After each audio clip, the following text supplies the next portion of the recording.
In the cluttered chaos of a military command center, alarms blared like a group of overzealous rock stars at a sold-out concert. Lights flashed, officers scurried, and the air crackled with tension. It was the kind of pandemonium that typically sent most people into a state of frantic focus. But in the corner of the room, sitting in an oversized swivel chair with a cocktail in hand, Jack McAllister was living his best life. Yeah, take that, alien scum. Jack cheered, as he watched a fictional spaceship explode on the screen. He was comfortably dressed in a bright Hawaiian shirt, complete with a pair of flip-flops, entirely at odds with the military chaos surrounding him. Who needs a battle plan when you have a trusty space bazooka? He took a sip from his drink, enjoying the cherry garnish like it was the crown jewel of his day. Just then, a loud bang echoed through the command center. Jack's drink flew from his hand, splattering on the floor as his head whipped around to see the screen flicker to life with live footage of an actual alien fleet descending on Earth. He blinked twice, unable to process the transition from fictional mayhem to reality. "No way," he muttered, wide-eyed. "Is this the season finale?" The room erupted into a frenzy. Officers shouted orders, the tech team scrambled to respond, and Jack, in a moment of sheer disbelief, realized his idyllic retirement was about to take a hard left into chaos. "Jack," a familiar voice broke through the noise. It was General Wilson, his face pale and eyes wide. "We need you." Jack threw his hands up, palms out. Whoa. I left all that behind. I'm not suited for this. Jack, this is serious." Wilson interjected, his voice rising above the din. "We're being invaded. You're the best strategist we've got." "Best strategist? I've spent the last year perfecting my tan and practicing my cocktail recipes." Jack shot back, his mind racing to conjure an excuse. But the urgency in Wilson's eyes pierced through his self-imposed cocoon of leisure. Just then, the building shook as an explosion reverberated outside. Jack felt a pang of nostalgia for his days in uniform, the adrenaline rush of command, and the responsibility that had always made him feel alive. But that was before he had discovered the joys of endless beach days and lazy afternoons. "Fine," he relented, throwing his hands up in defeat. "But only because I've got a beachfront property to protect." Gathering a motley crew of former soldiers proved to be both easier and harder than Jack expected. He scoured his contacts, only to find that the best and brightest of the military world had, like him, chosen to hang up their boots for flip-flops and cocktails. They convened in a dusty old garage that smelled of mildew and stale popcorn, cluttered with relics of their military past. Jack surveyed his new team: Danny, the conspiracy theorist who claimed the government had been covering up alien contact for decades; Tina, a tech whiz who had never seen the battlefield but could hack into anything with a motherboard; and Carl, a clumsy sniper whose aim had always been suspect at best. "Welcome to the squad," Jack said, trying to inject some enthusiasm into the gathering. "We're here to save the world." Danny raised an eyebrow. "You mean, we're not just going to sit back and wait for the aliens to take us?" Tina tapped on her laptop, the glow illuminating her face in the dim light. "They're already here, and their ships are hovering over every major city. We need a plan. Fast." Jack leaned against the wall, feeling the weight of responsibility settle onto his shoulders. "Right, okay. So what do we know about our alien friends?" "They look like giant cockroaches with laser guns," Danny said, eyes wide. "And they've been abducting people left and right." Jack winced at the thought. "Well, we need to figure out their weakness. Something that'll throw them off their game." Over the next hour, the team brainstormed various ridiculous ideas, everything from using a giant disco ball to distract the aliens to unleashing a torrent of bad reality TV shows to confuse them. Tina's eyes lit up. Wait! What if we bombard them with 80s music? I read that their frequencies could be disrupted by certain sound waves. Great!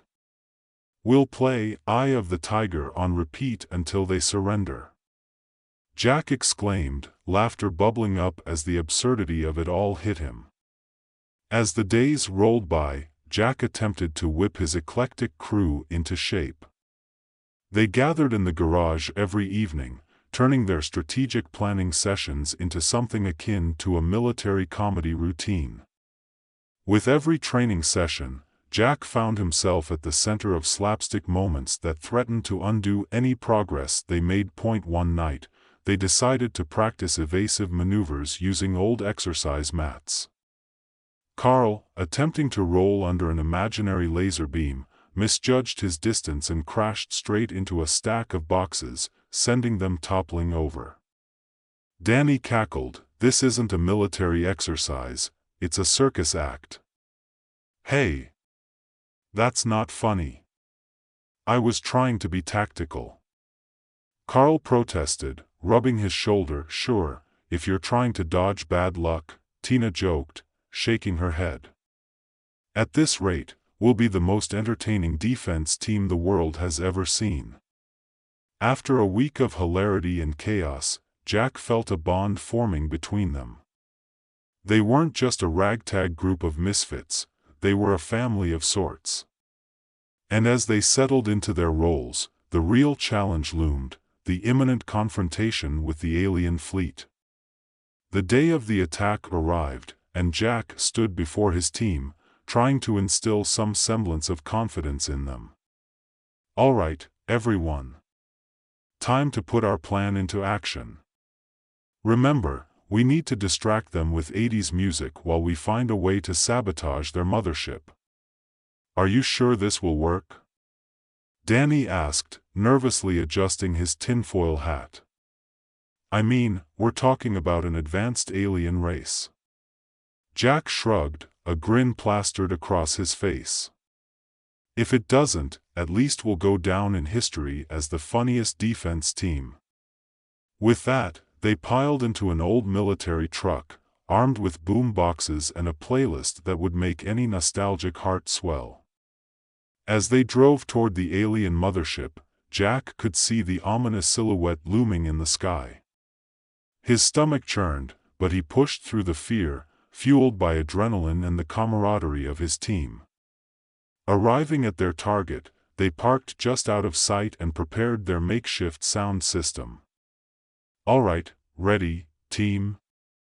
Jack called out, his voice shaky with excitement. "Ready," they shouted in unison, though some of them didn't sound particularly confident. As they hit play, Eye of the Tiger blasted into the air, echoing against the metal hull of the mothership. The aliens, perplexed, paused mid-flight, their head-tails twitching in confusion. Jack watched as some of them began to bob their heads, seemingly unable to resist the infectious rhythm. "Look! They're dancing!" Carl exclaimed, half in awe and half in disbelief. "Perfect! Keep it going!" Jack shouted. Now, while they're distracted, Tina quickly set to work, typing commands into her laptop, hacking into the mothership systems. "I think I've found their main power source. It's in the heart of the ship." Jack rallied the team. "Let's move. If we can disable their power, we might stand a chance." As they made their way inside, the atmosphere shifted. What had been an intimidating fortress now felt like a carnival filled with confused aliens, half of them grooving to the music while others stood in bewilderment. Inside the ship, Jack and his team maneuvered through the corridors, avoiding the occasional curious alien. They ducked into a side room, and Jack took a moment to catch his breath. "This is insane," he said, incredulous laughter bubbling up. We're literally crashing a party. They finally reached the heart of the mothership, an enormous room pulsating with alien energy. The power source was a glowing orb, and Tina quickly began typing furiously to disable it. But as they moved closer, the ground trembled, and the orb flared with bright light. "Guys, I think we have company," Jack shouted as alien guards poured into the room, all blinking at the bizarre scene unfolding before them. In a last-ditch effort, Jack grabbed a nearby disco ball and shouted, "Time for a little more distraction." With a flick of a switch, the disco ball lit up, casting colorful lights everywhere. The aliens momentarily froze, confused by the sudden party atmosphere. "Now, Tina," Jack yelled. With a triumphant shout, she hit the final command, and the orb sputtered, crackling with energy before it exploded in a shower of sparks and light. The ship shook violently, and alarms blared throughout the complex. "Run!" Jack shouted, leading the team back the way they came. They sprinted down the hallways, narrowly avoiding pursuing aliens who were still recovering from the shocking spectacle. As they neared the exit, the ship trembled again, and the sound of breaking glass and metal echoed ominously. They burst through the exit just as the mothership began to crumble. Jack and his team scrambled into the truck, barely managing to jump inside as debris rained down around them. "Floor it," he yelled at Carl, who was fumbling with the keys. As they sped away, the mothership erupted behind them in a spectacular explosion, the shockwave pushing them forward with incredible force. Jack laughed hysterically, overwhelmed with relief and adrenaline. "We actually did it." "Yeah, but don't get too comfortable. There are still more ships," Tina warned, eyes glued to the sky. As they drove away from the chaos, they tuned into the emergency broadcast. In a surprising turn of events, a group of rogue former military personnel has reportedly led a successful counterattack against the alien invasion using unconventional tactics, the news anchor announced, the astonishment evident in their voice. Jack couldn't help but grin. "I can see the headlines now, Cocktail Commander saves the day." In the aftermath of the battle, the world was reeling from the news. Jack found himself back on the beach, sitting in a deck chair with a cool drink in hand, watching the sunset. But he wasn't alone. Danny, Tina, and Carl had joined him, each holding their own drink, still buzzing from their victory. "Maybe we should start a band," Carl joked, grinning as he reminisced about the wild ride. "Only if I get to be the lead singer," Danny piped up. "I've got some ideas for a name, the Space Cadets or maybe the Cosmic Misfits." Jack chuckled, the laughter bubbling from deep within him. "How about we just stick to saving the world for now?" As they raised their glasses, Jack looked around at his team, his misfit family. "To friendship, music, and the last line of defense." To the last line of defense, they cheered, clinking their glasses together. The sun dipped below the horizon, casting a warm glow over them. Jack leaned back in his chair, knowing that he might not be cut out for retirement after all. But as long as he had friends, laughter, and the occasional alien invasion, he'd always be ready for the next adventure. As the night deepened, Jack felt the weight of the day's events settle comfortably over him, like a soft blanket. The moon hung high, illuminating the beach in a silvery glow, and he savored the taste of victory mixed with salt air and laughter. The ragtag team had become an unlikely family, and the bond they forged in the face of chaos made the cocktails taste even sweeter. "So, what's next for us, Captain McAllister?" Tina asked, her eyes sparkling with mischief. "I mean, we did just save the world. I think that qualifies us for a reality show." Jack chuckled, shaking his head. "I can see it now, Survivor, Alien Edition. Just imagine, hiding from extraterrestrials while trying to cook dinner over a campfire." Danny raised his glass, smirking. And I'd be the first to get voted off for trying to communicate with them. Guys, I'm telling you, they just want to be friends. Or they want to probe you, Carl interjected, grinning.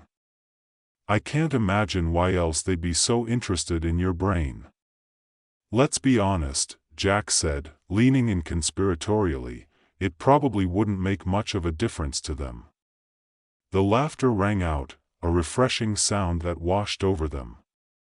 Jack took a moment to appreciate how far they had come from that chaotic first meeting in the garage, where the future seemed as uncertain as an alien's intentions. They had transformed from a group of lost souls into a team capable of facing down intergalactic threats, and doing so with humor. Okay, but seriously, Tina said, her tone shifting to a more thoughtful one, what do we do now? The aliens aren't just going to give up and go home, are they? Jack looked out at the vast ocean, pondering her words.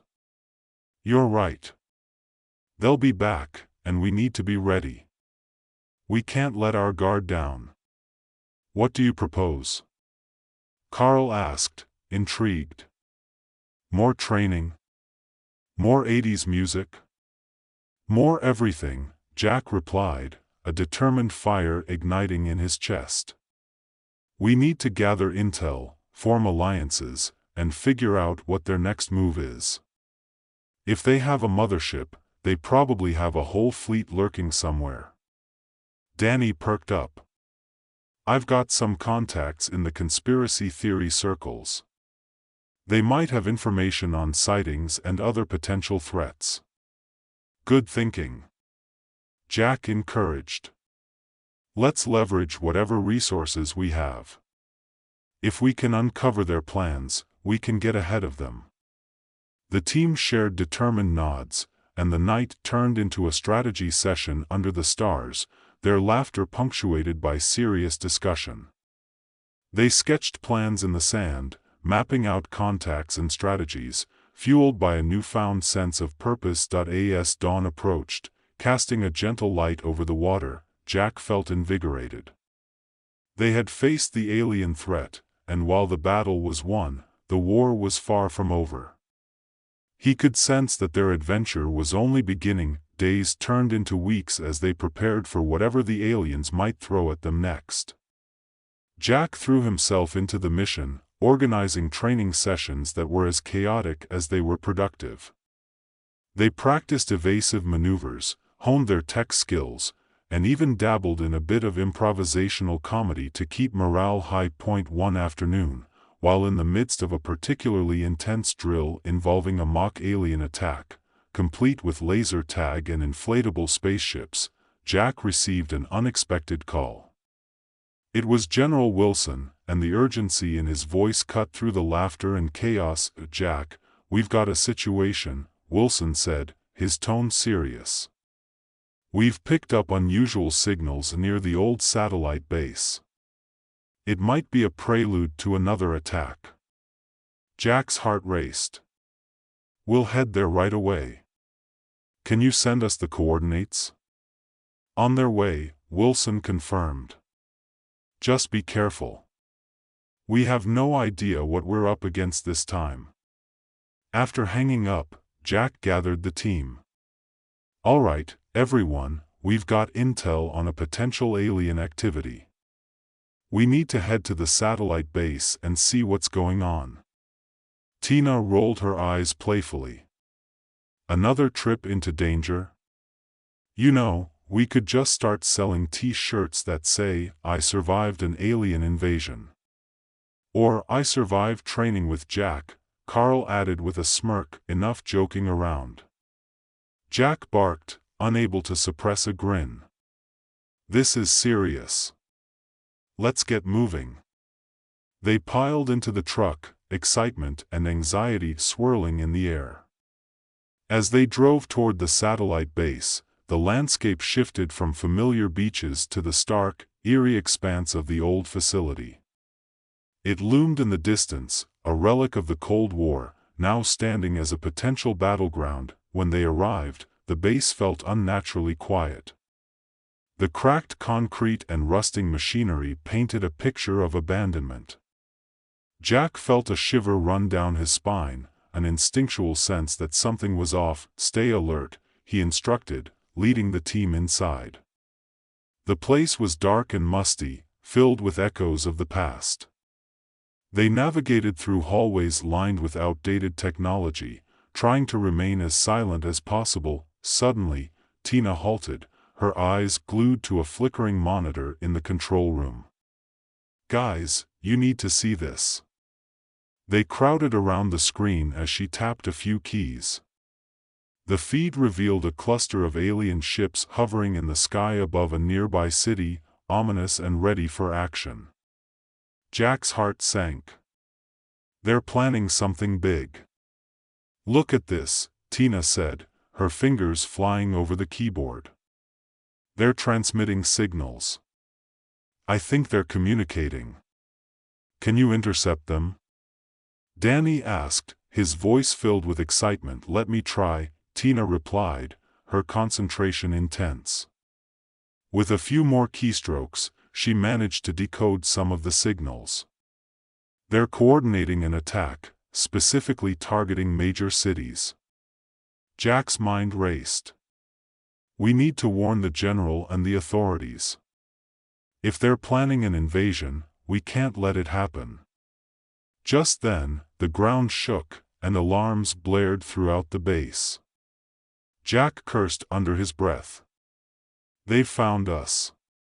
We need to move, now." They scrambled out of the control room, the urgency of the moment pressing down on them. "Head to the truck," Jack shouted, pushing everyone forward. "We'll regroup and figure out how to counter this."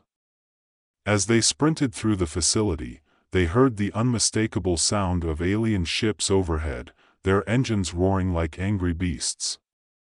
Jack glanced back and saw shadows moving in the distance, the aliens descending upon them. "Faster," he urged, adrenaline coursing through his veins. They burst outside just as the first laser blasts hit the ground, sending up plumes of dust and debris. "Get in," Carl yelled, already behind the wheel, ready to take off. They piled into the truck, and Jack slammed the door just as a beam of light sliced through the air beside them. "Go! Go! Go!" The truck lurched forward, tires spinning against the cracked pavement as they tore out of the base and onto the open road. Jack glanced back to see the alien ships emerging from the shadows, laser fire illuminating the sky. "Danny, get on the radio. We need to alert the authorities." Jack shouted. Danny fumbled with the equipment, his eyes darting. "I'm trying." "They must be jamming the signals." "Just keep trying," Jack yelled, his heart pounding as he focused on the road ahead, weaving through the debris in chaos. As they raced away from the base, the truck jolted violently, and Jack swerved to avoid a downed power line. The aliens were relentless, and the sounds of their ships echoed behind them, growing closer. "Here, take this," Tina said, tossing Jack a handheld device. "I managed to hack into their frequency. If you can get close enough, we might be able to send out a counter signal." Jack took a deep breath, his grip tightening around the wheel. "All right, we'll need to draw them in. Carl, can you keep them occupied while I set this up?" "Occupy? You mean like a dance-off?" Carl joked, glancing in the rearview mirror as the ships pursued them. "More like a reckless driving maneuver." Jack shot back, adrenaline fueling his every word. "Just do your best." As they barreled down the road, Carl took sharp turns and sped into the next town, leading the alien ships on a wild chase. Jack felt the thrill of the chase, and the fear of what might happen if they didn't succeed. "Now!" Jack yelled as they rounded a corner and skidded to a stop in an open area. He quickly began setting up the device, sweat trickling down his brow. The alien ships closed in, their laser cannons charging up ominously. "Come on," Jack muttered, frantically connecting the wires as the ground shook beneath them. The aliens were nearly upon them, and he could see their monstrous forms hovering in the air. "Jack, they're targeting us!" Tina shouted, her eyes wide with fear. "Almost there," he called back, his heart racing. With one final connection, he pressed a button, sending out a powerful counter-signal that rippled through the air. The aliens faltered, their ships shuddering as the signal disrupted their communications. Jack felt a surge of hope. "It's working." With renewed vigor, they turned their attention to the alien ships, their systems thrown into chaos. "Now's our chance," Carl shouted. "Let's take these guys down." Tina began to track the alien movements, pointing out targets. "Focus on that one. It's losing altitude." Jack nodded, adrenaline pumping through his veins.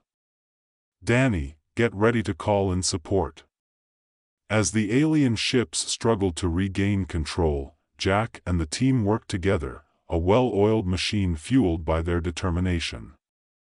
They maneuvered the truck closer to the alien ships, dodging blasts and debris. "Hold on," Jack shouted as he slammed the truck into overdrive, the engine roaring as they surged forward. The truck barreled toward the nearest alien ship, and Jack grabbed a makeshift weapon, a flare gun, and aimed at the ship. With a swift motion, he fired, the flare bursting into a dazzling display of light that lit up the sky. The alien ship sputtered, smoke trailing as it spiraled out of control. "Nice shot." Carl cheered, and Jack felt a surge of pride. They were winning. As the chaos unfolded, the remaining ships regrouped, their lasers now firing wildly. Jack maneuvered the truck with newfound confidence, and the team shouted encouragement, adrenaline fueling their courage. "Keep it going." Tina yelled, eyes alight with excitement. "We're making a dent." With each alien ship they managed to disable, their spirits soared. Jack couldn't believe how far they had come, from the chaos of their first meeting to standing on the brink of another victory. Just then, a massive alien ship appeared overhead, larger than the others, and Jack's heart sank. "What the heck is that? Maybe their mothership?" Danny suggested, his voice tinged with awe. "It looks like they've called for reinforcements," Jack said, grit filling his voice. "We need to act fast." "Right," Tina said, typing furiously on her laptop. "If we can disrupt its power source, we might turn the tide." Jack felt the determination surge within him. "Then let's take that thing down." With a fierce battle cry, they charged toward the massive ship, dodging blasts and debris. Jack's hands gripped the wheel tightly as they raced forward, their eyes set on their target. Tina pointed toward a glowing panel on the ship's underside. "There. That's their power source. Hold on tight," Jack shouted, swerving to position the truck just right. As they closed in, the ship's lasers lit up the sky, but Jack maneuvered with precision, keeping them on course. "Now!" Tina yelled, and Jack launched another flare, aimed directly at the glowing panel. The flare hit with a blinding flash, the energy rippling across the ship. It shuddered violently, alarms blaring as it began to spiral out of control. Jack felt the rush of triumph surge through him. They had done it. The massive ship plummeted, crashing into the ground with a thunderous explosion. The shockwave reverberated through the air, and the team hooped and cheered, adrenaline pumping through their veins. "We did it. We actually did it." Danny shouted, disbelief mixed with exhilaration. Jack let out a laugh, his heart racing as they watched the chaos unfold. The remaining alien ships, now disoriented and vulnerable, began to retreat, their forms shrinking against the horizon. "Looks like they're heading home," Tina said, a satisfied smile on her face. Good riddance. Carl added, pumping his fist in the air. I never want to see another alien again. As the dust settled, the reality of their victory washed over them. They had faced down the alien threat together, a group of misfits turned heroes. Jack turned to his team, pride swelling in his chest. We did this together. They shared a moment of quiet reflection, looking out over the chaos that had unfolded. The alien threat had been pushed back, but they knew that the fight was far from over. They would need to remain vigilant, always prepared for the next challenge. All right, team, Jack said, breaking the silence. Let's regroup and figure out our next steps. We've got a world to protect, and I have a feeling this isn't the last we'll see of those guys. With renewed purpose, they climbed back into the truck, ready to face whatever came next. The camaraderie they had built and the laughter they shared would carry them through, and together, they would always be the last line of defense. As the sun dipped below the horizon, painting the sky in hues of orange and purple, Jack felt a sense of hope rising within him. They had turned the tide against an alien invasion and forged bonds that would last a lifetime. No matter what challenges lay ahead, he knew they would face them head-on, armed with courage, creativity, and a hearty dose of humor. And so, the adventures of Jack McAllister and his motley crew continued, ready to embrace whatever the universe threw their way, with laughter as their strongest weapon and friendship as their greatest shield. At the top of Cedar Peak, the Mount Everest of mediocre observatories, the air was thin and filled with the smell of old coffee and desperation. Dr. Alex Tanaka stood in front of his telescope, squinting at a blurry speck in the night sky. The observatory was a cacophony of whirring machinery and bickering scientists, each more eccentric than the last. "This is it," he exclaimed, oblivious to the commotion. "I've found it. The discovery of the century." "Right, and I'm the Queen of England," muttered Dr. Mia Chen, rolling her eyes as she adjusted her glasses. She was the visiting scientist, and her reputation as a rising star in the astronomy field loomed larger than her height, though she was slightly shorter than average, which made her look all the more imposing when she crossed her arms. Alex's excitement was palpable, and he was determined to impress Mia, even if it meant sounding ridiculous. "It's a new star. I'm certain it'll be named after me." Mia raised an eyebrow, skeptical. "Did you consider it might just be a reflection of your ego?" Before Alex could retort, the observatory's AI, Gary, flickered to life with a dramatic beep that echoed through the room. "Alert! Unidentified object detected. Approaching Earth at an exponential velocity." "See? I told you," Alex said, a mixture of triumph and panic swirling in his chest. He gestured grandly to the screen, where a blinking red dot was racing toward the planet. "That's my new star." "Alex, that's not a star," Mia said, now intrigued. "That's a spaceship."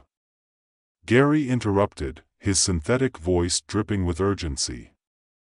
"Estimated time to impact, 24 hours. The observatory fell silent. Scientists stopped arguing, eyes wide as they processed the information. Mia glanced at Alex, who was momentarily frozen in disbelief. "Are you telling me I'm about to be abducted by aliens?" Alex's mind raced. "No.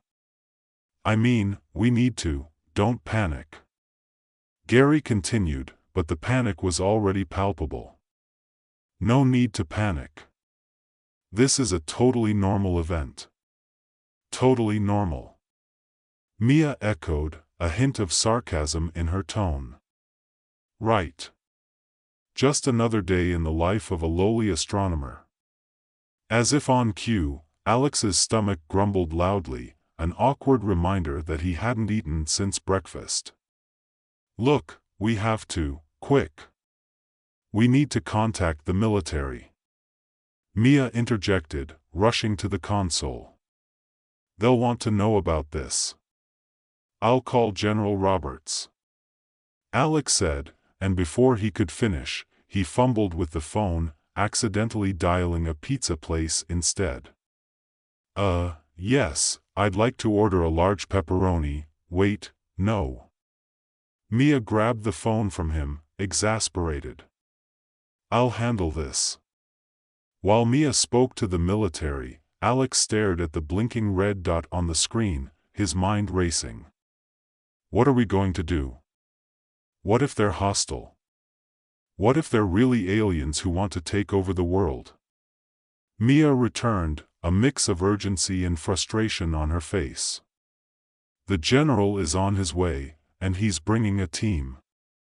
But we need to figure out what they want before they arrive." A comedic chaos ensued as scientists scrambled to gather data, while Alex muttered random theories about the aliens' intentions. What if they want to steal our cows? Or our internet? "Focus, Alex." Mia snapped, and he could see the glimmer of humor in her eyes despite the tension. "We need to communicate with them." "Right. Communicate." Alex jumped on the idea. "What if we send them a message? Like, 'Hello, Earthlings here. We come in peace.' Let's not scare them off with clichés," Mia said, half smirking. "How about something more sophisticated?" "Like what? A Shakespearean sonnet?" Actually, she looked thoughtful, then said, "We could send a series of mathematical equations." "That's universal, right?" "Yes. And maybe include a picture of a cat. Everyone loves cats." Alex added, getting carried away, "Sure, because nothing screams, 'Welcome to Earth,' like a cat meme." Mia chuckled, and they both burst into laughter, breaking the tension momentarily. Hashtag. As hours ticked away, they scrambled to decode the spaceship signals, but the task was more complicated than anticipated. Each attempt turned into an absurd comedy of errors. In one instance, Alex tried to translate the signals using a rubber chicken as a makeshift microphone. "Maybe they'll respond to poultry," he joked, causing Mia to facepalm. "Alex, if we don't figure this out, we're going to be the reason Earth is invaded by extraterrestrial poultry enthusiasts." But as the hours passed and the countdown continued, the weight of impending doom loomed. General Roberts finally arrived, his stern face stark against the hilarity unfolding around them. "What's going on?" he barked, scanning the room. "Sir, we're just trying to communicate with the aliens," Alex said, gesturing to the chaos. "Communicate? By sending rubber chickens?" Roberts deadpanned, Well, we have other methods too. Like math. And memes." General Roberts looked between the two of them, trying to suppress a grin. "Right. I'll be sure to note that down for my report." With only a few hours left, they finally managed to decode a partial message from the aliens. "We're not sure what it says," Mia admitted, "but it seems to imply something about visiting Earth for a vacation." "A vacation?" Roberts echoed, looking incredulous. "We're about to be invaded by tourists. Maybe they just want to see our attractions," Alex said, half seriously. "You know, like the Grand Canyon or Disney World." The general shook his head, a reluctant smile creeping onto his face. "Okay, but we need to prepare for every possibility. And for God's sake, stop using the rubber chicken." As the countdown ticked closer to zero, the team brainstormed ideas to greet the aliens. They settled on a plan to set up a welcome banner using glow sticks and festive lights, something that screamed both earthly hospitality and sheer confusion. Finally, with just minutes to go, the spaceship landed in a remote field not far from the observatory. The ground shook slightly as the enormous vessel touched down, and the team gathered anxiously, ready for whatever was about to come. Suddenly, a hatch opened, and out came a group of aliens. They looked exactly like a combination of cartoonish monsters and over-enthusiastic tourists. One of them wore sunglasses and a Hawaiian shirt, while another held a camera, snapping pictures of the bewildered scientists. "Greetings, Earthlings," one of the aliens called out, in a voice that sounded like a combination of a kazoo and a foghorn. "We come in peace and to experience your world." Mia exchanged a glance with Alex, barely holding back laughter. "They're on vacation. Can you believe this?" Alex whispered. "They actually look like tourists." The aliens approached, their excitement palpable. "We have traveled across galaxies to sample your Earth cuisines. Where are the finest tacos? And the best beach?" Tacos?" Alex stammered, taken aback. "I think we can help with that." The alien in the Hawaiian shirt pointed at Alex, beaming. "Excellent. Lead us to the tacos. And maybe some ice cream?" The general, initially skeptical, found himself chuckling. "This is not what I expected from an alien invasion." Alex and Mia led the aliens back to the observatory, turning the impending disaster into an impromptu feast. As they shared tacos and ice cream, the atmosphere shifted from tense to joyous. Alex found himself laughing alongside Mia and the aliens, their absurdity bringing everyone together. As the sun began to set, Alex finally gathered the courage to turn to Mia.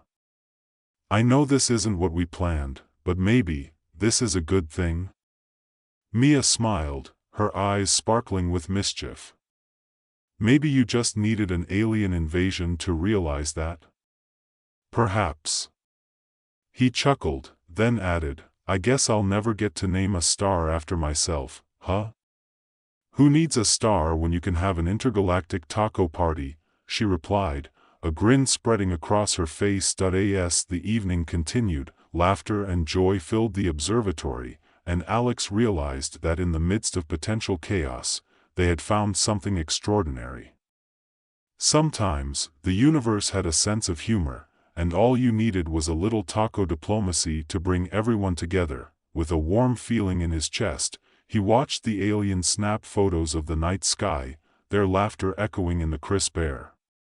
Maybe this wasn't an invasion at all, maybe it was the beginning of an unexpected friendship. As he looked at Mia, he thought of how far they had come from that chaotic night at the observatory, and in that moment, surrounded by laughter, tacos, and aliens, he knew he wouldn't trade it for anything in the universe. As the alien tourists reveled in their unexpected feast, Alex glanced around the observatory, taking in the lively scene. Gary buzzed nearby, occasionally chiming in with facts about Earth's culinary delights, much to the aliens' delight. "Did you know that tacos originated from Mexico and are filled with a variety of ingredients? Earthlings truly love to mix flavors." "Delicious," shouted one of the aliens, their tentacles wiggling with excitement as they stuffed a taco into their mouth.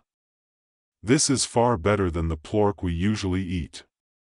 Why don't you tell us more about your Earth cultures?" "Absolutely. We have so many foods, traditions, and, sports," Alex exclaimed, caught up in the moment. "We can tell you about baseball, football, and even..." "Football? Do you mean the one where you kick the ball, or the one where you don't?" another alien interjected, tilting its head in confusion. Both," Mia chimed in, trying to keep the conversation flowing. "But let's stick with tacos for now. What other Earth foods do you want to try?" The alien seemed to ponder this question seriously, their eyes wide with wonder. "What about desserts?" one asked eagerly. "We have heard tales of something called cake." "Cake!" Alex exclaimed, feeling energized by their enthusiasm. "Yes. Cake is a vital part of celebrations on Earth. We can even make some with you." The aliens erupted in cheers, and suddenly it felt like a strange yet joyous cultural exchange was taking place. What started as a panic over an alien invasion had morphed into a celebration of differences and commonalities. Alex looked at Mia, who was busily scribbling notes, capturing every ridiculous moment. "Are you getting this?" he whispered, nudging her.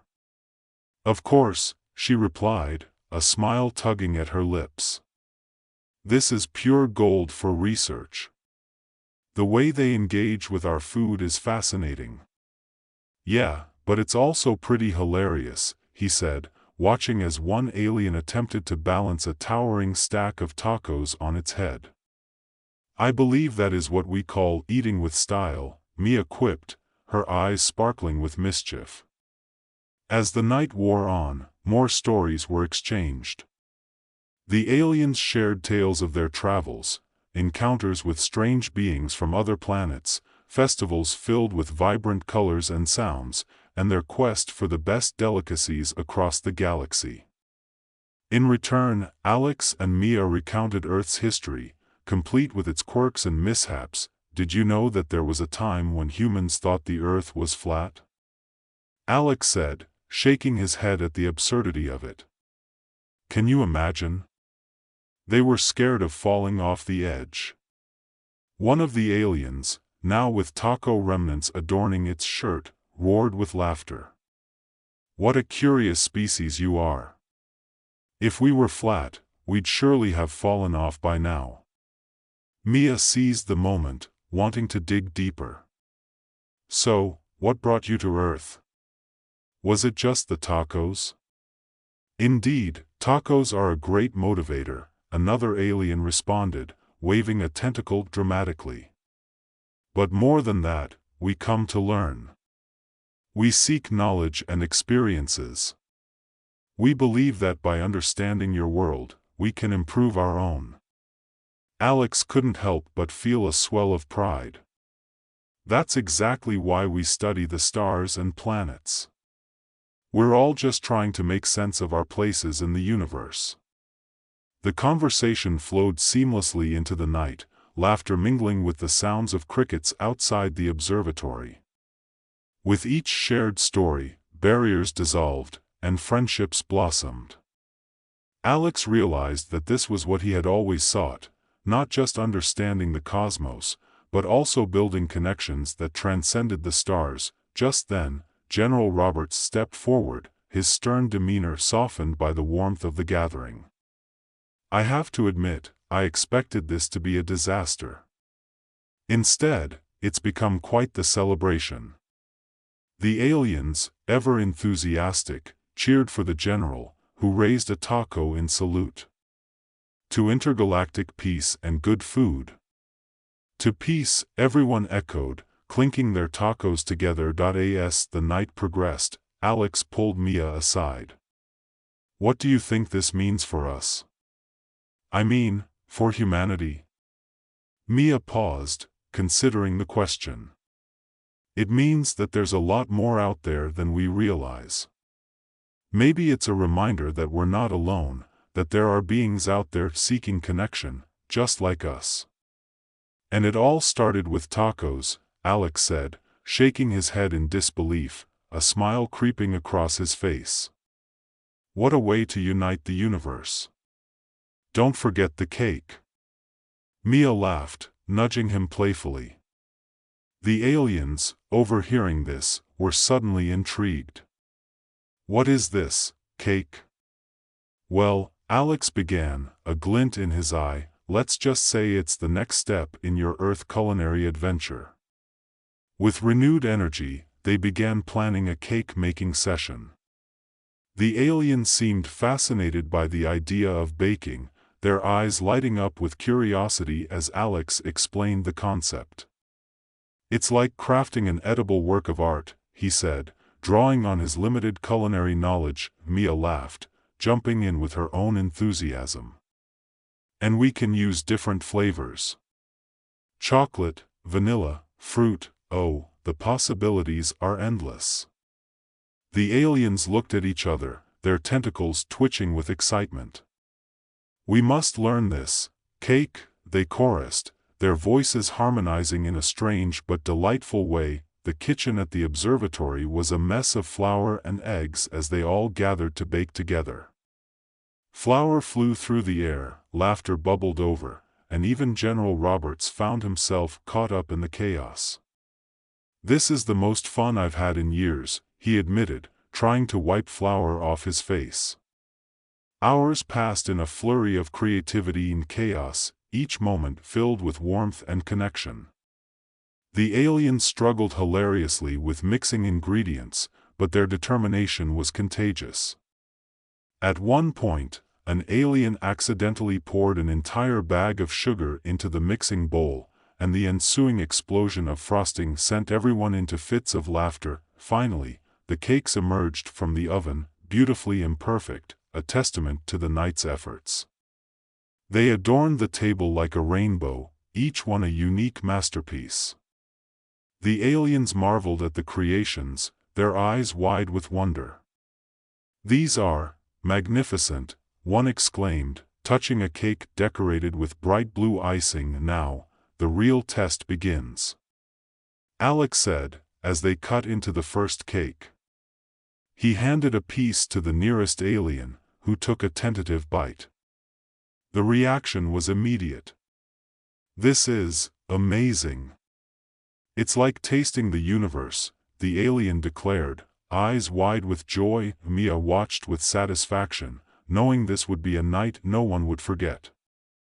"And this is just the beginning," she mused aloud. "Imagine what else we can share." The night wore on, filled with stories, laughter, and cake. They sat outside under the stars, watching constellations twinkle overhead. The aliens shared tales of their home planets, each one more fantastical than the last, and their visions for peace and unity among the galaxies.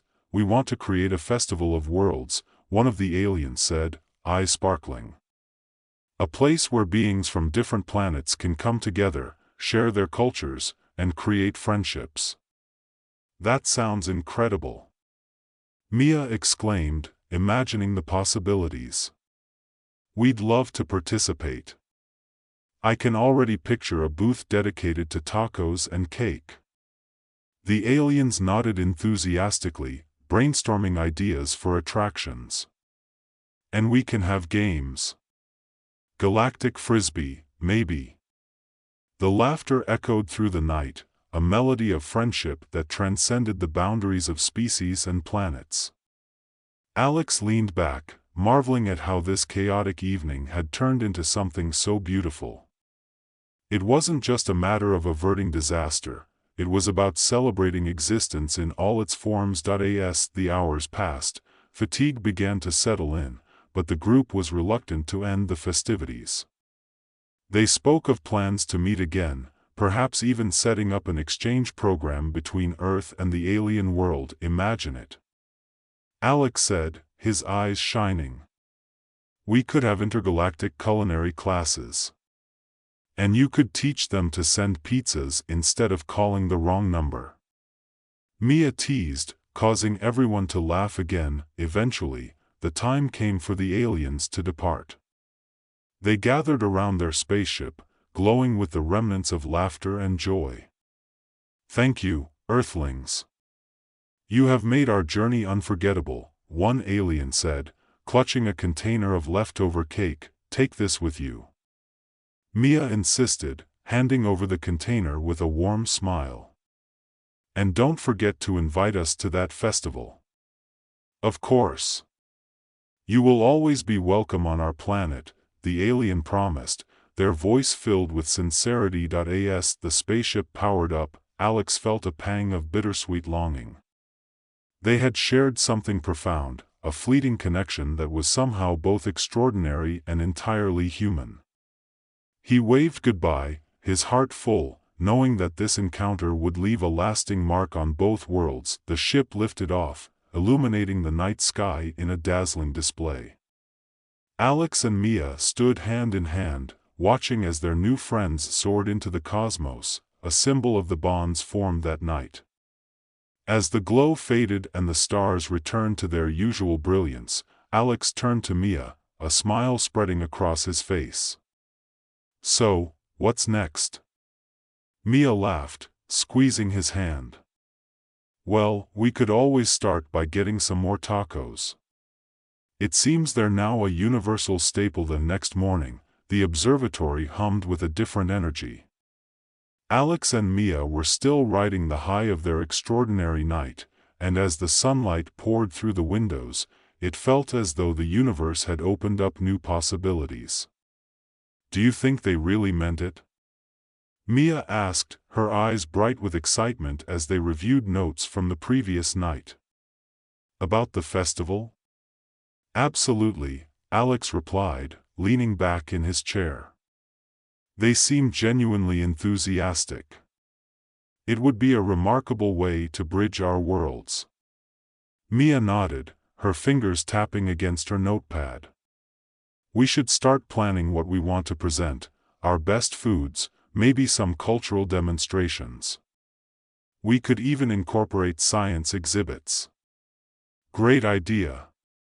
We could showcase our astronomical discoveries," Alex said, his mind racing. "Imagine the aliens' reactions to the solar system model. Or we could set up interactive displays, like virtual reality experiences of different planetary environments." As they brainstormed, the excitement bubbled between them, each idea igniting another. The observatory felt alive, a hub of creativity, and they quickly lost track of time, fueled by coffee and the thrill of their newfound mission. A few days passed, and the duo dedicated every spare moment to preparing for the potential intergalactic festival. They researched recipes, created promotional materials, and mapped out various scientific concepts they wanted to share. The observatory became a vibrant workshop of ideas and energy, filled with laughter and the sound of whirring equipment as they put their plans into action. One afternoon, while testing a new telescope, Mia paused and turned to Alex. "What if we send an official invitation? Something formal to really establish our intentions?"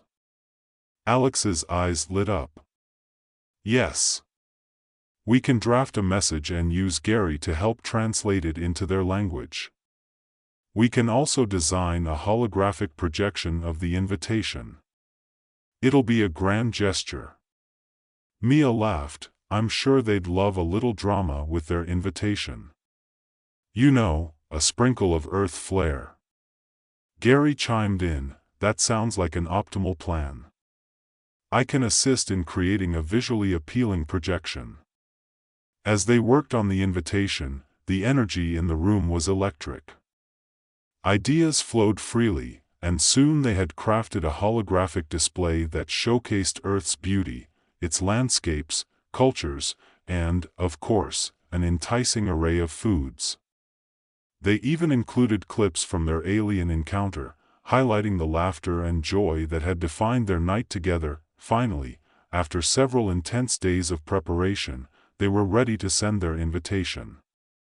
Standing in front of the massive telescope, Mia adjusted the settings as Alex positioned the projection module. "Here goes nothing," he said, a hint of nervousness creeping into his voice. "Don't worry, Alex.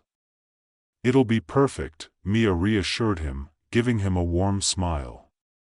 With a final nod, they activated the device, sending the holographic invitation into the cosmos.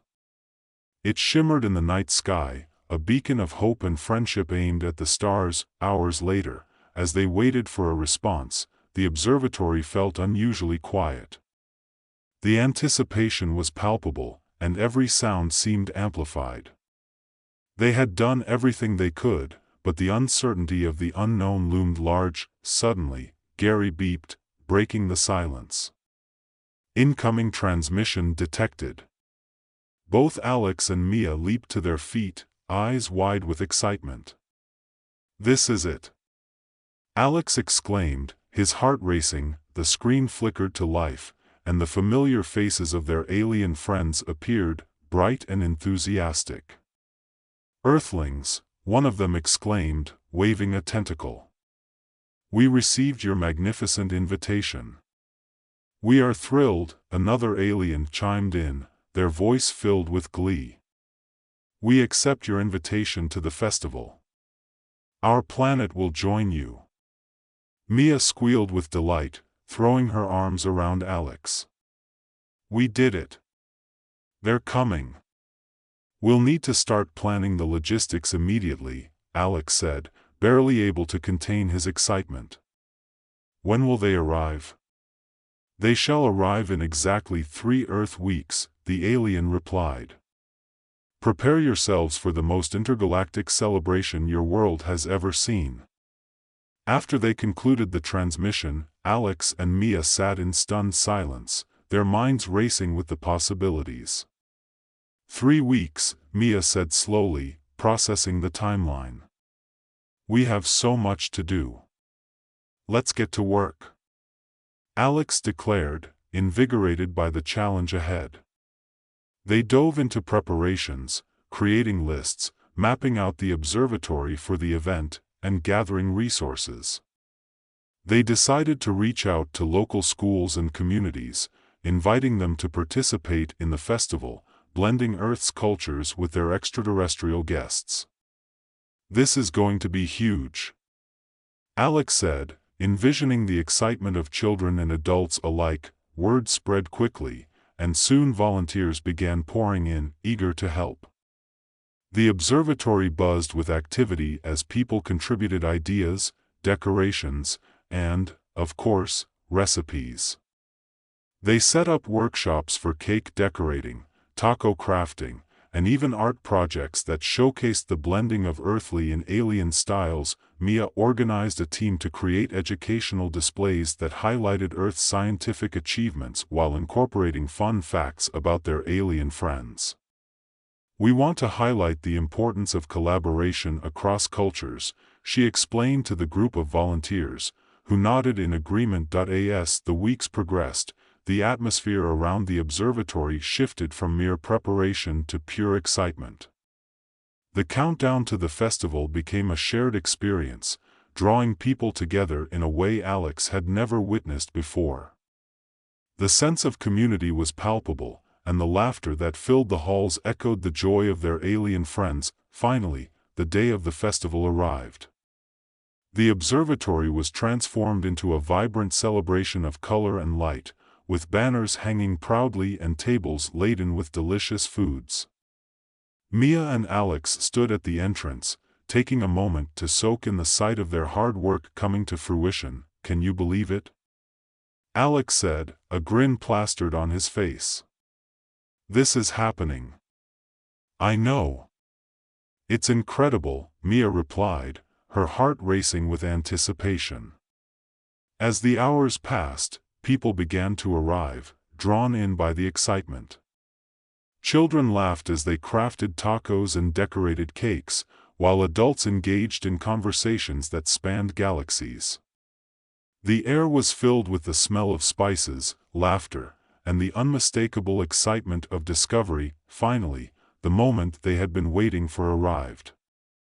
The aliens landed, their spaceship descending gracefully amidst cheers and applause.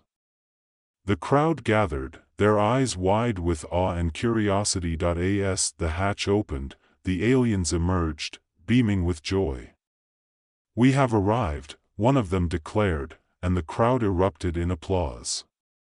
Alex stepped forward, heart racing. "Welcome.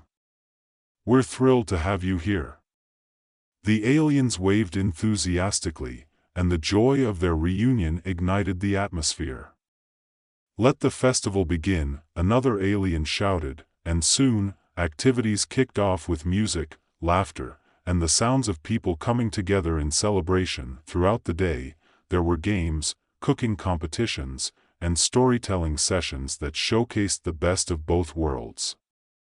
The aliens introduced Earthlings to their unique customs, and in return, humans shared tales of their own traditions. Mia and Alex wandered through the crowd, their hearts swelling with pride. "Look at all this," Mia said, gesturing to the bustling festival. "We've created something truly special." "Yes, we have," Alex agreed, watching as a group of children gathered around an alien, captivated by tales of intergalactic adventures. As the sun set, casting a golden hue over the observatory, the festival reached its peak. The aliens and humans joined together for a final celebration, dancing under the stars. Laughter rang out, and the bonds formed over food and stories filled the night air with warmth. In that moment, surrounded by friends, both human and alien, Alex realized that they had done more than just avert an invasion. They had woven a tapestry of connection, a shared experience that bridged galaxies and cultures. As he took Mia's hand, feeling the warmth of their partnership, he knew that this was just the beginning. Together, they had opened doors to the universe, proving that friendship, laughter, and a little bit of cake could conquer any distance. With joy in their hearts, they danced under the starlit sky, ready for whatever adventures awaited them next. The universe was vast, but in that moment, it felt just a little bit smaller, a little bit brighter, and infinitely more beautiful. Leo Grayson had never been one for excitement. His daily grind at the corner coffee shop was predictable: the hum of the espresso machine, the swish of milk frothing, and the occasional drama over who got the last blueberry muffin. Life was a series of jokes that Leo delivered with a wry smile, a bright spot in the otherwise mundane routine. He was a master of sarcasm, an unwitting philosopher among foam-topped lattes. "Can I interest you in a cappuccino with a side of life advice?" he'd quip to the line of customers, each lost in their own world of caffeine addiction. "Just remember, if you can't handle your coffee, you definitely can't handle your life." On that fateful Tuesday morning, however, Leo's world was about to turn upside down, quite literally. As he stood behind the counter, pouring a customer's drink with a flourish, the door swung open. In walked the strangest figure he had ever seen. Dressed in an impeccably tailored suit, the man had skin that shimmered like oil on water and eyes that glinted with a knowing glimmer. Leo's eyebrow shot up. "Is that a new trend I'm unaware of?" he muttered to the barista next to him, trying to stifle a laugh, but before anyone could reply, the room shook with a thunderous roar. The glass door exploded inward, sending shards scattering across the floor like confetti at a particularly violent party. Leo turned just in time to see massive ships descending from the sky, silhouetted against the morning sun. They looked like something out of a sci-fi movie, sleek and menacing, with bright lights flashing ominously. "Now that's a special," Leo yelled over the din. "Extraterrestrial Java. Comes with a side of panic." As chaos erupted, the aliens, bizarre creatures that seemed to be a mix of various earthly fauna, landed with an air of indifference, instantly turning his coffee haven into a scene from a horror film. People screamed, furniture toppled, and somewhere, a blender whirred away in an effort to produce something resembling normalcy. Leo's instincts kicked in, and instead of fleeing, he grabbed a nearby pot of brewed coffee. "Excuse me, sirs," he shouted, waving the steaming pot like a white flag. "I'm afraid this is our best blend. You might want to try it before enslaving us." The aliens paused, their beady eyes narrowing. One of them stepped forward, a tall creature with a lizard-like face and a surprisingly stylish hat. "Your humor is amusing," it said in a mechanical voice, "but we come for dominion, not caffeine." And just like that, Earth had a new owner. The aliens swiftly took control, asserting their dominance over humanity. Coffee shops were repurposed into detention centers, and cities were transformed into alien fortresses. Leo found himself forced into servitude, brewing coffee not for the whims of caffeine-craving humans, but for an assembly of alien overlords who apparently had an affinity for espresso. Days turned into weeks, and life under occupation was, surprisingly, less entertaining than Leo had hoped. He learned that the aliens preferred their coffee with a splash of something that resembled motor oil, and the only conversations he had were with disgruntled baristas who lamented their lost jobs. The only solace came from the underground resistance, a ragtag group of rebels who met in the shadows of the city, plotting the downfall of their new overlords. It was during one of these clandestine meetings that Leo discovered something extraordinary about himself. He had been making jokes, how else to cope with the absurdity of it all, when he suddenly felt a rush of energy coursing through him. A nearby vending machine whirred to life, spitting out snacks with abandon. What was that? Mara, the fiery leader of the resistance, asked, her eyes wide with intrigue. I have no idea, Leo stammered, his hands still buzzing with a strange power. You might be one of us, she said, her tone serious but with an edge of hope. There's a rumor that some humans possess alien genes, giving them abilities. You could be the key to our fight. This was news to Leo. An ordinary barista turned potential superhuman? The idea was absurd, but as Mara outlined their plans, his heart raced with excitement. For the first time in weeks, he felt alive, like a hero in a terrible comedy, ready to save the world. As Leo trained with the resistance, he quickly realized that mastering his newfound powers was no easy feat. During practice sessions, he often ended up in slapstick situations, like when he accidentally triggered an EMP that knocked out the power to half the city. The rebels spent hours stumbling through the dark, using their phones as flashlights, while Leo desperately tried to contain his laughter. Maybe we should rename you Oops, Mara joked one evening after a particularly disastrous training session. Hey, it's a work in progress, Leo replied, grinning. At least I'm not a total failure at being a superhero. Yet. Their camaraderie grew, each moment filled with playful banter that softened the harsh reality of their situation. It was in the quiet between battles that Leo discovered Mara's past. She shared tales of her family, lost in the initial invasion, and how she had vowed to fight back ever since. Her passion was infectious, and Leo found himself drawn to her in ways he hadn't expected. Just when they felt they were making headway, disaster struck. A traitor emerged from their ranks, a disgruntled former barista turned alien collaborator. With a swift betrayal, the resistance was captured, thrown into the very detention centers Leo had once worked in. Welcome back, Grayson, the alien warden sneered, its scales glinting menacingly. I see you've decided to join your fellow humans in servitude. As they were herded into their cells, Leo felt a mixture of despair and determination. They had to escape, and he knew it would take everything he had. In the depths of the alien compound, Leo began to understand the full extent of his abilities. If he could harness the energy that flowed through him, he could turn the tide. They just needed a plan, and a little bit of luck. With Mara at his side, they devised a strategy. The night of the escape, Leo concentrated hard, feeling the familiar buzz of power ripple through him. They navigated the dark hallways of the compound, their escape fraught with comedic missteps, like when Leo accidentally triggered a laser alarm while trying to use his powers to disable it. Oops, he whispered, his heart racing as the alarm blared. Great job, superhero.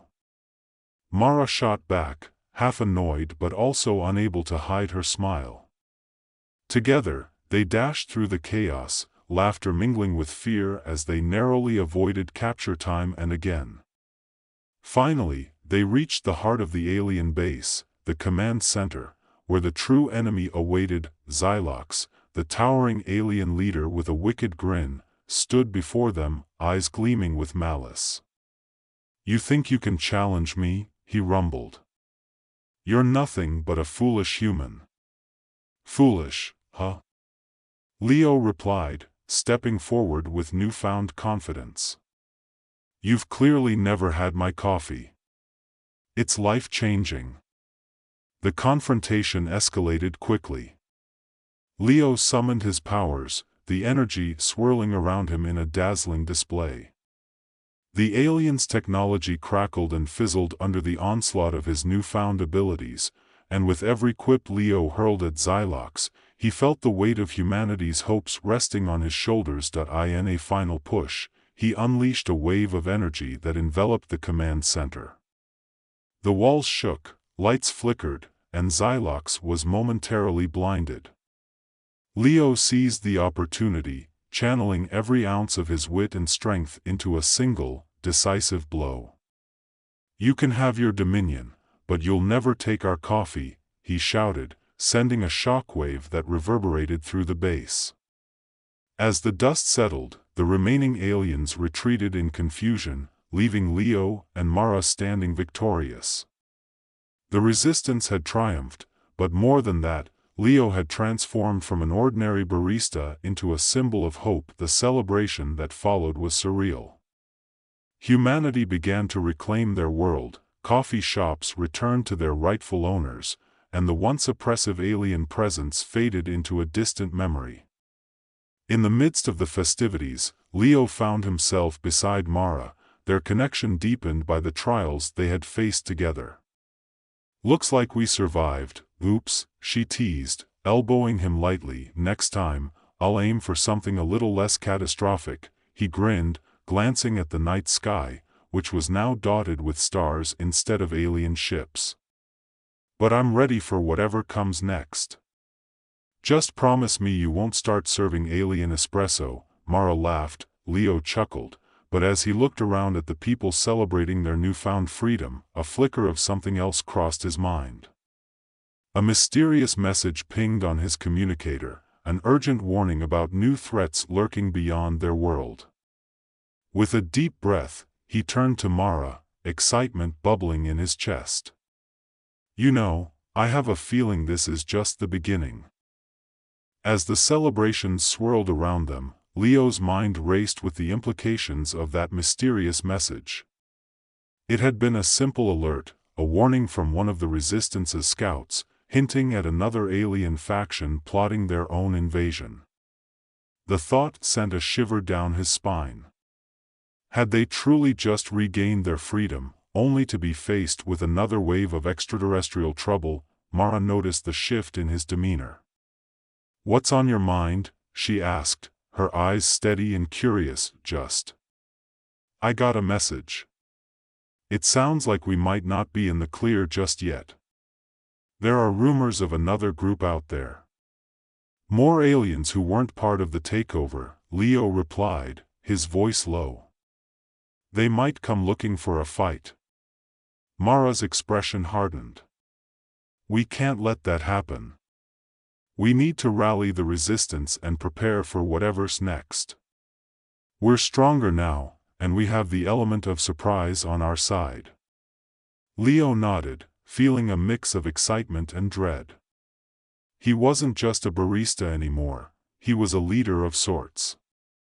With Mara by his side, he felt invincible, but the weight of responsibility pressed down on him. "What's our first move?" "We gather intel. Find out where these new aliens are based, and what they want. And if they come for Earth, we'll be ready," she said, her resolve evident. As they made their way through the remnants of the party, Leo felt a sense of camaraderie with the rebels. They were a motley crew of baristas, former office workers, and even a couple of disgruntled aliens who had defected from Xylox's regime. They shared a common goal now, and Leo felt a bond forming that transcended their past lives. They quickly regrouped at the underground hideout, a spacious basement filled with old equipment, makeshift desks, and scattered maps of the city. A whiteboard at the front listed potential threats, all of which now had a more serious tone. Leo stood at the head of the table, flipping through reports as he tried to make sense of the new threat. "Okay, listen up," he called out, rallying the troops. "We've just won an epic battle, but it seems the war isn't over. We have intel about another group of aliens that could be worse than the last.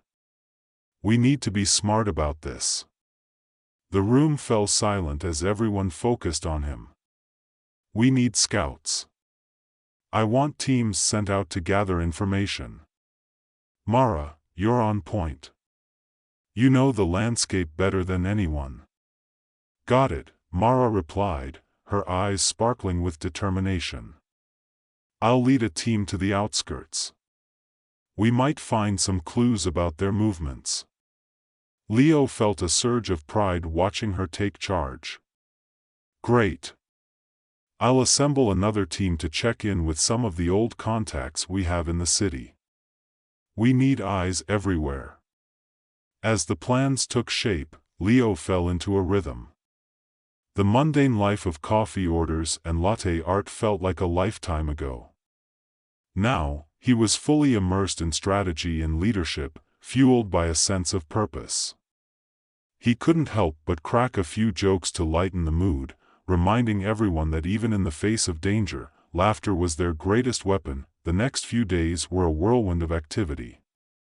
Teams went out to gather intelligence while Leo stayed behind, poring over maps and data. He had always been the one making drinks, not directing operations, but he found an unexpected knack for it. He was surprised by how quickly he adapted, his natural humor helping to ease the tension that inevitably came with preparing for a possible invasion. One evening, as they gathered for a debrief, a scout team burst through the door, out of breath but exhilarated. "We found something," one of them exclaimed, leaning against the wall for support. "There's a hidden base about 50 miles outside the city. We think it's a staging ground for the new aliens. They're armed and ready for something big." Leo felt his heart race. "When are they planning to move?" "Not sure, but we overheard them talking about a strike soon. They're not here yet, but it sounds like they want to make a statement." Mara stepped forward, her expression serious. "We can't wait for them to strike first. We need to take the initiative. If we hit them now, we might be able to cripple their plans." Leo felt a mix of excitement and fear at the thought. "What do you suggest? A preemptive strike?" "Exactly. We go in, gather as much intel as we can, and take out their communication systems. That'll throw them into chaos and give us the upper hand," Mara said. Leo nodded, adrenaline coursing through him. "Let's do it. We'll strike tonight. Gather your gear, we leave in an hour." The rebels buzzed with energy, their spirits lifted by the prospect of action.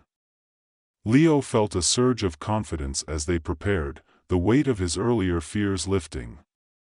This was their chance to turn the tables, to show these new aliens that humanity wouldn't be easily subdued. As dusk fell, they set out under the cover of darkness, the tension palpable in the air. The team consisted of a mix of seasoned rebels and new recruits, all ready to fight for their freedom. Leo took a deep breath, grounding himself as they approached the hidden base. He felt a familiar hum of energy within him, ready to be unleashed. The base was camouflaged among the trees, a sprawling complex that seemed to pulse with life. As they crept closer, Leo glanced at Mara, who gave him a reassuring nod. "Stick to the plan," she whispered, and he could see the determination in her eyes. They moved stealthily, slipping past guards and surveillance systems. Leo felt the thrill of danger, a stark contrast to the mundane life he once led.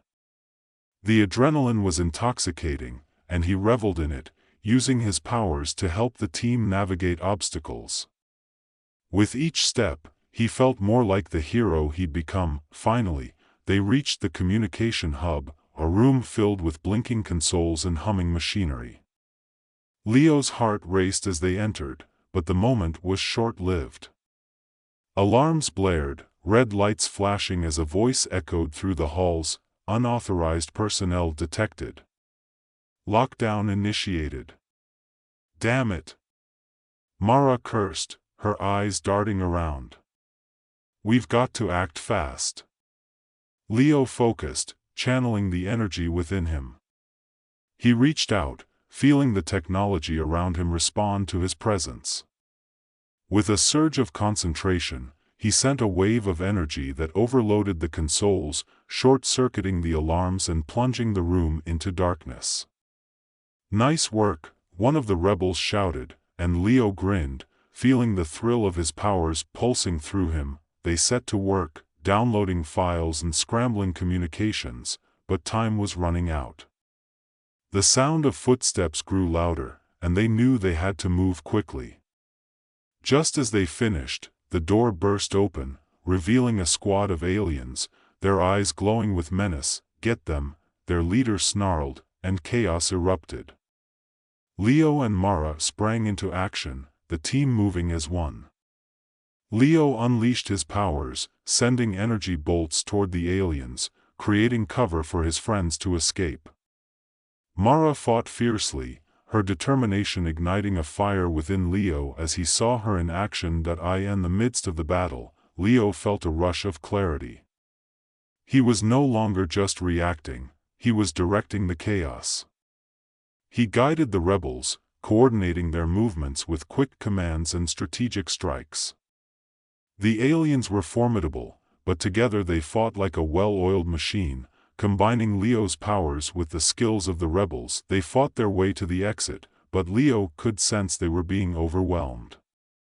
Just as he thought they might be trapped, an explosion rocked the building, sending debris flying. Leo felt the ground shake beneath him, and for a split second, he thought it might be the end. "Now's our chance," Mara shouted, grabbing Leo's arm. They dashed through the smoke and chaos, racing toward the exit. As they burst outside, the night sky greeted them, stars twinkling like a million eyes watching over their escape. They didn't stop running until they reached the safety of the tree-line, the sounds of battle fading behind them. Panting, they finally slowed to a halt, catching their breath as they processed what had just happened. "Did we get everything?" Mara asked, her eyes wide with adrenaline. "More than we bargained for," Leo replied, a grin spreading across his face. "We disrupted their communications and took out a few of their best fighters. We might have just sent a message of our own." As they regrouped with the other rebels, Leo felt a sense of camaraderie wash over him. They had faced overwhelming odds and emerged victorious. This was no longer just about fighting back, it was about reclaiming their home, their lives. Back at the hideout, they gathered to analyze the intel they had secured. The atmosphere buzzed with excitement as they shared what they'd learned, piecing together the new aliens' plans and how they could counter them. Leo felt the energy in the room, a blend of hope and determination. As the night wore on, they developed a strategy to counter the new threat. Leo took his place among the leaders, not just as a barista but as a key player in the rebellion. He saw how his humor had become a rallying cry, something to lift spirits even in the darkest moments. Days turned into a blur of planning, training, and preparation. They communicated with other resistance groups, spreading the word about the new alien threat and pooling their resources. Each day brought fresh challenges, but with every obstacle they overcame, Leo's confidence grew. Mara became his partner in planning, her fierce determination complementing his humor. They developed a rhythm, trading ideas and strategies, all while keeping the mood light even when the stakes were high. One evening, as they mapped out their next move, Leo glanced up from the table. You know, if we survive this, I'm thinking of starting a new coffee shop. Maybe call it Intergalactic Brews or something, he said with a grin. Mara chuckled, shaking her head. You're impossible, Leo. But it might just work. After all, everyone loves a good cup of coffee. They shared a laugh, the bond between them growing stronger as they navigated the uncertainties of their situation. As the days passed, the atmosphere shifted. The new aliens had been quiet, but Leo could feel the tension building. They were plotting something, and he couldn't shake the feeling that it was going to come to a head soon. Then, one day, a massive ship descended from the sky, a dark omen against the blue. It landed in the center of the city, and a voice boomed over the loudspeakers, "People of Earth. We are here to claim what is rightfully ours." Leo felt a surge of anger at the audacity of the aliens. "We're not going to let them take anything," he declared, determination igniting within him. Mara stood beside him, resolute. "We need to gather everyone. If they want a fight, we'll give them one." They quickly mobilized the resistance, the urgency palpable as they prepared to face their new adversaries. Leo felt the weight of his responsibilities pressing down on him, but he pushed through, his sense of humor serving as a beacon of hope for those around him. As they gathered in the streets, facing down the looming threat of the alien ship, Leo stepped forward, ready to lead the charge. "Okay, folks. This is it. Remember, if they try to take our coffee, we'll show them what Earth is really made of." The rebels erupted in laughter, a wave of determination washing over them. Leo felt the energy surge within him, the thrill of being part of something bigger than himself. The aliens descended from their ship, a formidable army of diverse creatures, their eyes glinting with malice. But as they approached, Leo raised his hands, channeling his energy into a radiant display of light. "You want a fight? Let's see what you've got." The battle that ensued was a whirlwind of chaos and camaraderie. Leo fought alongside his friends, using his powers to shield them and strike back against the aliens. The streets became a battlefield, laughter mixing with shouts and explosions as they clashed with the invaders. In the heart of the chaos, Leo spotted Xylox among the alien ranks, his eyes filled with fury. "You think you can defeat us, human?" he shouted, but Leo wasn't intimidated. "No one messes with Earth and gets away with it." Leo shot back, summoning his powers for a final showdown. With a fierce determination, he unleashed a surge of energy that sent shockwaves through the battlefield, forcing the aliens to stagger back. Mara fought by his side, their movements synchronized as they worked to drive the invaders away. As the tide began to turn, Leo felt a rush of hope. They were making a difference, reclaiming their home one battle at a time. And with every laugh shared and every joke exchanged, they solidified their bond, proving that together, they could face anything. Hours passed, the battle intensifying until the aliens began to retreat.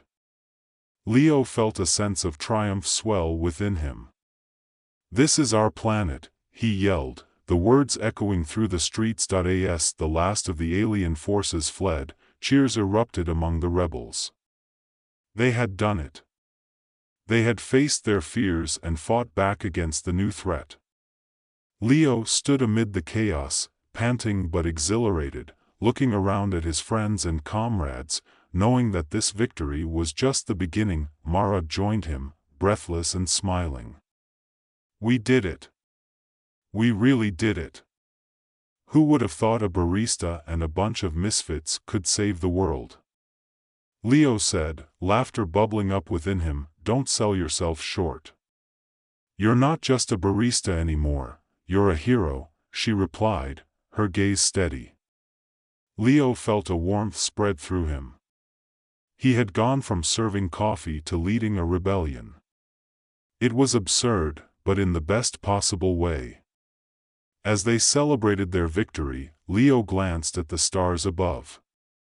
He felt a sense of peace settling over him, knowing they had fought for their home and won. But deep down, he knew this was only the beginning.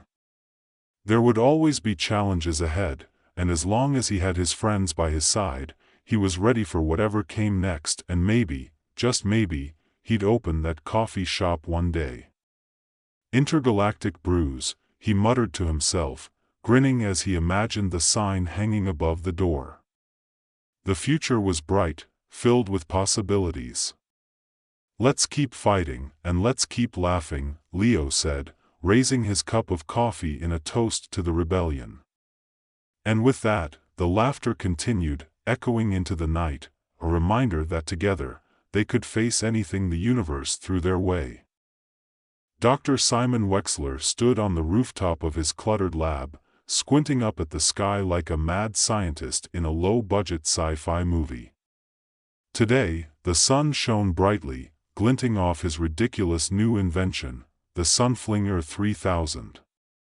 He had been testing it for weeks, and as usual, it wasn't going well.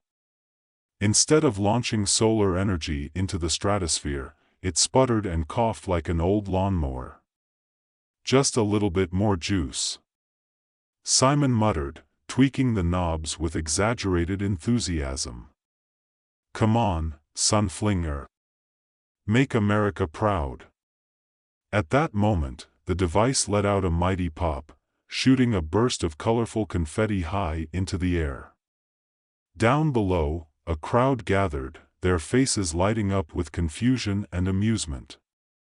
Simon beamed, thrilled by the unintended spectacle, and launched into his best dad joke, "Well, I guess it's a party now. Who's got the cake?" As laughter rippled through the crowd, Simon's assistant Mia rolled her eyes.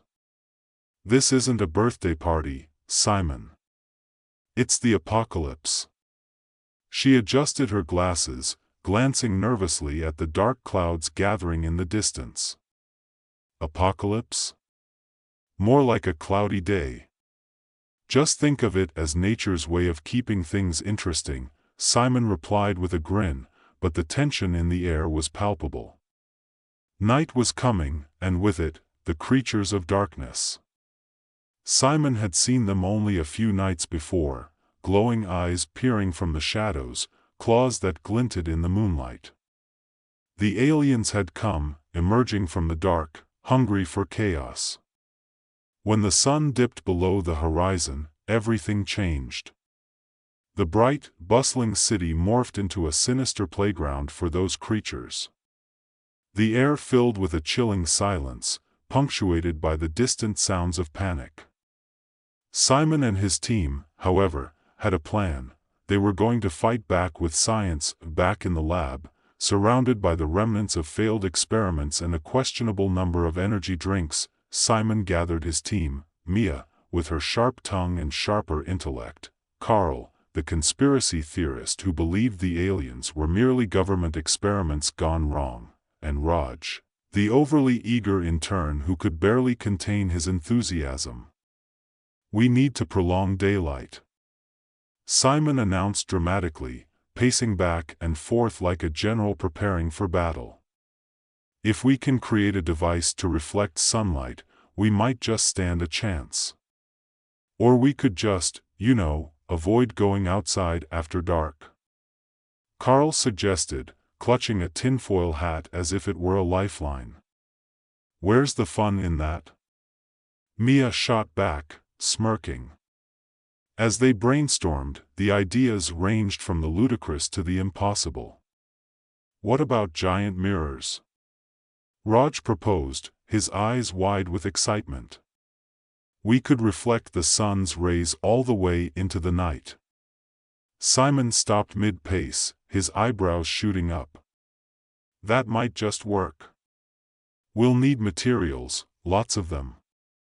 And we'll need to set it up before night falls again." "Don't worry, I'll grab a truck," Raj said, sprinting out the door. As the team raced to gather supplies, they couldn't help but bicker. Mia tossed a roll of reflective foil at Carl, who dodged it, shouting, "Watch it. This isn't a game of dodgeball." "Sure feels like it," Mia retorted, grinning. The day flew by, and as the sun began to set, they rushed to assemble their contraption. The makeshift satellite, a hodgepodge of mirrors and solar panels, stood tall in the city square, glistening in the fading light. "Ready or not, here comes the night," Simon declared, flicking a switch. The device sputtered and whirred, sending beams of light shooting into the sky. For a moment, it seemed to work, until the alien creatures appeared. They emerged from the shadows like a scene from a horror movie, their grotesque forms illuminated by the beams of light. The first few aliens hesitated, caught in the glow, but then they rallied, growling and rushing toward the team. Guys? I think we might have made them mad," Raj squeaked, eyes wide with terror. "Plan B," Simon shouted, grabbing whatever improvised weapons he could find. "We'll hold them off." The night erupted into chaos. The team fought valiantly, using everything from reflective shields to canned goods. Amid the turmoil, Simon accidentally activated the disco mode on the satellite, turning the night into a bizarre rave of light and sound. As colorful lights flashed, the aliens momentarily halted, their eyes wide. The creatures began to sway, hypnotized by the rhythmic beats of their own impending doom. It was the most absurd dance-off imaginable, the aliens bobbing their heads to techno while the team fought back against their instincts to laugh. "Are they dancing?" Mia asked incredulously.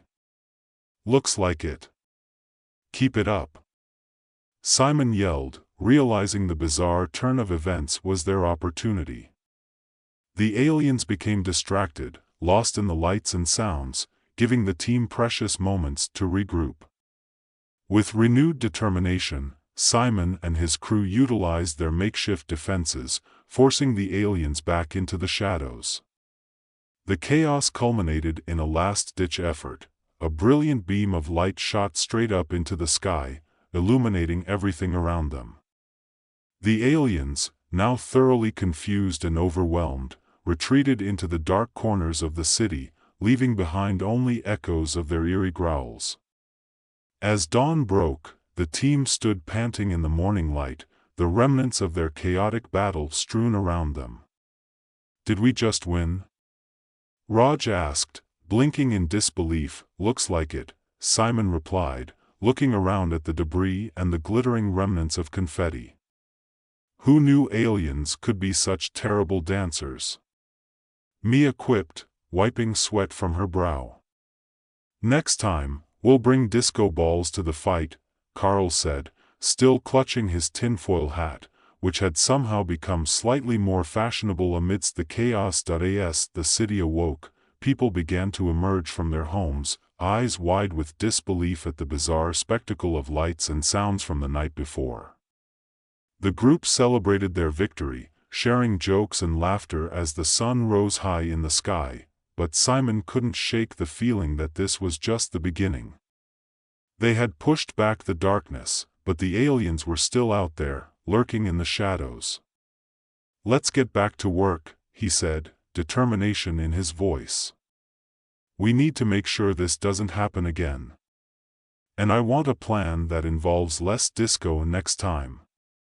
"Ah, but I thought we were the life of the party," Raj exclaimed, laughing as he helped clear the remnants of their makeshift lab. As they prepared for the challenges ahead, Simon cracked a smile, thinking about the strange turn of events. They had faced down the darkness with humor, ingenuity, and a little bit of disco. "Okay, team," he said, rallying them. "Let's make sure we're ready for whatever comes next. And remember, if the night tries to take over again, we'll just shine brighter." The morning light poured over the city, and with it came a sense of hope. They had faced the night, and though it would return, they would be ready.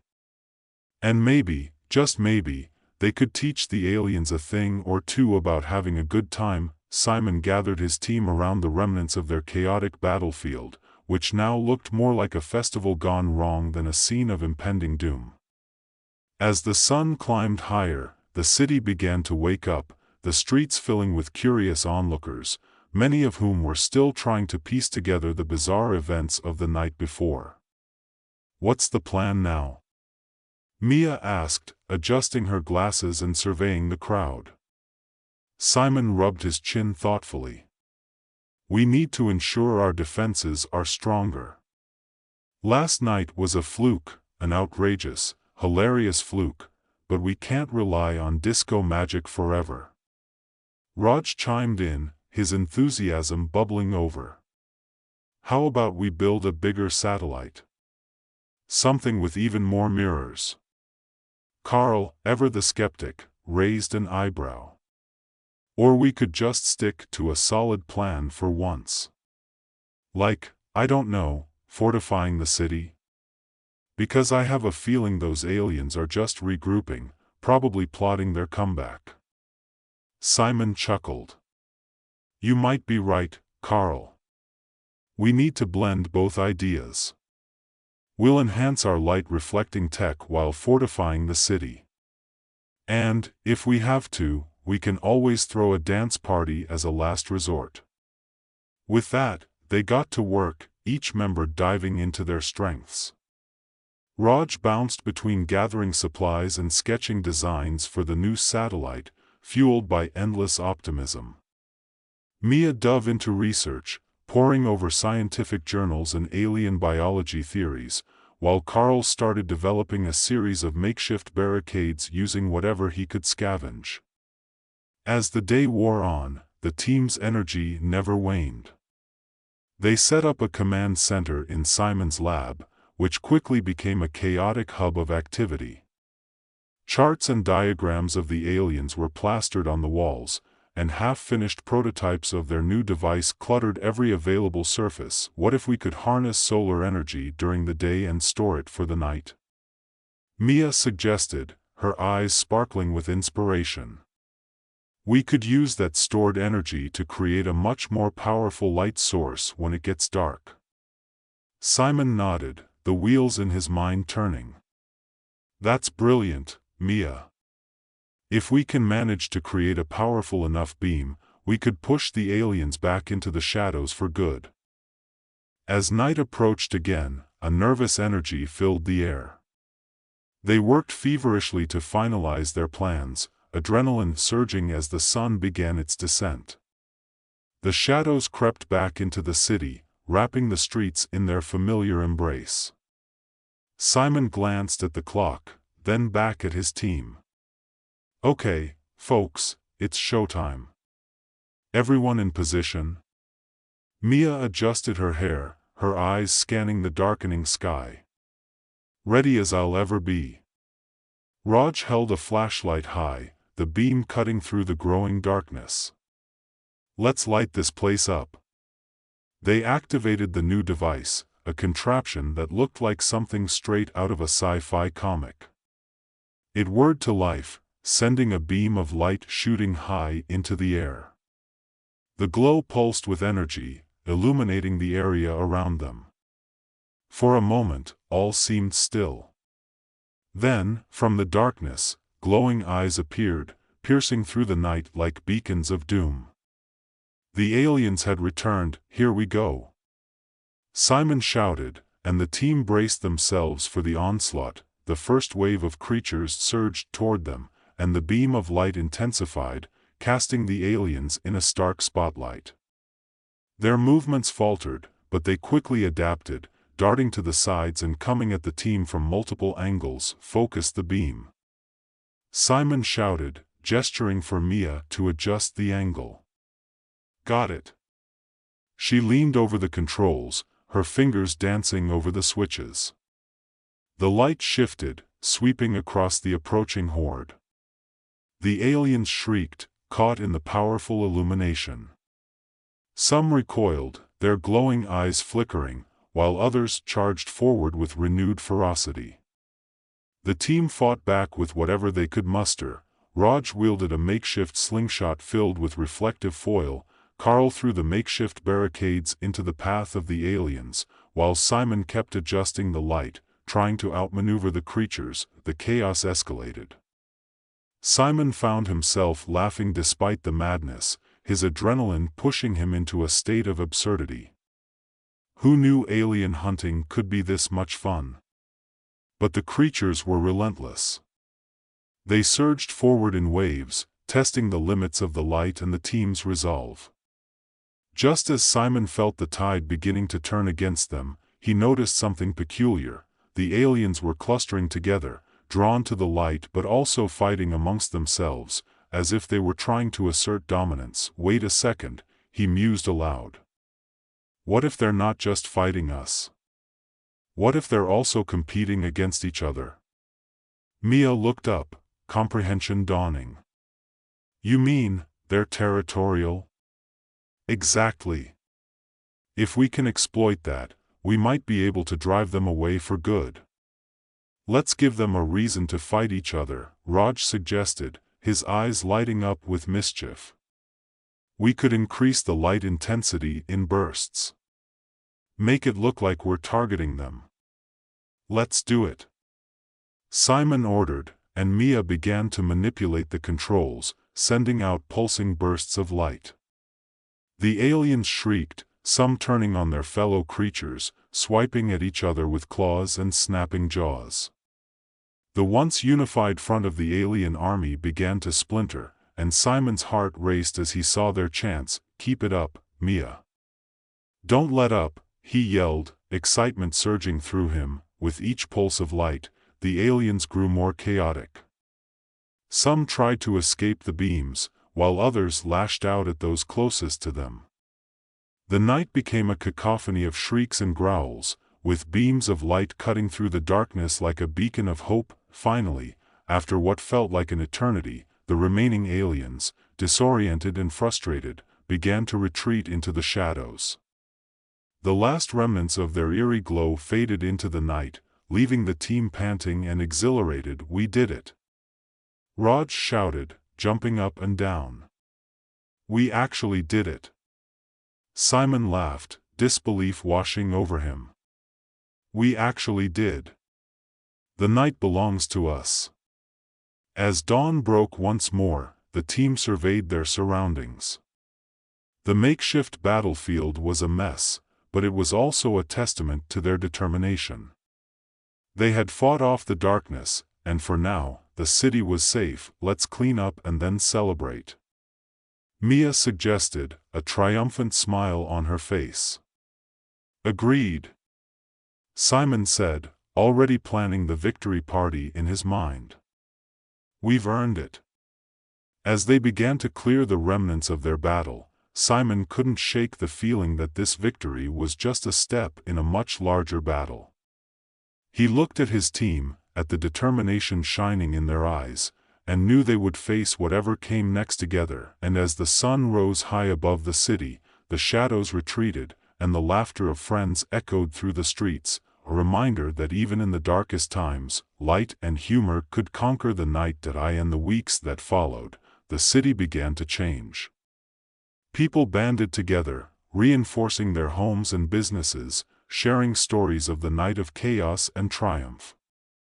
The local news ran segments on the alien dance-off, and Simon's team became somewhat of local celebrities, their antics and ingenuity celebrated by everyone from children to the mayor. Simon, Mia, Raj, and Carl worked tirelessly, improving their technology and brainstorming new ways to ensure safety. They built a community watch system, using the technology they had developed to create a network of light sources throughout the city, keeping the darkness at bay. But even as they fortified their defenses, Simon remained vigilant. The aliens had retreated, yes, but they were still out there, lurking in the shadows. One evening, as he sat in the lab poring over notes, he found himself lost in thought. "What's up, Doc?" Mia teased, Peeking into his office, just thinking about the future, he replied, rubbing his temples. We've won battles, but I can't shake the feeling that this war isn't over. Always the optimist, she said with a grin. Maybe they'll get the message. You know, that we're not the easy targets they thought we were. Or maybe they'll just be back with reinforcements, he replied, unable to hide his concern. Then we'll just have to be ready. We're a team, remember? Yeah, Simon said, a smile creeping onto his face. And we've got disco moves if it comes to that. Laughter bubbled between them, a reminder of their strength. The days turned into weeks, and while life in the city returned to some semblance of normalcy, Simon kept his eye on the skies. Then one evening, as twilight settled in, a flicker of movement caught his attention. He rushed outside, heart pounding, and looked up at the stars. Guys, come quick, he shouted, panic rising in his voice. Mia, Raj, and Carl dashed out of the lab, eyes wide with confusion. What is it? Mia asked, squinting up at the darkening sky. There. Simon pointed.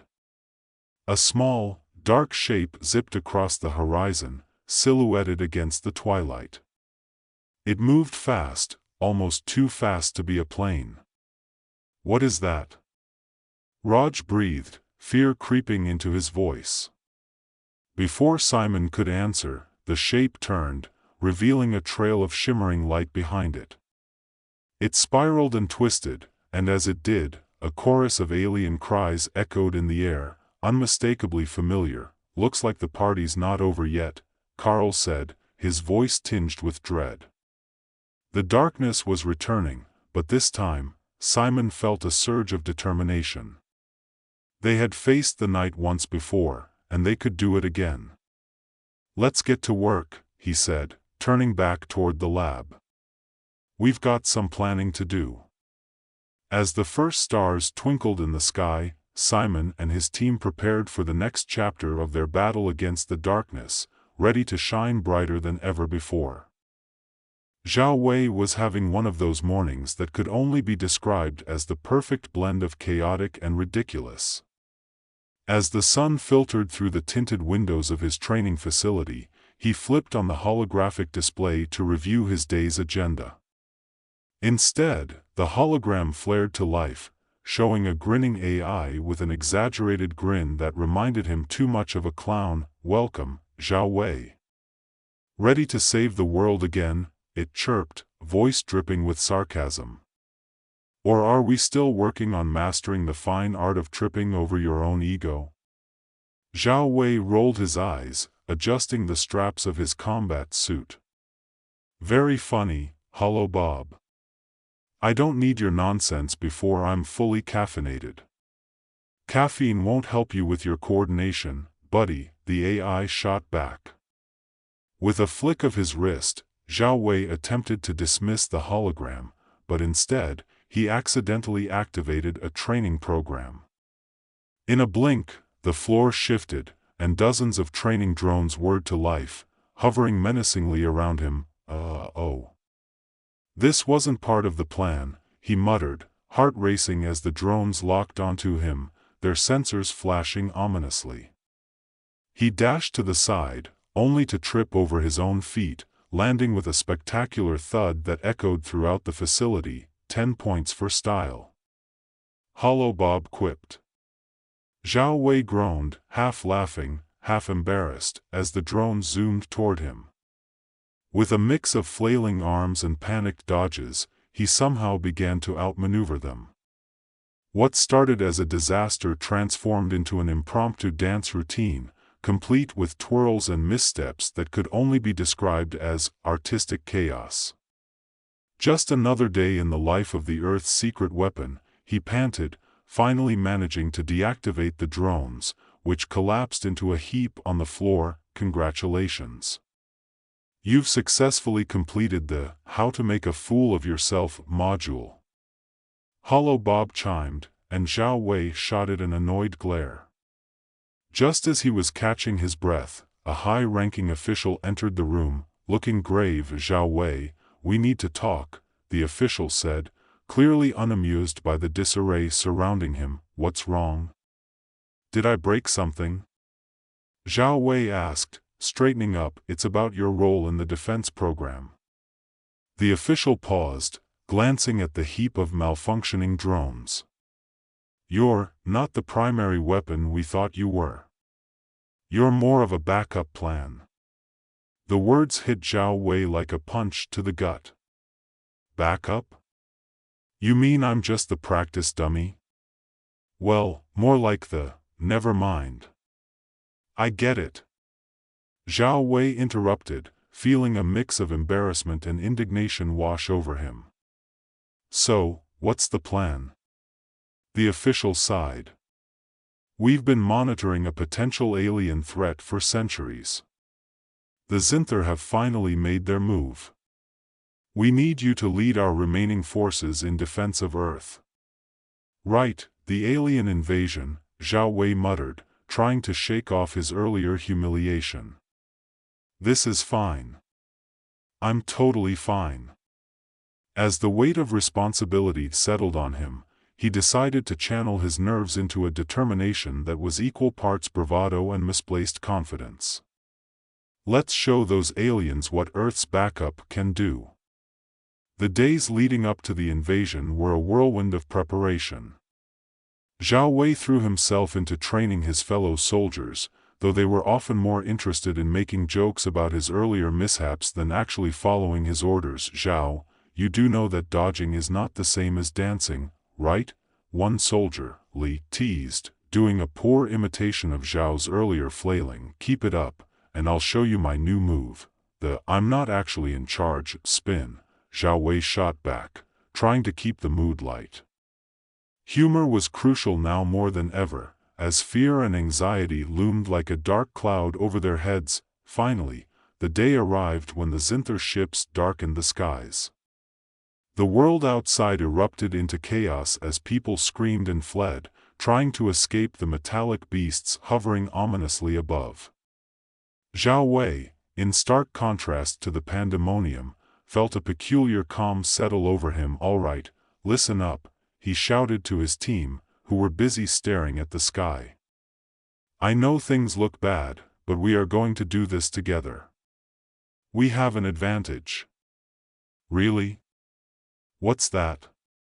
"We're not just backup anymore," Li quipped, a wry smile on his face. "No. I mean our numbers. We outnumber them, sort of.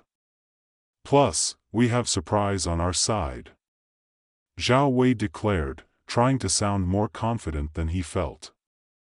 "And if all else fails, we can distract them with my dance moves." His team burst into laughter, breaking the tension just enough for them to focus. The first encounter was not what they expected. The Zinther descended in waves, armed with advanced weaponry and a commanding presence. As the soldiers scrambled to assemble their defenses, Zhao Wei found himself facing off against a towering alien figure. "All right, big guy. Let's see what you've got," he shouted, launching into an attack that was more enthusiastic than strategic. It was chaos from the get-go. Zhao Wei threw punches that missed wildly, ducked under a laser blast that singed the air above him, and somehow ended up tangled in his own gear, crashing to the ground in a spectacular heap. "Nice going, Zhao," one of his comrades shouted from a distance, trying to hold back laughter as they engaged the enemy. Just then, a sharp crack echoed through the battlefield. An alien energy beam struck the ground beside him, sending dirt and debris flying. Zhao Wei scrambled to his feet, adrenaline pumping. "Time to regroup," he yelled, gesturing for his team to fall back. What followed was a series of humorous yet daring maneuvers. Zhao Wei realized that while they might not have the technology or brute strength of the Zinther, they had something better: creativity.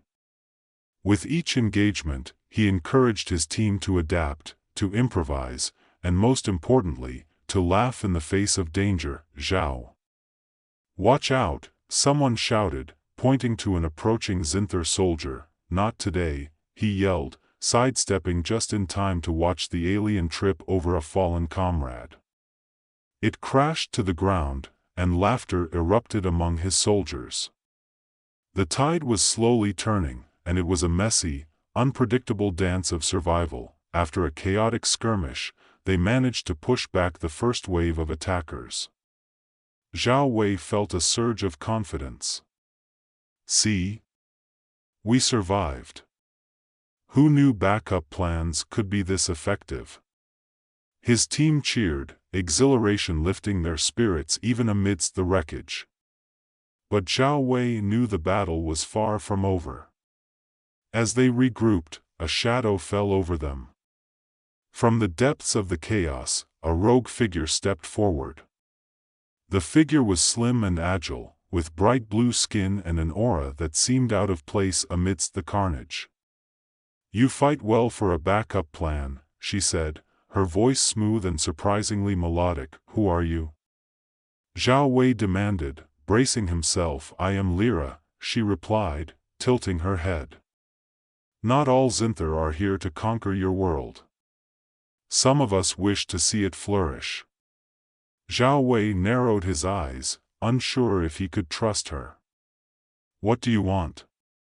"To help you," she said, glancing at the battlefield. "You're facing a much greater threat than you realize. Join forces with me, and we can turn the tide against the true leaders of the Zinther." A spark of curiosity ignited in Zhao Wei. "All right, but if you betray us, I will definitely trip you over." Lyra laughed, a sound like music. "I'll take my chances." As they prepared for the next phase of their battle, Zhao Wei felt a sense of unity building. He was no longer just the backup soldier, he was becoming a leader. The absurdity of their situation didn't escape him. Here he was, teaming up with an alien to fight against a common enemy. "Let's show them what Earth can do," he shouted, rallying his troops. Laughter echoed around him, mixing with shouts of determination. With a new ally at his side, he felt more confident than ever. As Zhao Wei and Lyra stood at the front lines, the mood shifted from fear to fierce determination. The battlefield was littered with debris, the air thick with the acrid smell of smoke and scorched earth. Zhao Wei felt a surge of adrenaline as he rallied his fellow soldiers around him. "Listen up," he shouted, projecting his voice over the chaos. "We've got an alien invasion on our hands, and it's time to show them they picked the wrong planet to mess with. Lyra here knows a thing or two about the Zinther. We're going to use that to our advantage." "Right," Lyra chimed in, her eyes scanning the horizon where the Zinther ships hovered ominously. "The leadership structure is hierarchical, and the higher-ups are controlling the invasion from their flagship. If we can disrupt their command, we can throw their entire operation into disarray." "Okay, so we need a plan," Zhao Wei said, the gears in his mind starting to turn. "What's our first move?" "We'll need to distract the main forces," Lyra explained, a glint of excitement in her eyes. "I can create a diversion while you and your team infiltrate their ship." Zhao Wei nodded, feeling a rush of hope. "Let's do this. Li, gather the troops. We'll split into 2 teams. One will provide cover for Lyra, and the other will move to the flagship. We're going to hit them where it hurts." As his team scrambled to get into position, Zhao Wei felt the weight of leadership settle comfortably on his shoulders. With Lyra's expertise and his team's newfound camaraderie, they might just stand a chance. He couldn't help but grin at the absurdity of it all. Just days ago, he was worried about being the backup plan, and now he was leading a charge against aliens with an actual alien by his side. "Remember," Lyra said, "timing is everything. Once I create the distraction, you'll have only a few minutes before they realize what's happening. You'll need to move quickly. Got it, Zhao Wei replied, adrenaline coursing through him. And just so you know, my backup plan is a dance-off if all else fails. Lyra laughed, a sound like wind chimes. I'll hold you to that. With the plan set, they moved into action.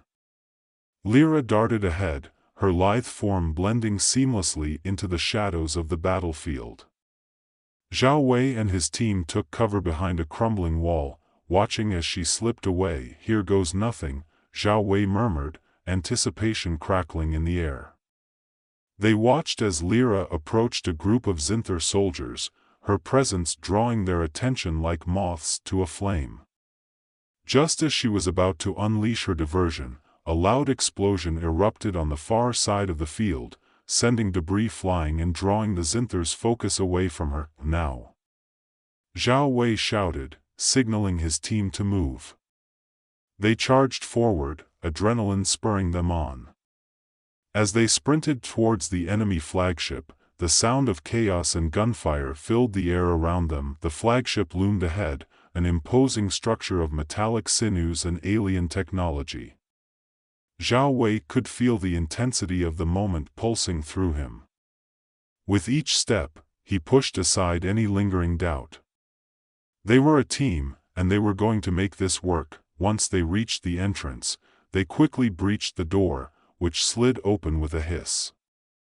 Inside, the interior was starkly different from the chaotic battlefield. It was eerily quiet, illuminated by pulsating lights that cast long shadows along the walls. Stay alert, Zhao Wei whispered, leading his team through the corridor. They could be anywhere. As they ventured deeper, the silence was shattered by a sudden alarm, red lights flashing ominously. They know we're here, someone shouted, and panic surged through the group. Stick together, Zhao Wei commanded, drawing on the strength of his training. We've come too far to turn back now. They pressed forward, encountering Zinther soldiers at every turn. With each skirmish, Zhao Wei relied on his instincts and the lessons he had learned. He dodged, weaved, and fought, using every ounce of his enhanced abilities to keep his team safe. The initial laughter that had characterized their encounters was replaced by a fierce focus, each soldier working seamlessly together, their movements a dance of chaos and precision. In the midst of the battle, Zhao Wei caught a glimpse of Lyra through the window of the control room, where she was engaging a group of Zinther leaders. He could see the determination on her face, and it spurred him on. Keep pushing forward, he shouted. We're almost there. Finally, they reached the control room, bursting through the door to find it filled with a dozen Zinther, their alien eyes wide with shock at the sudden intrusion. Zhao Wei didn't hesitate, he charged forward, his team following closely behind. Zinther scum, he yelled, launching himself at the nearest soldier. The battle was fierce, but with teamwork and strategy, they quickly overwhelmed their foes.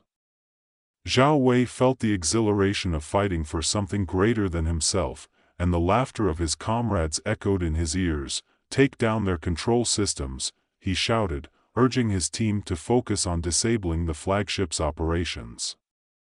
They scrambled to the consoles, fingers flying across the alien technology as they worked to bring the ship to a standstill. As they fought, Lyra burst into the room, her expression triumphant. You did it. The diversion worked better than I hoped. The main forces are in disarray. Great. Now we just need to finish what we started. Zhao Wei exclaimed, rallying his troops. Let's send a message to those Zinther, Earth fights back. They worked furiously, coordinating their attacks and utilizing everything they had learned in the heat of battle. Finally, after what felt like hours, they managed to disable the flagship's main systems.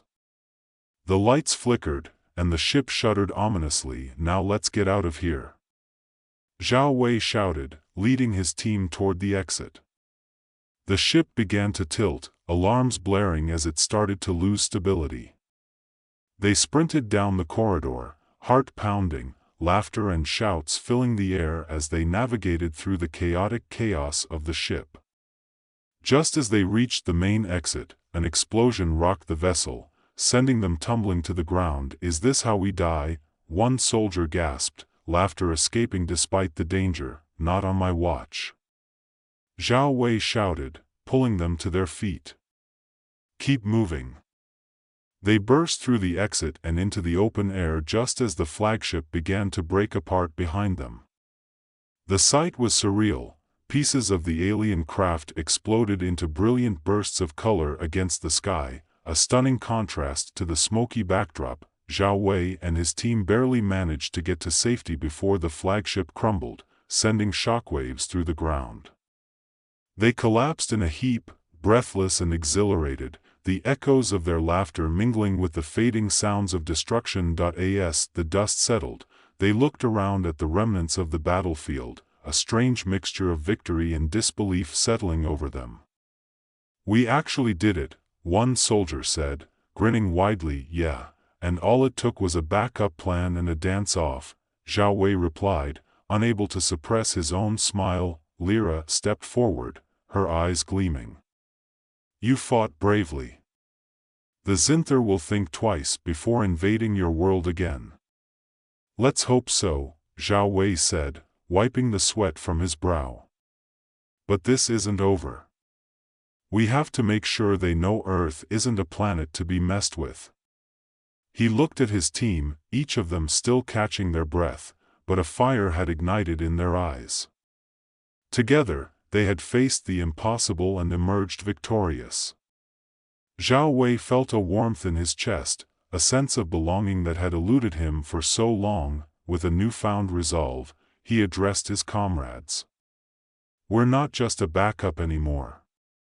We're a force to be reckoned with. Let's show them what humanity is capable of." Cheers erupted from his team, their laughter echoing into the air as they celebrated their hard-won victory. Zhao Wei couldn't help but laugh along, the absurdity of it all washing over him like a wave.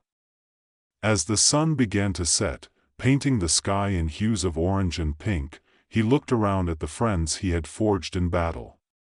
Lyra stood beside him, a quiet strength radiating from her. "Whatever comes next," Zhao Wei said, his voice steady, "we'll face it together." And as they gazed out at the horizon, a new adventure awaited them, one filled with laughter, camaraderie, and the promise of a brighter future for Earth. In a city that sparkled like a diamond beneath the afternoon sun, Jake Thompson was about to make a name for himself, again. His day began like any other, with the gleaming cockpit of his advanced fighter jet waiting eagerly for its pilot. The sun bathed the tarmac in golden light, the hum of technology thrumming around him.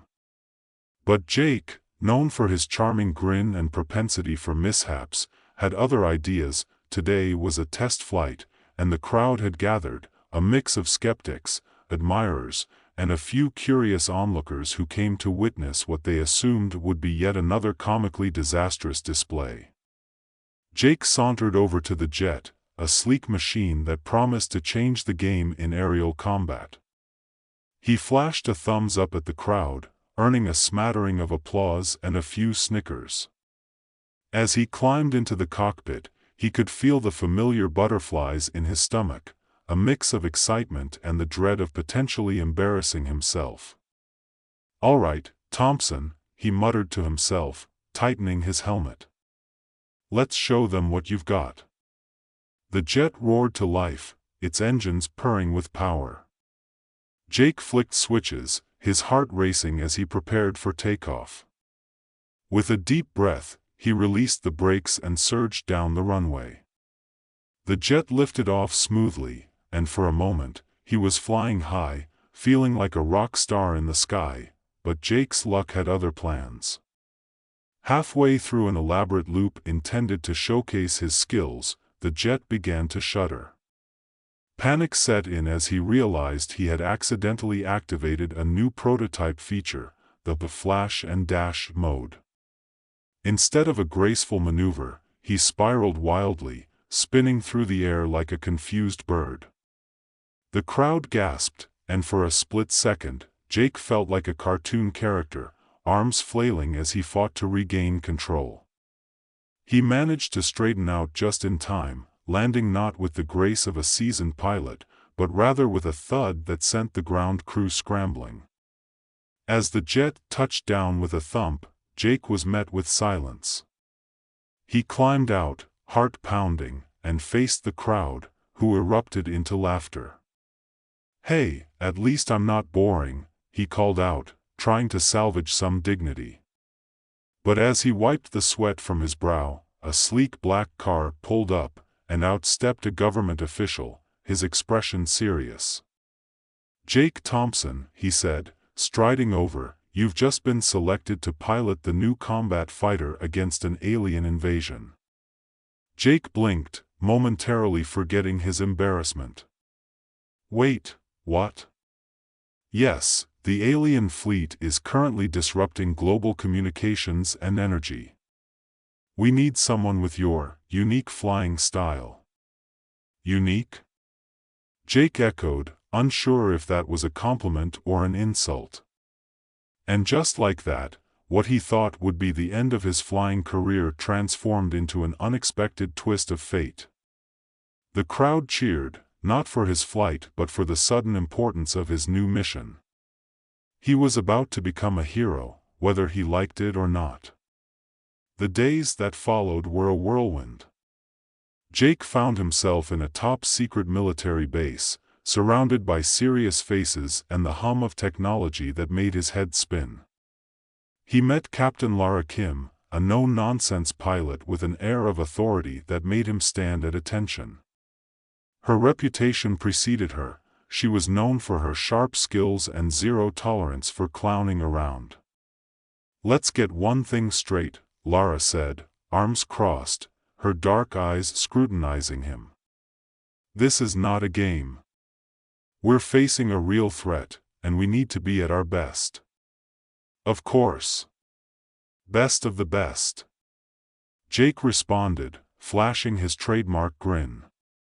"Just think of me as the wild card." Her eyebrow arched, unimpressed. "Wild card? More like a loose cannon." Their training sessions began, a chaotic mix of serious drills and Jake's outrageous attempts to impress. In one exercise, he accidentally triggered the ejector seat while demonstrating a maneuver, launching a training dummy into the air. "Oops. Was that supposed to happen?" he laughed, while Lara facebombed. As they continued training, Jake's style proved surprisingly effective. His unpredictable flying threw off simulations, causing enemies to falter. They became an odd team, Jake's comedic antics balancing Lara's strict discipline, each learning from the other amidst laughter and frustration. One day, during a simulator run, Jake decided to break the monotony with a daring plan. "How about we go with a classic, distract them with something shiny?" Lara raised an eyebrow. "You mean like a disco ball?" "Exactly. If they can't stop staring, they won't know what hit them." They both chuckled, the tension easing. "All right, but let's keep the disco balls in the brainstorming phase," Lara replied, shaking her head with a smile. As they prepared for their first real encounter, Jake felt the familiar flutter of nerves. He was being thrust into a battle, not just for his life, but for the fate of Earth. The day of the encounter arrived, and the sky was filled with the sound of jet engines. As they soared high above the clouds, Jake glanced at Lara. "Ready to save the world?" Lara smirked, "Just try to keep the jet in one piece." Their formation tightened as they approached the alien fleet, a monstrous sight against the brilliant blue sky. Ships shaped like giant, metallic jellyfish floated ominously, beams of light crackling between them. "Here we go!" Jake shouted, adrenaline pumping. They engaged in a dizzying aerial dance, weaving through enemy fire and dodging beams of light. Jake's heart raced as he executed wild maneuvers, narrowly avoiding being hit. "This is way more intense than the simulator," he yelled, exhilarated. With each successful strike, the alien seemed to falter, confused by Jake's unpredictable style. They were winning, but just when it seemed they had the upper hand, a large alien ship appeared, blocking their escape route. "Jake! We need a plan!" Lara shouted over the comms, her voice steady despite the chaos. "Right. How about a loop-de-loop?" Lara's expression turned serious. "Not a great idea, but we don't have many options." With determination, Jake initiated the maneuver. They soared upward, spiraling toward the alien ship. It was a risky move, but as they flew over the enemy, Jake dropped a series of flares designed to confuse and distract. "Now!" Lara shouted, and they both dove toward the ship, weapons blazing. The plan worked perfectly. The alien ship exploded in a dazzling array of lights. "Did you see that?" Jake cheered, pumping his fist in victory. "Keep your head in the game, Thompson." Lara snapped, but there was a hint of a smile tugging at her lips. As the battle raged on, the aliens were forced to retreat, their fleet scattering in the face of unexpected human resilience. Jake and Lara had forged an unusual but powerful partnership, relying on each other's strengths to overcome a monumental challenge, but their victory was bittersweet. They had succeeded, but Jake knew this was only the beginning. With the alien fleet still looming out there, ready to regroup, he felt a chill of uncertainty. Jake and Lara hovered in the aftermath of their first battle, the adrenaline still coursing through their veins. The sky, once darkened by alien ships, was now clear, dotted only by wispy clouds. But beneath the calm, a storm brewed in their minds. "Did we really just win?" Jake said, glancing at Lara. She was focused, her eyes scanning the horizon for any signs of the retreating alien fleet. "Don't get cocky," she replied. "This isn't over. They'll regroup, and when they do, we need to be ready." "Ready for what?" "Another round of aerial acrobatics?" he asked, flashing her a grin. But the seriousness in her expression kept his smile in check. "More like a full-scale invasion." "We'll need to come up with a strategy," she said, her tone steady and authoritative. Back at the base, the mood was a mix of celebration and tension. Technicians rushed to analyze the data collected during the battle, and commanders discussed the next steps in hushed tones. Jake and Lara were debriefed immediately, and the excitement of victory quickly shifted to the gravity of their situation. "Look," Lara said as they pored over the battle footage on a large screen, "the aliens are more coordinated than we thought. We can't rely on sheer luck and unpredictability next time." "Agreed," Jake replied, rubbing the back of his neck. "But we did catch them off guard. What if we double down on that? Use their own tactics against them?" She pondered this for a moment, her brow furrowed in thought. "That could work. If we can get them to underestimate us again, we might have a chance to disrupt their formation." As they plotted their strategy, the tension between them slowly shifted to a more collaborative energy. Jake found himself respecting Lara's insights, and she began to appreciate his unconventional approach. They brainstormed ideas, mixing serious tactics with their usual banter, which lightened the mood. Days passed as they prepared for the next encounter. They trained hard, with Lara instilling discipline while Jake introduced quirky tactics, like dropping glitter bombs to disorient enemies. The whole process was filled with unexpected laughter, particularly when they had to explain the rationale behind their strategies to the higher-ups. The second encounter came sooner than they anticipated. The command center buzzed with urgency as the radar detected the alien fleet re-emerging on the outskirts of the atmosphere. Jake felt his heart race. "Time to see if our plan works," he said, trying to keep the nerves at bay. Lara shot him a look, her face serious. "Stay focused. Remember, we're not just out there to have fun. Lives are at stake." Right. Just trying to lighten the mood," Jake replied, but he felt the weight of responsibility settle on his shoulders. As they launched into the sky, the familiar rush of exhilaration mixed with anxiety.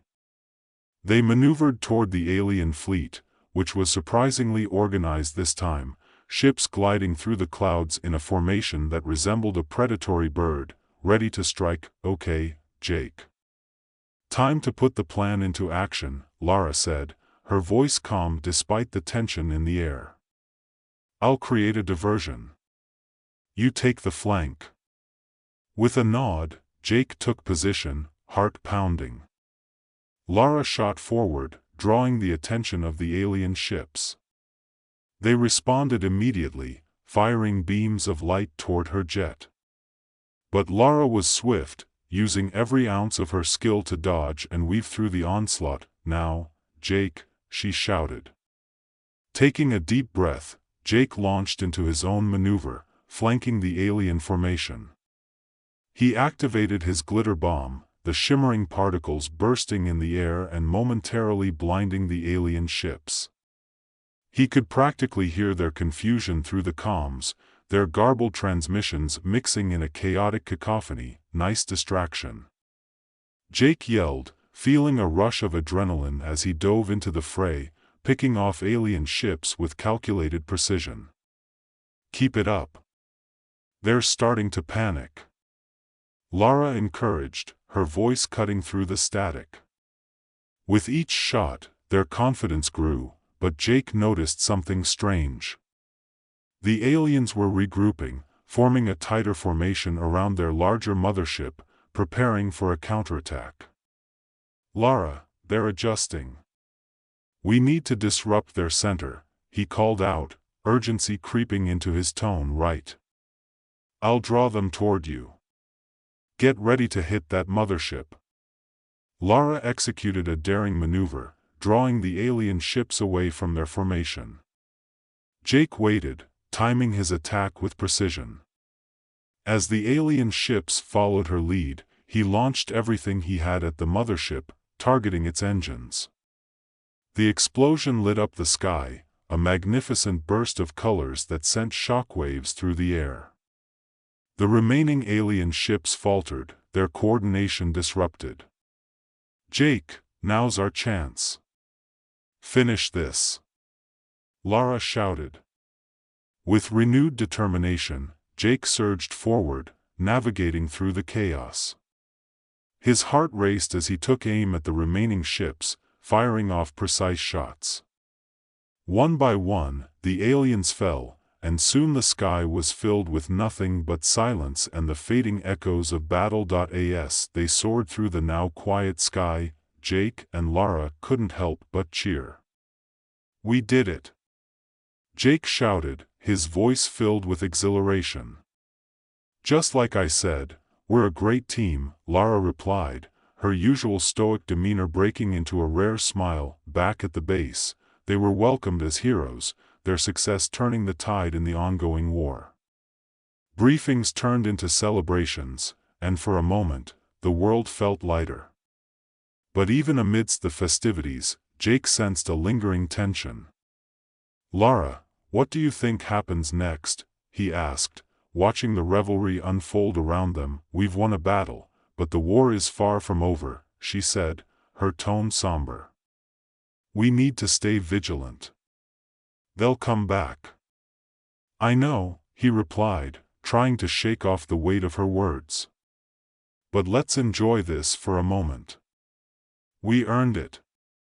As the evening wore on, Jake found himself caught between celebration and anxiety.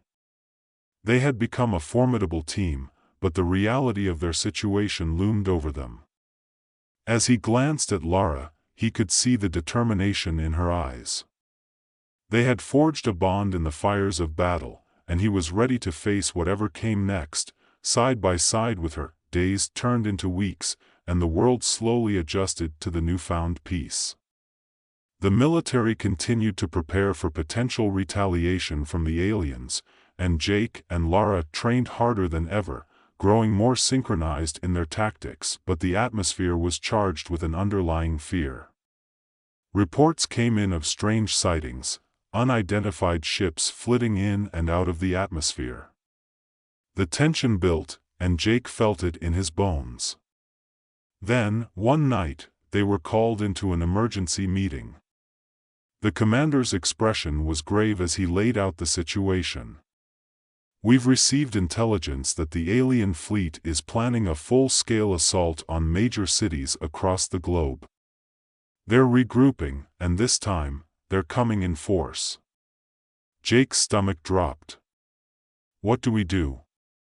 "We need you two to lead the charge," the commander said, locking eyes with Jake and Lara. "You've already proven yourselves. We believe your unique approach could be the key to turning the tide again." Lara nodded, her expression resolute. "We won't let you down." "Let's devise a plan," Jake said, adrenaline coursing through him. "If we can anticipate their movements and disrupt their formations again, we might just stand a chance."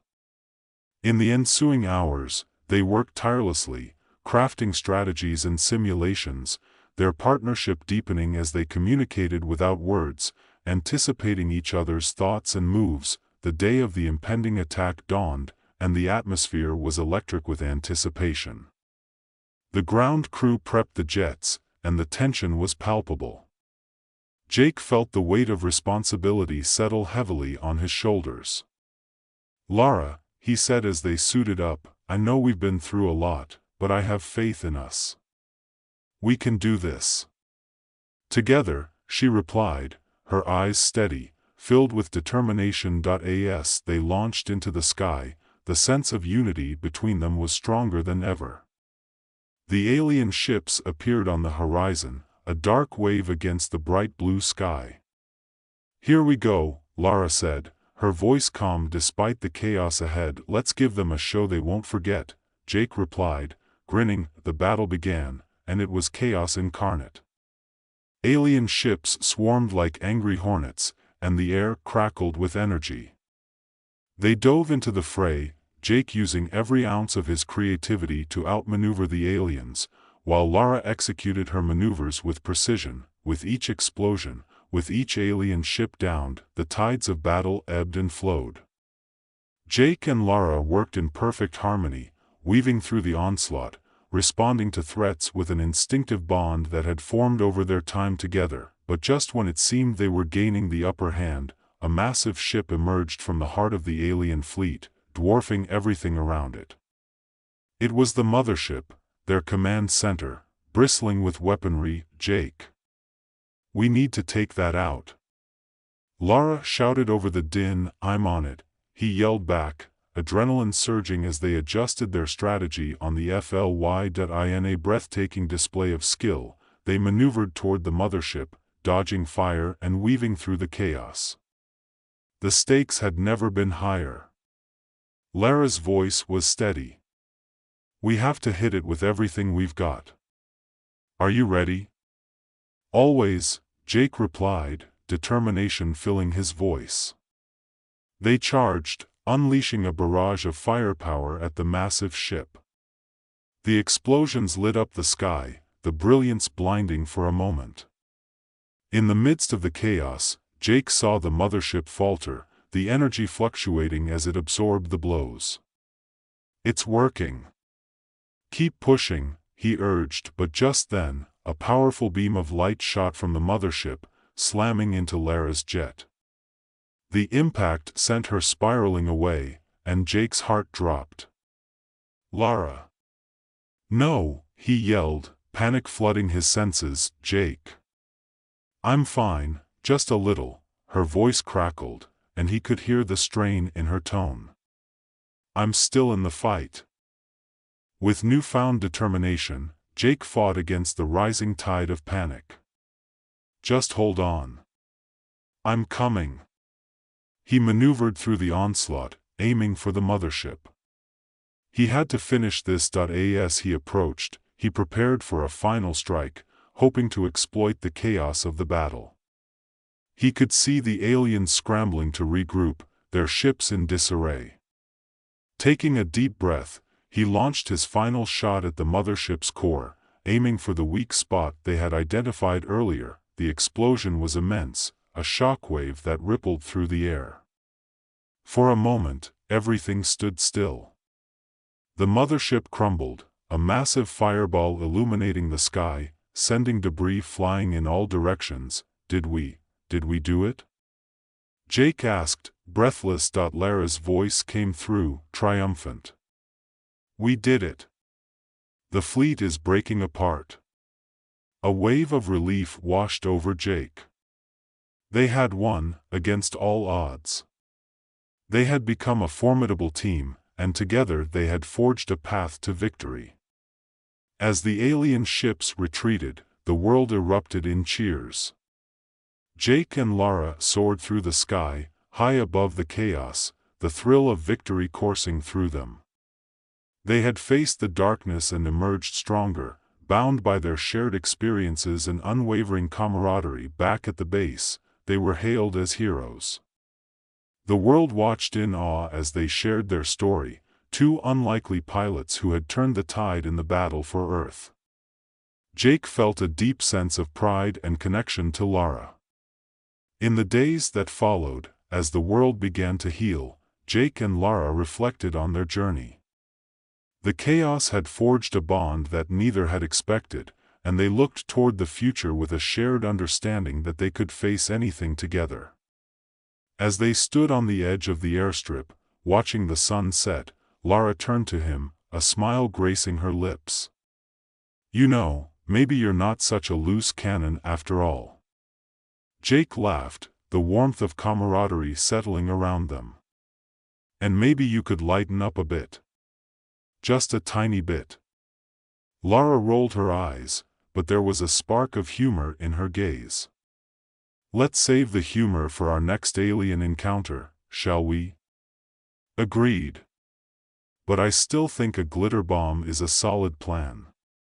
"Don't push your luck, Thompson," she warned, though her smile remained. Together, they watched the sky turn from brilliant orange to deep indigo, the stars emerging one by one. The universe was vast and unpredictable, but for the first time, it felt like they were ready to face whatever came next, together. In a world turned upside down, where the skies glowed a sickly green and alien spacecraft lazily orbited like overgrown insects, Jack Thompson found himself hunched over a broken robot in what used to be downtown Seattle. He flicked a switch on Robo-Buddy's side, hoping for the whir of circuits. Instead, he was greeted by an unfortunate burst of static, followed by the robot's voice, mechanical, yet oddly cheerful. "Greetings, Earth Meatbag. How may I assist you today? Could you not call me that?" Jack sighed, rolling his eyes. "I'm not a meatbag, I'm a soldier." "Processing, you are, in fact, a meatbag." "Error. Error." Jack shot a look at the sky, half expecting the aliens to zap him for talking to a malfunctioning hunk of scrap metal. He missed the days when his biggest worry was getting the last slice of pizza at a party. Now, with Earth's civilization reduced to ruins and a handful of humans scraping together a resistance, his problems were of cosmic proportions. "Robo-Buddy, focus. We have a mission," he said, trying to inject some seriousness into the situation.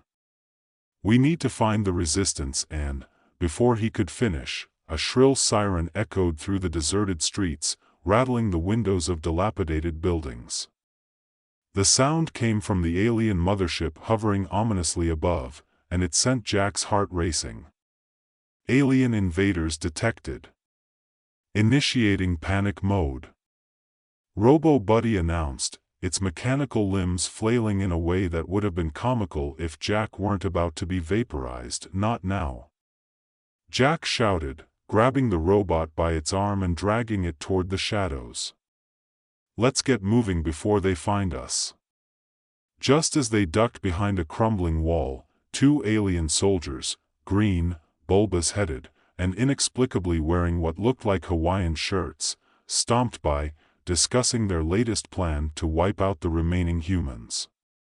Jack strained to hear, heart pounding, and then we'll deploy the dreadnoughts to eliminate the last bastion of human resistance, one of them declared, adjusting his floral-patterned shirt with a flourish. Excellent. I love a good extermination, the other replied, chuckling. Jack squinted, a thought igniting in his mind. He could exploit this. He had heard the aliens were arrogant, overconfident in their superiority. If he could just find a way to disrupt their plans, perhaps humanity would stand a chance. With that spark of hope, Jack and Robo-Buddy set off in search of the resistance, driven by an idea that was half brilliant, half crazy, and all Jack. After hours of navigating through the wreckage of the city, Jack finally stumbled upon the Resistance's hideout. It was tucked inside what used to be a shopping mall, now draped in makeshift banners and the smell of burnt-out wires. He pushed through the entrance, feeling a rush of relief mixed with nervousness. Inside, he was greeted by a chaotic scene of survivors huddled over maps and makeshift weapons, their faces etched with weariness but flickering with determination. Jack spotted Captain Mia, the de facto leader, barking orders. She was a fierce woman with short cropped hair and a scar over one eyebrow that added to her formidable presence. Thompson, she called out, her voice cutting through the din, what have you got for us? Aliens have a vulnerability, Jack announced, drawing attention. I overheard them talking about a weakness in their energy systems. If we can disrupt it, we might have a chance. The room fell silent. A few skeptical eyes met his, while others seemed intrigued. Is this another one of your harebrained schemes? Mia challenged, crossing her arms. No, I swear. Jack insisted, waving his hands dramatically. This is serious. We can sneak into their facility, hit them where it hurts, and maybe, just maybe, spark a rebellion. Mia studied him for a moment, then exchanged glances with her second-in-command, Sam, a wiry man with a knack for tinkering. All right, Thompson. You've got our attention. But we're not risking lives on a whim. Let's hear your plan. Jack felt a rush of excitement. He outlined his strategy, pointing at a hastily drawn map of the alien facility. The others leaned in, captivated despite themselves. The next few days were a blur of preparations. Jack found himself alongside a motley crew of survivors, each with their quirks and specialties. Frank, an elderly man with a passion for crafting explosives, kept insisting on adding glitter to their bombs for psychological warfare. Jenny, a former barista turned sniper, was adamant about coffee breaks between planning sessions. As they gathered supplies, there were comedic moments that made Jack realize how absurdly human they all still were. Frank accidentally blew up a pile of old furniture instead of a practice bomb, sending cushions flying everywhere. Just testing for effectiveness, he hollered, amidst laughter. Jack couldn't help but chuckle, realizing that humor was their lifeline in this bleak world. They worked late into the night, forging weapons and concocting plans, with Robo-Buddy providing unsolicited advice and miscalculations that somehow ended up being serendipitous. Statistics show that when panic ensues, humans become more resourceful. Robo-Buddy declared, interpreting the chaos as a scientific breakthrough. Finally, they were ready. They donned makeshift armor crafted from old car parts and debris, giving everyone an odd, post-apocalyptic superhero look. Jack felt a rush of camaraderie. They were all in this together. As the day of the mission dawned, the team set out under the cover of darkness, their hearts pounding with adrenaline. The path to the alien facility was fraught with danger. They navigated through enemy-controlled areas, dodging patrols and taking cover when necessary. Stealth mode activated, Robo Buddy announced as they crouched behind a pile of rubble, but Jack could only roll his eyes. They reached the facility, a towering structure pulsing with alien energy. As they approached, Jack's pulse quickened. This was it. Time to turn the tide. We're going in, he whispered, and the team nodded, determination written on their faces. Inside, the atmosphere was thick with tension. They moved swiftly, Jack leading the way, using his makeshift gadgetry to disable security systems. They encountered alien guards, and with each confrontation, the mix of fear and laughter only heightened. Sam's quirky gadgets often malfunctioned hilariously, leading to unexpected victories that left the aliens bewildered. Just as they reached the heart of the facility, the glowing energy core, everything went sideways. An alarm blared, and Jack's heart sank. They'd been compromised. Quick! To the energy core! Mia shouted, shoving aside a panel to reveal a swirling mass of energy. But instead of a mere source of power, it began to pulse rhythmically, as if alive. What is that?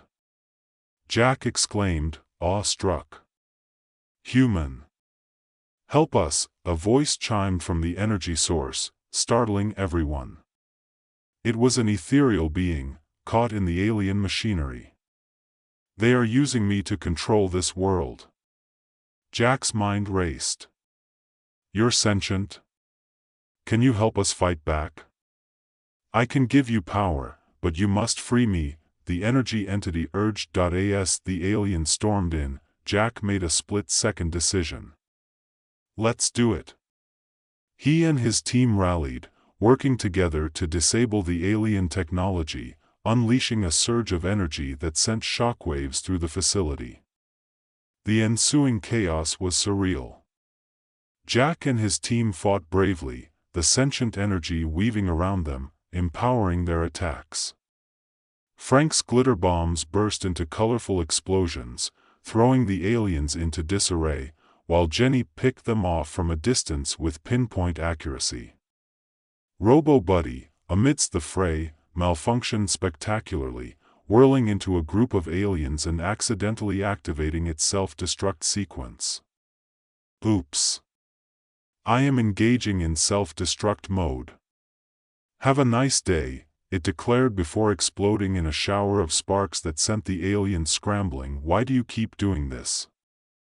Jack shouted, half laughing, half exasperated. With renewed strength and the energy entity fighting alongside them, they pushed through, finally disabling the core.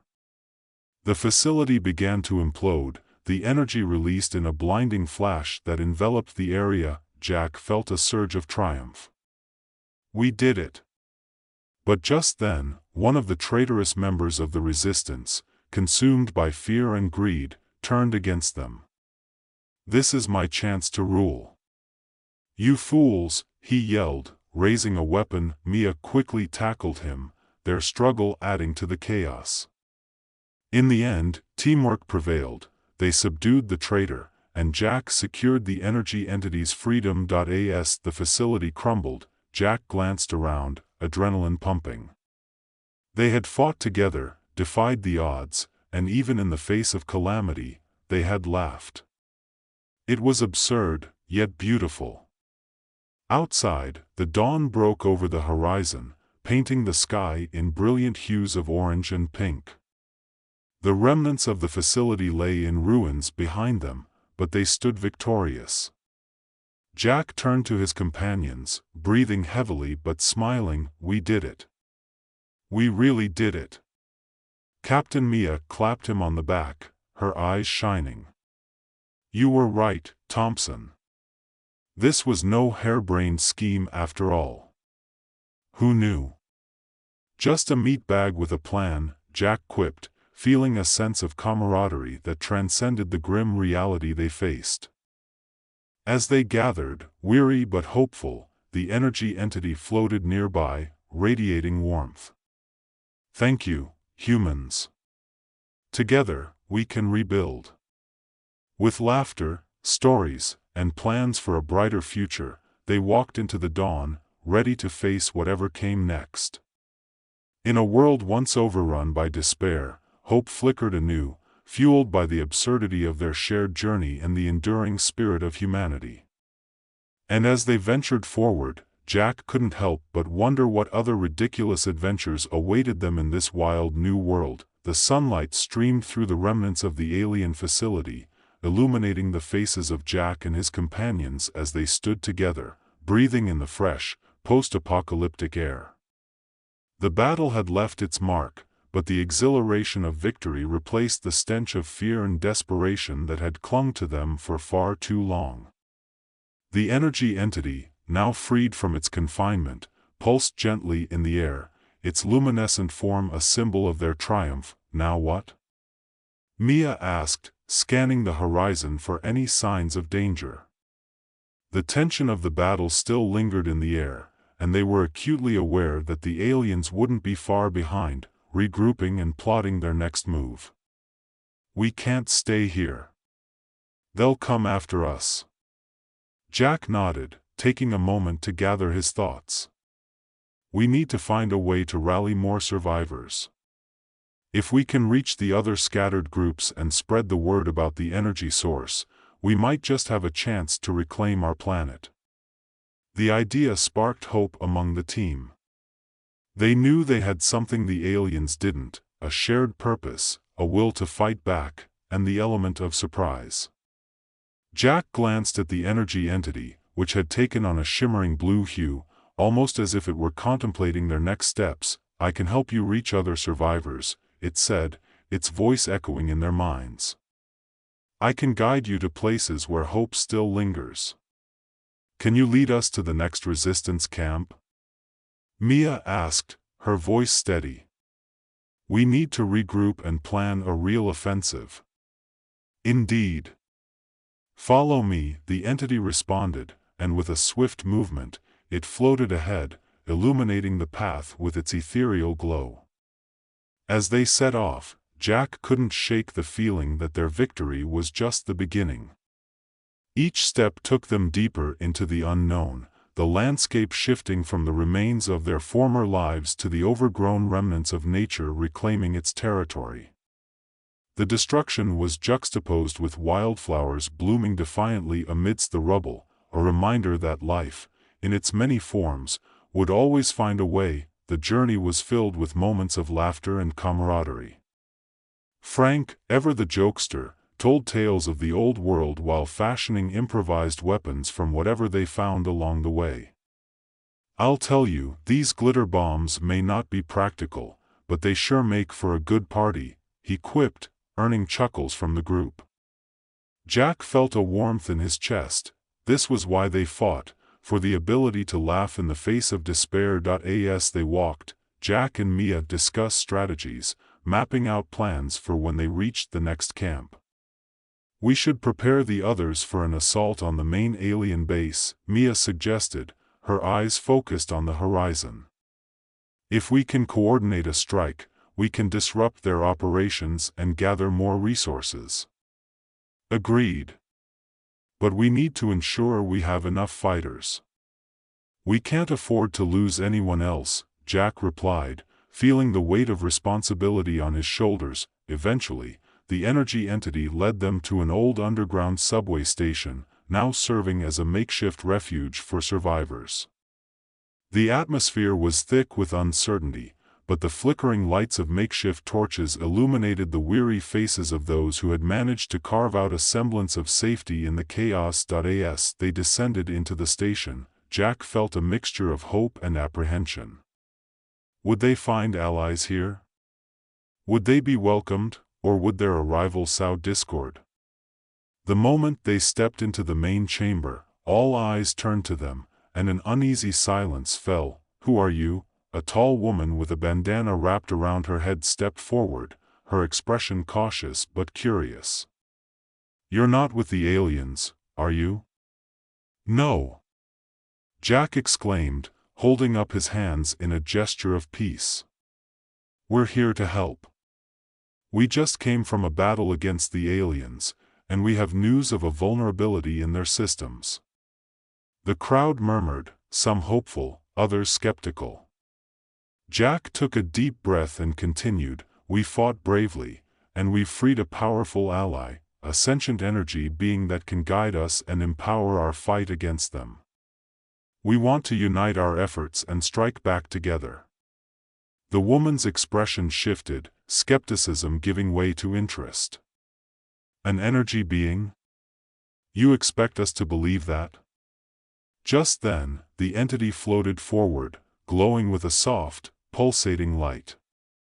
"I am here to assist. Together, we can reclaim our world," it announced, its voice resonating through the chamber. Gasps filled the air, and the mood shifted palpably.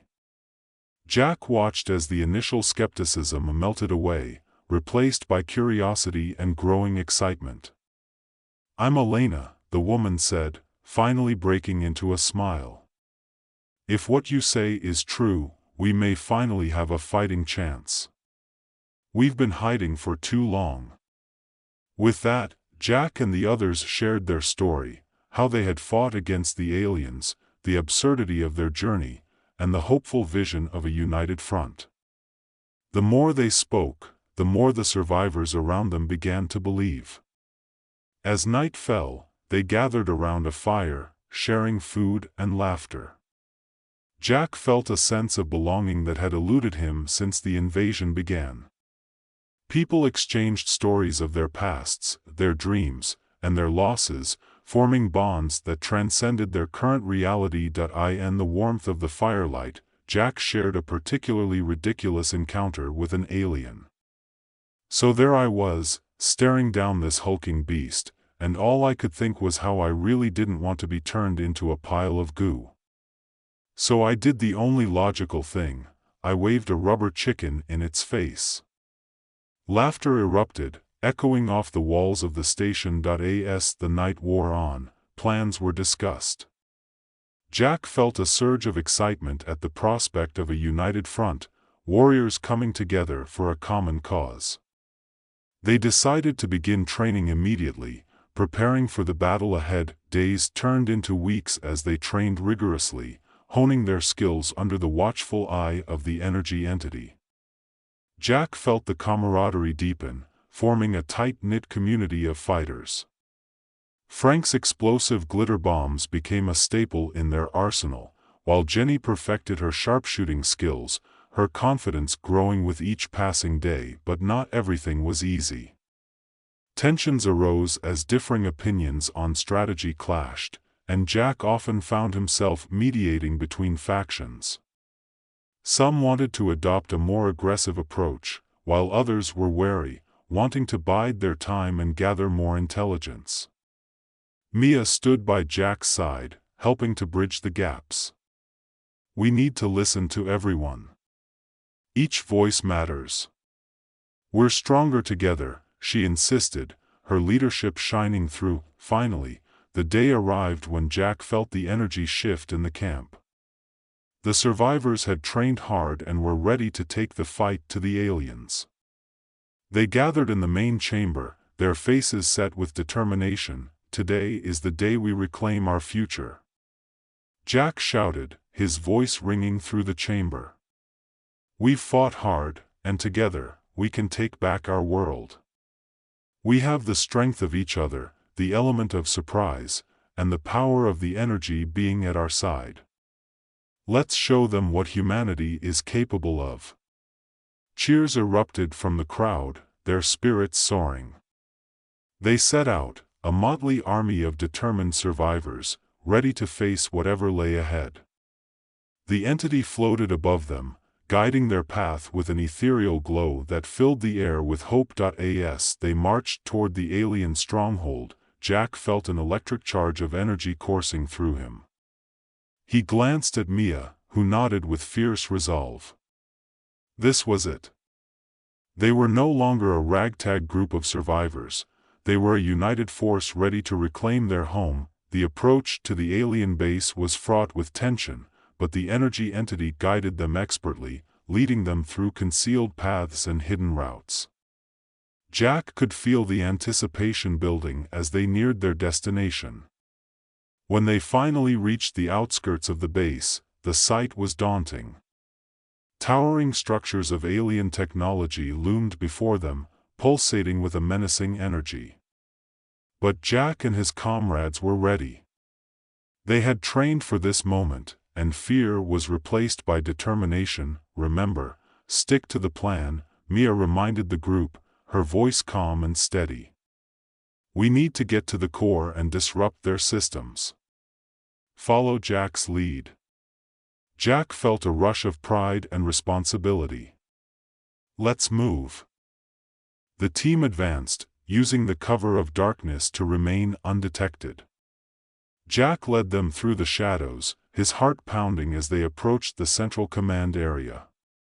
They could hear the alien soldiers patrolling nearby, their guttural voices adding to the atmosphere of tension. Stealth mode activated, Robo-Buddy equipped, although its timing was less than ideal. Jack shot it a warning look, and the robot fell silent, perhaps sensing the seriousness of the moment. As they neared the entrance to the command area, Jack signaled for the team to halt. They crouched low, listening for any signs of movement. He peered around the corner, spotting two alien guards engaged in an animated discussion. Now would be a good time for that distraction, Frank, Jack whispered. Already on it. Frank replied, grinning as he produced one of his glitter bombs. With a deft toss, he launched it into the room, where it exploded in a shower of sparkling colors and noise. The aliens yelped in surprise, their attention diverted. What in the universe is that? One exclaimed, scrambling toward the source of the commotion. Now! Mia shouted, and the team surged forward, taking advantage of the chaos. They stormed into the command center, adrenaline pumping through their veins. The fight was fierce but brief. Jack and his comrades moved with purpose, their training paying off as they took down the alien guards one by one. The energy entity floated alongside them, amplifying their strength, lending them the power they needed to overcome the odds. Finally, they reached the central core, a massive, pulsating orb of alien energy, the heart of their operations. Jack could feel its power radiating through the room, and he knew this was their moment. Get ready, he shouted to the team. We disrupt this, and we turn the tide. As they prepared to initiate the shutdown, alarms blared throughout the facility, the lights flashing red. They know we're here. Jack yelled, heart racing, let's make it count. Mia replied, determination etched on her face. They worked quickly, using the knowledge they had gathered to interface with the alien technology. The energy entity guided them, its luminescent form hovering near the core. Channel your will into the system. Together, we can destabilize it. Jack felt the energy thrumming beneath his fingertips as he and his team concentrated their efforts. The core pulsed faster, the very air crackling with electricity. With a final surge of effort, they unleashed their combined strength. A blinding flash erupted from the core, sending shockwaves through the facility. Jack shielded his eyes, and when he opened them, the alien technology began to flicker and malfunction, collapsing in on itself. Now, retreat. Mia commanded, and they bolted from the command center just as the facility started to implode. They raced through the corridors, the sound of chaos behind them. Jack felt exhilaration coursing through his veins. They had done it. They had disrupted the aliens' operations, and with each step, they could feel the tide shifting. As they emerged into the open air, the night sky filled with stars, Jack turned to his team, breathless. "We made it. We actually did it." Cheers erupted around them, the thrill of victory resonating in their voices. But their celebration was short-lived. The remaining alien forces regrouped, and the battlefield shifted into chaos. "Keep moving. We need to regroup and find a safe location," Mia shouted, and they ran, dodging blasts from alien weapons. Just then, a familiar whirring sound filled the air. Jack looked up to see Robo Buddy barreling toward them, its lights flashing in a wild display. Evacuation mode engaged. "Follow me, Robo Buddy," Jack exclaimed, relief washing over him. They followed the robot as it led them to a hidden alcove, providing a brief respite from the onslaught. "Robo Buddy, you genius," Jack laughed, clapping the robot on its metallic back. As they caught their breath, Jack and Mia exchanged glances, knowing the fight wasn't over. They could hear the distant sounds of battle, but for now, they had a moment to regroup. "We need to strategize," Mia said, her tone serious. "We've crippled their operations, but we can't let them recover. We have to keep the pressure on." "I agree," Jack replied, feeling the weight of their mission settle on his shoulders once again. "We need to strike while they're vulnerable." The team quickly gathered their thoughts, formulating plans for their next move. With each passing moment, the urgency grew, and Jack felt the adrenaline coursing through him. They decided to split into smaller groups, scouting the area for remaining alien forces while looking for any survivors who may have been captured. Jack took a deep breath, steeling himself for what lay ahead. "Let's do this," he said, a fierce determination in his eyes. "For everyone who's still out there." As they moved out, Jack felt the camaraderie among them strengthen. They were more than a team, they were a family forged in the fires of battle, united by a shared purpose. The night stretched on as they navigated the chaos, battling alien forces with a newfound vigor. Jack felt a sense of clarity, a certainty that they were on the cusp of something greater than just survival.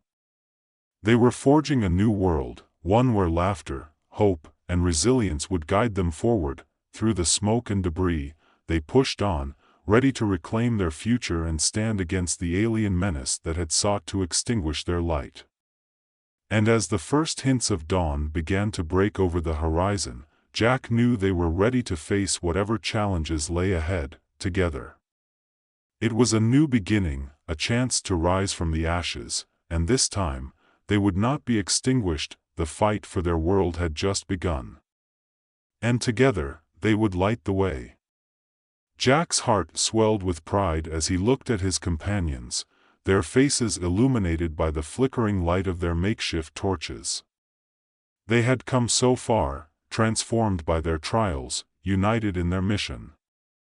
The shadows of doubt that once clouded their minds had been replaced with a fierce determination to reclaim their home. As they moved through the devastated landscape, the sun began to rise, casting golden rays across the remnants of what had been. Jack took a deep breath, feeling the weight of hope settle over him like a warm blanket. Each step they took was a step toward a brighter future, and he was ready to lead them into the light. They encountered pockets of resistance along the way, other survivors who had also fought back against the alien threat. Each encounter was a reminder of the strength that lay within them, and the stories shared only fueled their fire. One group they met was led by Samara, a fierce warrior with an uncanny knack for strategy. She had gathered a small band of fighters who had been holding their ground against alien patrols. When they joined forces, the atmosphere became electric with possibilities. "Together, we're stronger," Samara said, her eyes gleaming with determination. "If we can coordinate our efforts, we can launch a full-scale attack on their base. We can end this once and for all." The plan took shape, each survivor contributing their skills and ideas.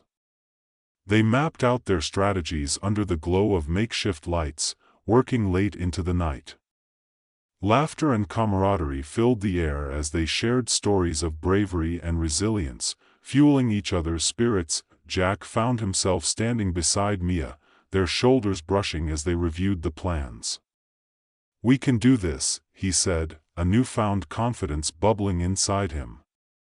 "We have to believe that together, we can make a difference." Mia smiled, her expression fierce. "We're not just fighting for survival anymore. We're fighting for our future." With their combined forces, they set out the next day, marching toward the alien base with renewed vigor. As they approached, the reality of their mission settled over them, but fear was overshadowed by hope. The day had dawned bright and clear, a stark contrast to the chaos of the previous nights. Jack led the charge, feeling the weight of his team's trust in him. Together, they reached the outskirts of the alien stronghold, determination surging through their ranks. The alien base loomed before them, a monolith of oppression and despair. But Jack knew they were no longer the frightened survivors they had once been. They were warriors, united by a common goal and the strength of their shared experiences. "Remember our training," Mia reminded the group, her voice steady. "Stick together, and we'll make it through. For each other, and for everyone who can't fight for themselves." With a fierce battle cry, they launched their attack. The sounds of chaos erupted as they clashed with the alien guards. Jack felt the adrenaline surge through him, his senses heightened as he fought alongside his comrades. The energy entity floated above, guiding their movements, amplifying their strength as they pushed forward. Jack fought with a renewed sense of purpose, each victory feeding his determination.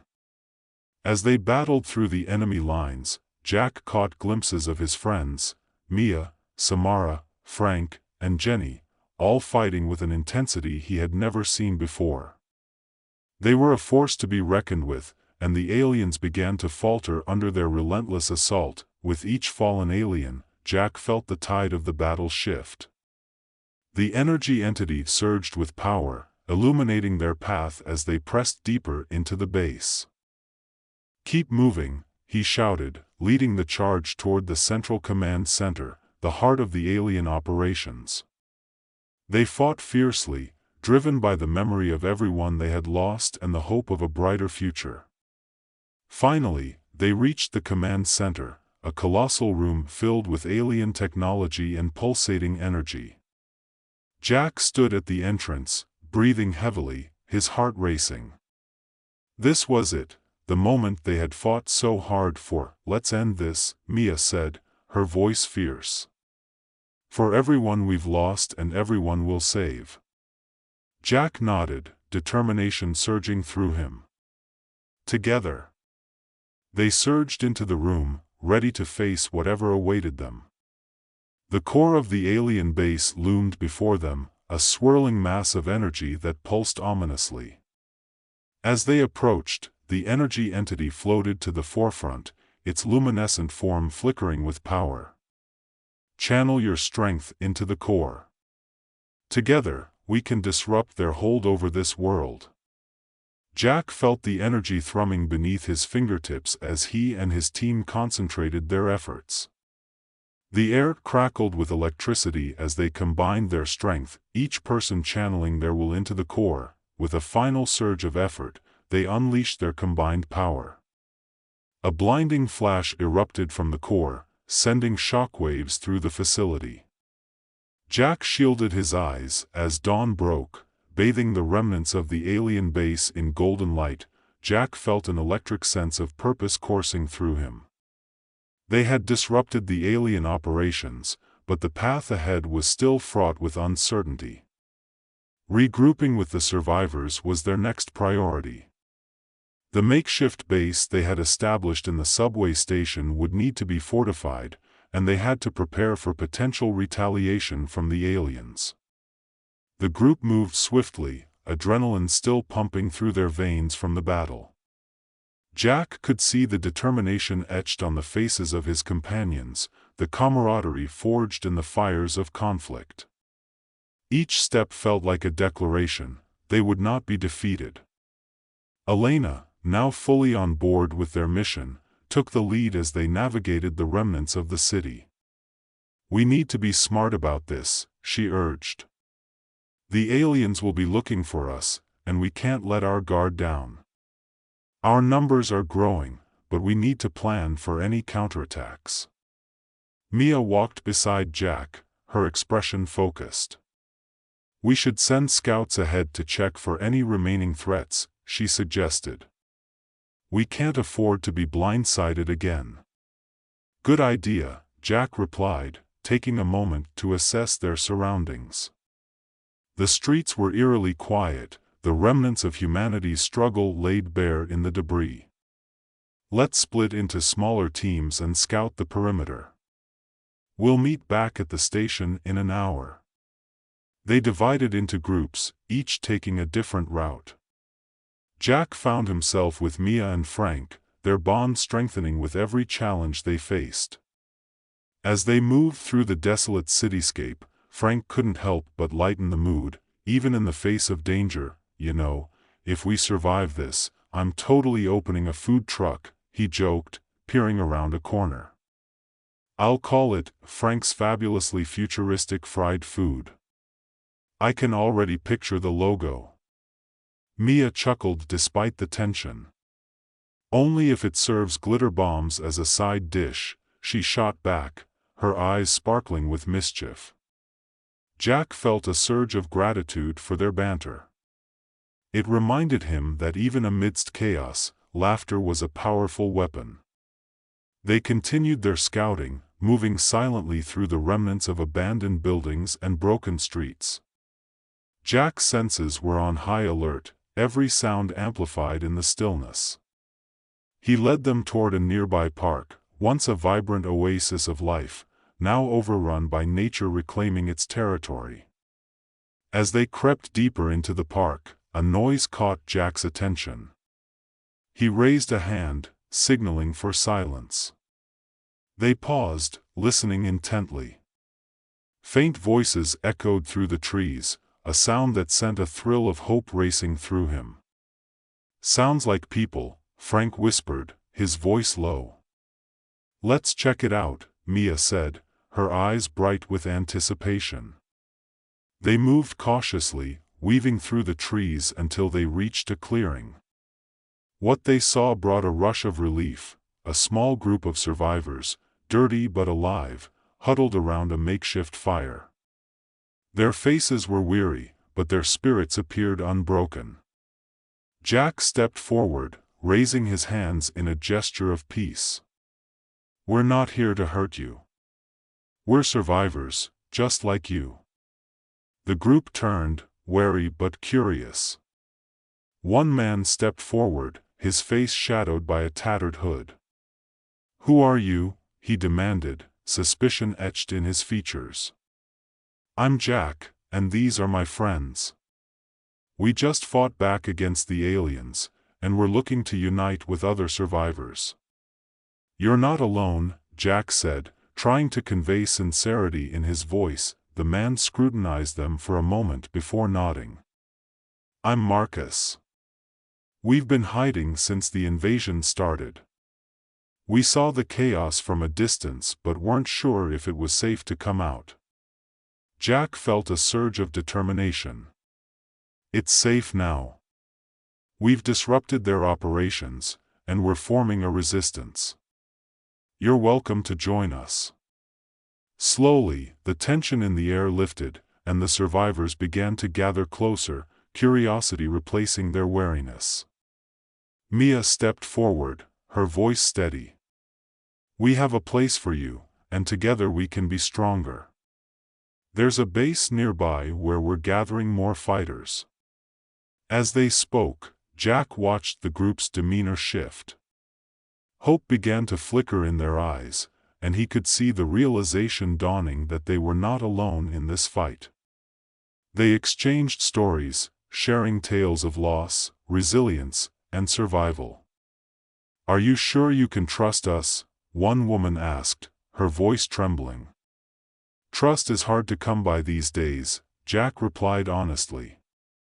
"But we have to rely on each other if we're going to survive. We've been through hell and back, and we're still standing. Together, we can rebuild." Marcus nodded, looking around at his companions. "We're in. We've been waiting for someone to give us a reason to hope again." With that, they started to make their way back to the subway station, new faces joining their ranks. The atmosphere was charged with renewed energy, a sense of purpose infusing the group. Jack couldn't help but smile at the sight of people coming together, their spirits bolstered by the shared determination to fight back. Upon their arrival, the station was abuzz with activity. The original group of survivors was busy fortifying their defenses, and the newcomers were welcomed with open arms. Jack felt a sense of pride swell within him as he watched them interact, sharing resources and stories, melding into one united front. Mia took charge, organizing everyone into teams for various tasks. Some were assigned to fortify the entrances, others to gather supplies from nearby buildings. Frank and Jack took it upon themselves to scout the immediate area for anything useful, both for their defenses and for morale. As they rummaged through the wreckage of a nearby convenience store, Frank's face lit up as he uncovered a cache of energy bars. "Bingo! Breakfast of champions," he exclaimed, brandishing the bars triumphantly. Jack couldn't help but laugh. "As if we'd ever be that lucky." They returned to the station with their loot, greeted by the sounds of laughter and chatter. Jack felt a surge of warmth seeing everyone working together, forging bonds that would become crucial in their fight. Later that night, they gathered around the fire in the station, sharing stories and laughter. The energy entity floated nearby, its presence a comforting reminder of the power they had harnessed. "Jack, tell us about the aliens," one of the new survivors asked, eyes wide with curiosity. Jack chuckled, recounting the absurdity of their encounters. "So there I was, face to face with this giant alien, and all I could think was, please don't turn me into goo. So naturally, I waved a rubber chicken in its face." Laughter erupted, the sound echoing against the station walls. Jack felt the tension of the previous battles fade away, replaced by a sense of belonging and hope. As the night wore on, they discussed strategies for the next phase of their resistance. "We need to find out where the aliens are regrouping," Mia suggested. "We can't let them organize and retaliate against us." Elena chimed in, "We've got the upper hand for now, but we need to stay vigilant. They'll be looking for us." Jack felt the weight of their responsibility settle on his shoulders. "Let's send out scouts to gather intel. We can't afford to be complacent." Plans were set in motion, and the survivors began to coordinate their efforts, pooling their knowledge and resources. As they strategized, Jack couldn't shake the feeling that they were on the brink of something monumental. Days turned into a blur of training, planning, and preparing for the inevitable clash. The atmosphere in the station shifted, transforming from a refuge into a war room, a hub of activity and determination. Jack felt the resolve of his companions solidifying around him. As they trained, Jack witnessed incredible growth in their skills. Mia honed her leadership abilities, guiding the newcomers with a steady hand. Frank's humor remained a constant source of light, while Samara proved to be a brilliant tactician, strategizing their moves with precision. But amid the preparations, Jack couldn't ignore the lingering worry that nagged at him. He knew the aliens wouldn't take their defeat lightly, and he had to be ready for whatever retaliation was coming. One evening, as they gathered around the fire to discuss their next steps, a loud commotion erupted outside. Jack's heart raced as he exchanged worried glances with Mia and Frank. "What was that?" Mia asked, her brow furrowed. "Let's check it out," Jack urged, leading the way to the entrance. As they stepped outside, the sight that greeted them sent a jolt of fear through Jack's veins. A group of alien soldiers was approaching, their menacing figures silhouetted against the dimming light. "Fall back!" Jack shouted, adrenaline surging. "Everyone, inside!" Chaos erupted as the survivors scrambled for cover, the air filled with shouts and the sounds of feet pounding on the ground. Jack's heart raced as he grabbed Mia's hand, pulling her back toward the station. "Get to safety," he urged, urging the others forward. They fought their way back inside, barricading the doors just as the aliens began to fire at them. The sound of blaster fire echoed through the station, sending a wave of panic coursing through Jack. "Get to the armory!" Mia shouted, taking charge. "We need to arm ourselves and prepare to defend." Jack nodded, adrenaline fueling his movements as he rushed to the armory with Frank and a few others. They quickly grabbed weapons and armor, adrenaline surging through them as they prepared for the fight ahead. "Jack, what's the plan?" Frank asked, panting as they loaded up. "We hold the line," Jack said, his voice steady. "We protect our people and push them back. We've come too far to let them take this from us." As they moved back to the main area, Jack felt a surge of determination. They were outnumbered, but they had fought against impossible odds before. The aliens broke through the barricade, and chaos erupted once more. Jack fought alongside his companions, adrenaline coursing through him as they pushed back against the onslaught. Mia was a force of nature, her commands ringing out over the chaos, rallying their forces. Jack felt the energy entity hovering nearby, its presence amplifying their strength as they fought back. Each alien they took down felt like a victory, a testament to their resilience. But the fight was fierce, and the aliens seemed relentless, pushing deeper into the station. Jack's heart raced as he fought, each movement fueled by the need to protect those around him. He could see the fear in the eyes of the new survivors, and he knew he had to be their shield. "Keep fighting. We're stronger together," he shouted, determination infusing his voice. As the battle raged on, Jack felt a moment of clarity. They were fighting for something greater than themselves, for hope, for a future worth living. With renewed vigor, they pressed forward, pushing back against the alien forces. The tide began to turn, and Jack felt a surge of hope as they reclaimed ground. The battle was brutal, but they fought like warriors, united in their resolve. The aliens began to falter, their ranks thinning as Jack and his comrades pressed on. Finally, with one last push, they overwhelmed the remaining aliens, forcing them to retreat. Jack collapsed against the wall, panting heavily, his heart racing with the aftermath of the fight. As silence fell, the survivors erupted into cheers, the sounds echoing through the station. Jack looked around at his companions, their faces marked with exhaustion but lit with triumph. "We did it!" Mia exclaimed, a wide smile breaking across her face. Jack felt a rush of pride swell within him. "Together," he said, looking at each of them. "We fought for each other, and we won." But as they celebrated, Jack knew this wasn't the end. The battle for their future was far from over. They would need to regroup, strengthen their defenses, and prepare for whatever came next.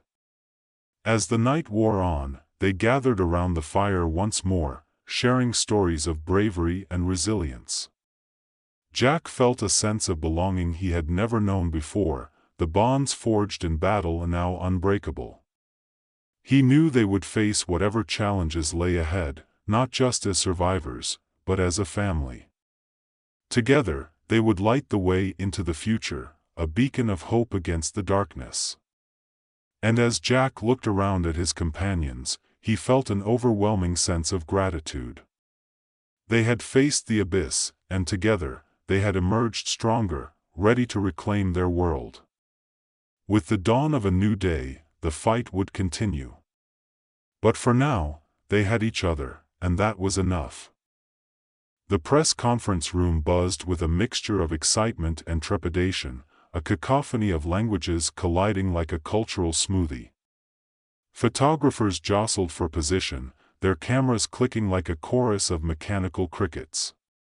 Charlie Grayson stood at the front, adjusting his tie for the umpteenth time, wishing desperately that he hadn't chosen the bright green one that clashed with his navy suit. "Just blend in," he muttered to himself, which was precisely the opposite of what the tie achieved. "Mr. Grayson, is it true that you'll be the one overseeing the Xyloran integration?" a reporter shouted, her voice slicing through the murmurs. Charlie swallowed hard. Yes, that's me," he said, attempting a smile that felt more like a grimace. His heart raced. The Xylorans, an alien species with long, elegant limbs and skin that shimmered in the light, had recently signed a historic peace agreement with Earth. After decades of warlike tension, the Intergalactic Council deemed this moment a triumph. Or a trap.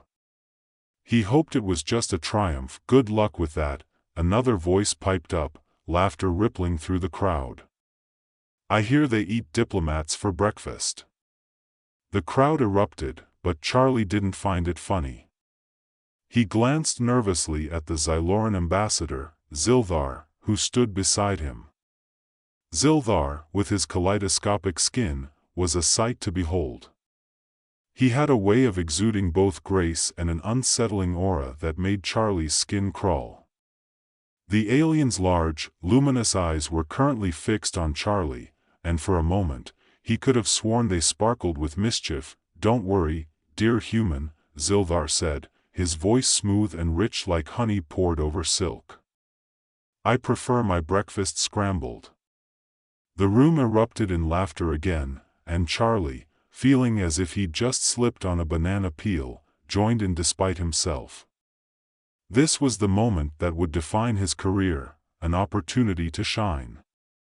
If only he could get through it without causing an interstellar incident. But the universe had other plans. As Zildar continued to charm the room, Charlie's hand wobbled, sending his coffee cup tilting precariously. In a slow-motion moment that felt like a scene from a comedy film, the cup flipped, spewing its contents all over Zildar's immaculate robe. The audience gasped, the laughter abruptly dying. Time stood still. "Oh dear!" Charlie exclaimed, his cheeks turning crimson. He'd just committed the ultimate faux pas, alien coffee shower. Zildar, however, burst into laughter, the sound echoing through the stunned room. "Well, this is one way to break the ice." He flicked his wrist, and a flicker of iridescent light danced along his skin, cleaning himself with a grace that was both astounding and infuriating. "It appears we have an enthusiastic ambassador here on Earth." Relieved laughter rippled through the crowd, and Charlie's embarrassment morphed into a sense of camaraderie. Maybe this whole alien diplomacy thing wouldn't be so bad after all. Days turned into weeks, and the initial chaos faded into a routine. Charlie found himself immersed in the integration process, a dizzying affair that often felt more like a circus than serious diplomacy. The Xylorans were peculiar creatures. Their fascination with Earth's culture was genuine, yet their interpretations were often hilariously misguided. During one meeting, Zildar had insisted on showcasing Earth's finest cuisine to his fellow Xylorans. The result was a bizarre dinner featuring Jell-O salads and mystery meatloaf that left everyone baffled. The aliens, with their advanced understanding of molecular gastronomy, poked at the gelatinous blobs as if they were examining extraterrestrial life forms. "Why is it wiggling?" one Xyloran asked, tilting his head in confusion. "It's just, how we do things here," Charlie stammered, trying to maintain his composure while cringing inside. "A cultural delicacy." "Delicacy?" Zildar mused, his voice dripping with sarcasm. "It looks like something my pet Glarp would reject." It was moments like these that filled the days with laughter, but there was an undercurrent of tension that Charlie couldn't shake. Reports of strange occurrences began circulating, unexplained disappearances and odd sightings around the capital. Charlie dismissed them as conspiracy theories, until the day he accidentally stumbled upon something that changed everything. It happened during a routine meeting. Charlie was leafing through a stack of Xyloran documents when he noticed a phrase that sent chills down his spine: "Initiate Phase 2 of Integration, Human Assimilation." "What does that mean?" he murmured to himself, brow furrowed in confusion. Just then, Sarah Mitchell, his pragmatic partner, leaned over to peek at the documents. "That doesn't sound good," she said, her voice low. "We should dig deeper." Charlie nodded, his stomach nodding. "I don't want to be alarmist, but this could be a serious breach of trust. They're not just here for peace, are they?" Their investigation quickly turned into a comedic farce, filled with disguises and espionage. One night, they donned ridiculous Xyloran costumes, mismatched fabric, oversized limbs, and glowing accessories, and infiltrated an alien gala meant to celebrate their cultural exchange. As they mingled with Xylorans, Charlie struggled to maintain his balance in the absurd costume. "This is definitely not my size," he whispered to Sarah, who was trying to stifle her laughter as she pretended to be an alien cultural liaison. "Just nod and smile, Grayson," she replied, her voice muffled. "No one's going to suspect the charming diplomats." But charm can only go so far. As they eavesdropped on a conversation, a familiar voice caught Charlie's attention: "Zildar." The ambassador spoke in low tones with several other Xylorans, their faces serious and inscrutable. Charlie strained to hear, his heart pounding in his ears. "The humans are naive," Zildar said, his tone cold and calculating. "They believe in our goodwill. We'll begin the assimilation process soon, and they will be none the wiser." Charlie's blood ran cold. "We need to get out of here," he whispered urgently, tugging at Sarah's arm. They stumbled away from the gathering, their costumes clumsy and conspicuous. Charlie's mind raced. They had to expose this plot before it was too late. But the closer they got to the truth, the more perilous their situation became. As Charlie and Sarah stumbled away from the gala, their oversized Xyloran costumes flapping awkwardly with each step, adrenaline surged through them. They ducked into a shadowy alcove, out of sight from the bustling crowd of intergalactic diplomats, trying to catch their breath. "I can't believe we just heard that," Sarah whispered, her eyes wide. "They're planning to assimilate us. How did we not see it sooner?" Charlie pulled off his ill-fitting mask, tossing it aside. "We were too busy playing diplomat. I thought they were just quirky, not plotting an invasion." "We need to get this information back to the authorities," Sarah said, glancing around nervously. "But we can't just walk in and say, 'Hey, guess what? The aliens are planning to take over.' They'll laugh us out of the room." "Unless we have proof," Charlie said, his mind racing. "We need to get a hold of those documents, the ones with the human assimilation plan. If we can expose them, maybe we can rally the others before it's too late." With a newfound sense of urgency, they made their way through the dimly lit corridors of the Xyloran embassy, weaving between guests and avoiding the attention of any security personnel. Their hearts raced not just from fear but also from the ridiculousness of their situation, cloaked in mismatched alien costumes as they plotted to thwart an alien takeover. Where would they keep the documents? Sarah asked, glancing over her shoulder. A secret room? A vault?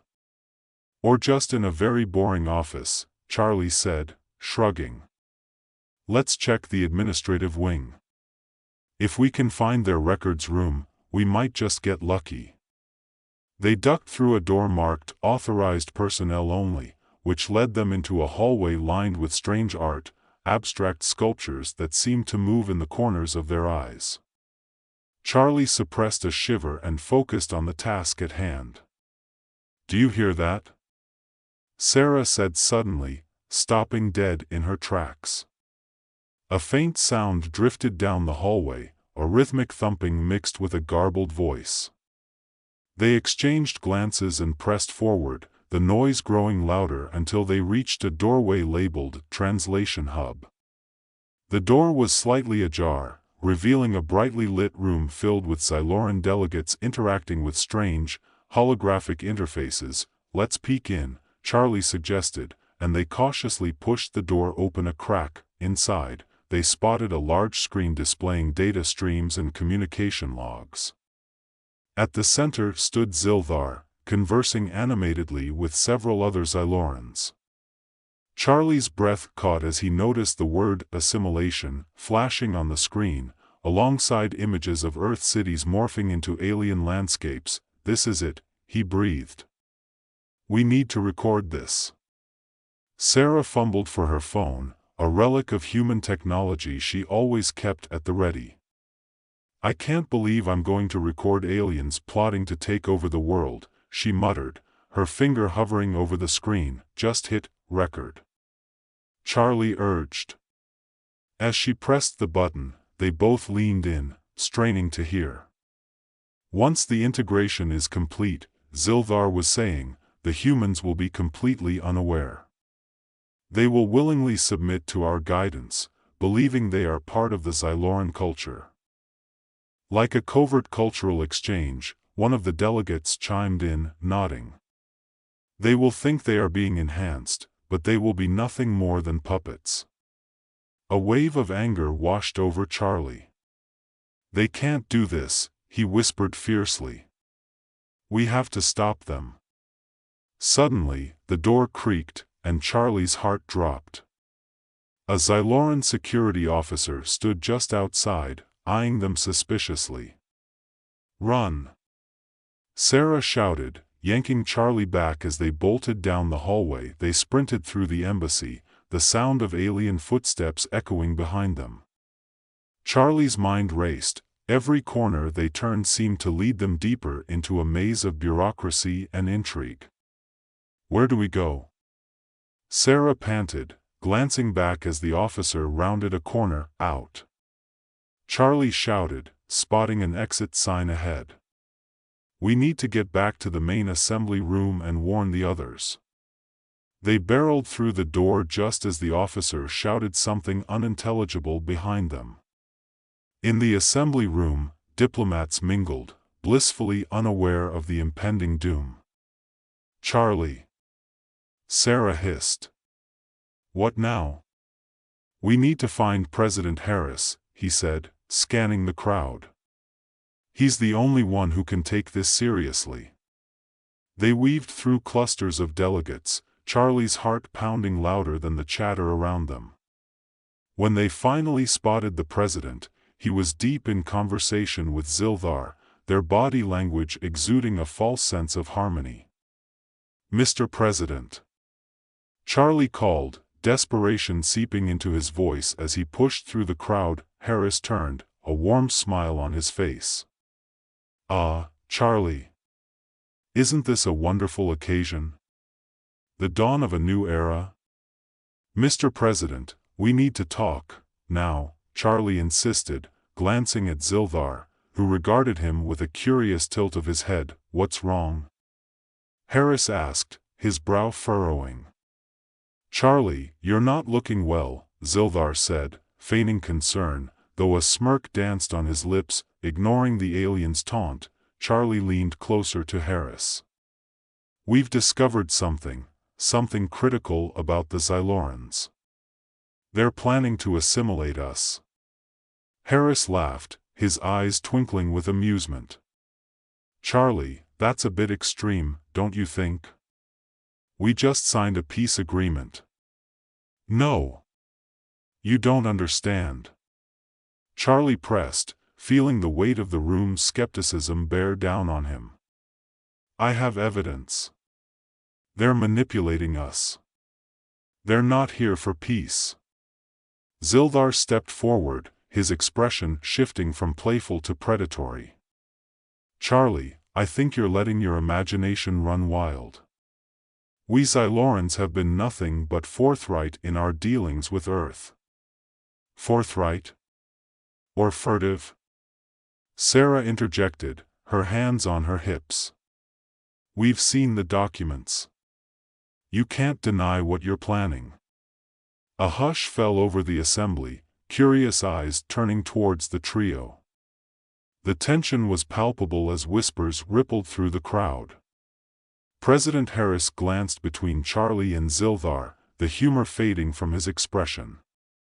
"Is this true?" he asked Zildar, who merely shrugged, an inscrutable smile playing on his lips. "Humans have always been so dramatic," Zildar said smoothly. "Our intentions are peaceful, I assure you. Perhaps Charlie and Sarah have merely misunderstood our cultural nuances." "Cultural nuances?" Charlie scoffed. "You're talking about assimilating us into a new society." Harris's brow furrowed deeper, and Charlie could see the gears turning in his mind. "We need to investigate this further," he finally said, looking back at Zildar. "But I trust you, Ambassador, to clarify this situation." Zildar inclined his head gracefully, his expression unreadable. "Of course, Mr. President. I will make sure to clarify our intentions." As the room resumed its chatter, Charlie felt a knot of frustration tighten in his gut. "This isn't over," he murmured to Sarah, a determined glint in his eye. "We'll gather our evidence and make them listen. We have to do something before it's too late." Determined, Charlie and Sarah set off to gather more proof, knowing they couldn't let the Xylorans' true intentions remain hidden. Back at the embassy, they rifled through files, their hearts racing as they flipped through stacks of papers. "There has to be something we can use," Charlie muttered, frustration bubbling to the surface. "Look here." Sarah exclaimed, her finger pointing at a document titled Phase 3, Full Integration. Charlie leaned closer, his eyes widening as he read the details. They plan to deploy neural implants under the guise of enhancements, not just for the elite but for the entire population. "Charlie, this is huge!" Sarah exclaimed, her voice a mix of excitement and dread. "We have to get this to the media." "But we can't risk it," Charlie replied. "If they find out we have this, we're done for. We need a way to expose them without putting ourselves in danger." Suddenly, inspiration struck. What if we staged an accident? Something to divert their attention while we leak this information? Sarah raised an eyebrow. "Like a fake security breach?" "Exactly. We can make it look like a big deal, drawing security away from the documents. Then we can slip out and send this information to the press." "I like it," she said, her excitement matching his. "But we need to time it perfectly." With a plan forming, they set to work, creating distractions around the embassy while secretly gathering the incriminating evidence. They hacked into the embassy's security system, setting off alarms in a different wing, causing chaos and confusion. As Xyloran guards scrambled to address the false alarm, Charlie and Sarah slipped out the back door, clutching the documents that could save humanity. Outside, the night air felt electric, the stars twinkling as if in agreement with their boldness. They hurried to a nearby cafe, a safe haven where they could upload the evidence without raising suspicions. "Let's get this online," Charlie said, his hands trembling slightly as he connected to the cafe's Wi-Fi. As they worked, Sarah kept a lookout, her heart pounding with anticipation. "What if we're too late?" she wondered aloud. "We won't be," Charlie assured her, determination flooding his voice. "We can't let fear stop us. We have to fight for our future." Finally, they managed to upload the documents to a secure news outlet, their breaths held as they pressed send. "Now, we wait," Charlie said, a mix of hope and dread swirling in his chest. Hours passed, and just as dawn began to break, a notification pinged on Charlie's phone. The headline read, "Exclusive, Earth faces alien threat, Xyloran ambassador's true intentions revealed." Charlie's heart raced. "It's out," he shouted, the weight of the world feeling slightly lighter. But their triumph was short-lived.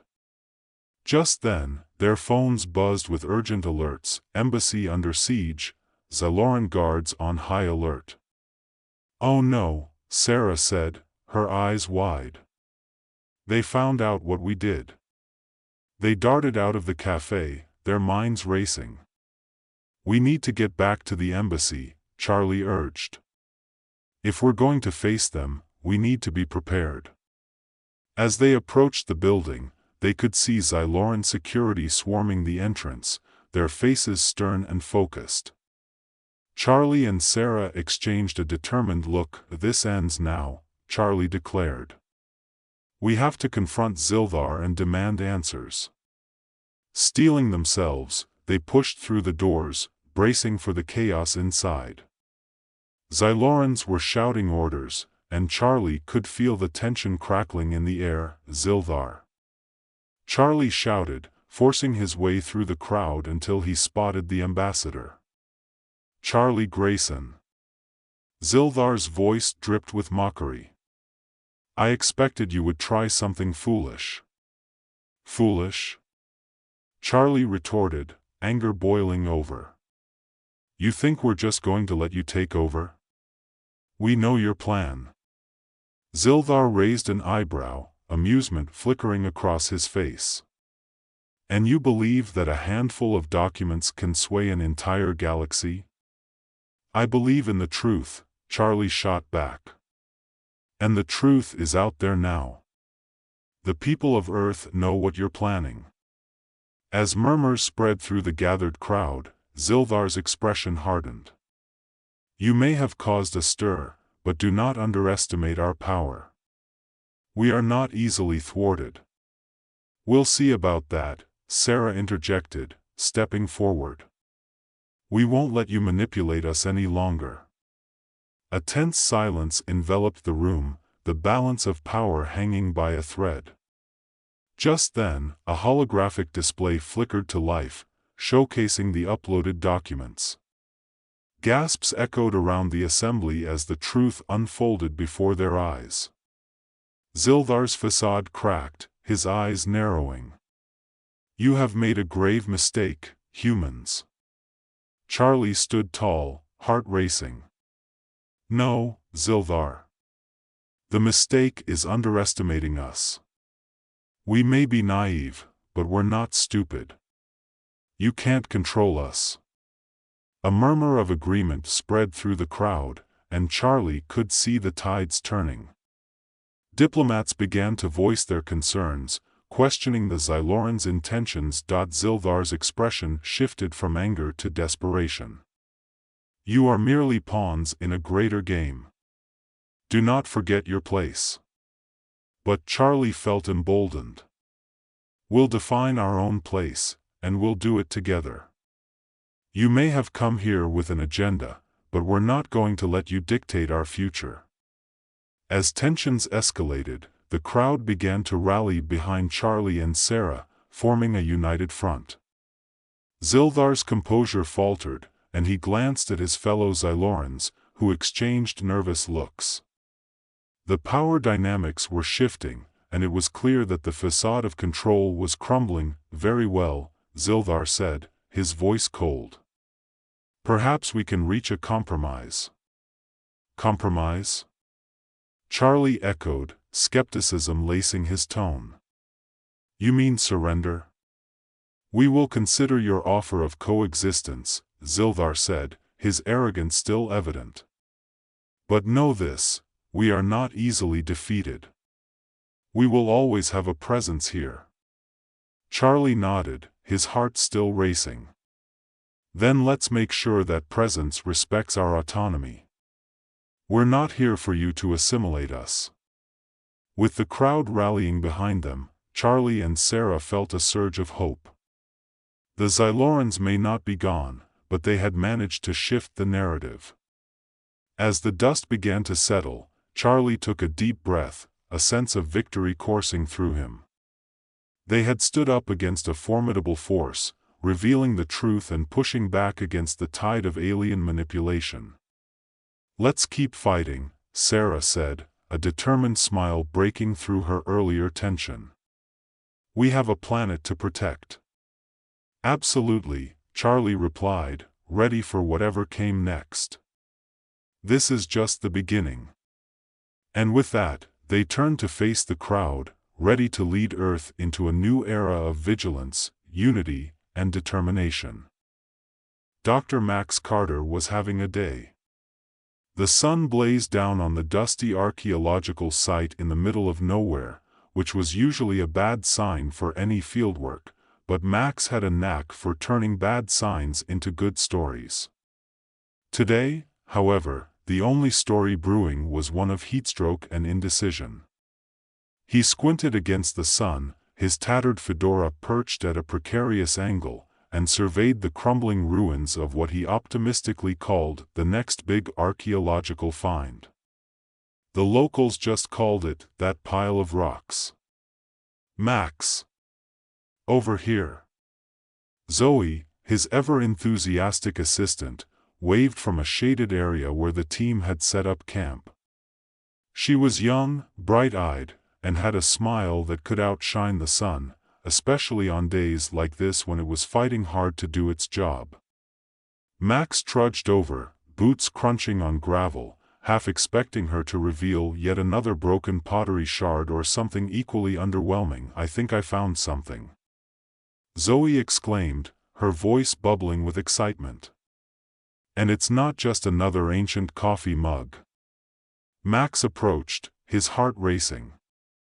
He loved a good discovery, even if it was likely just an old stone. But as he rounded the corner, his breath caught in his throat.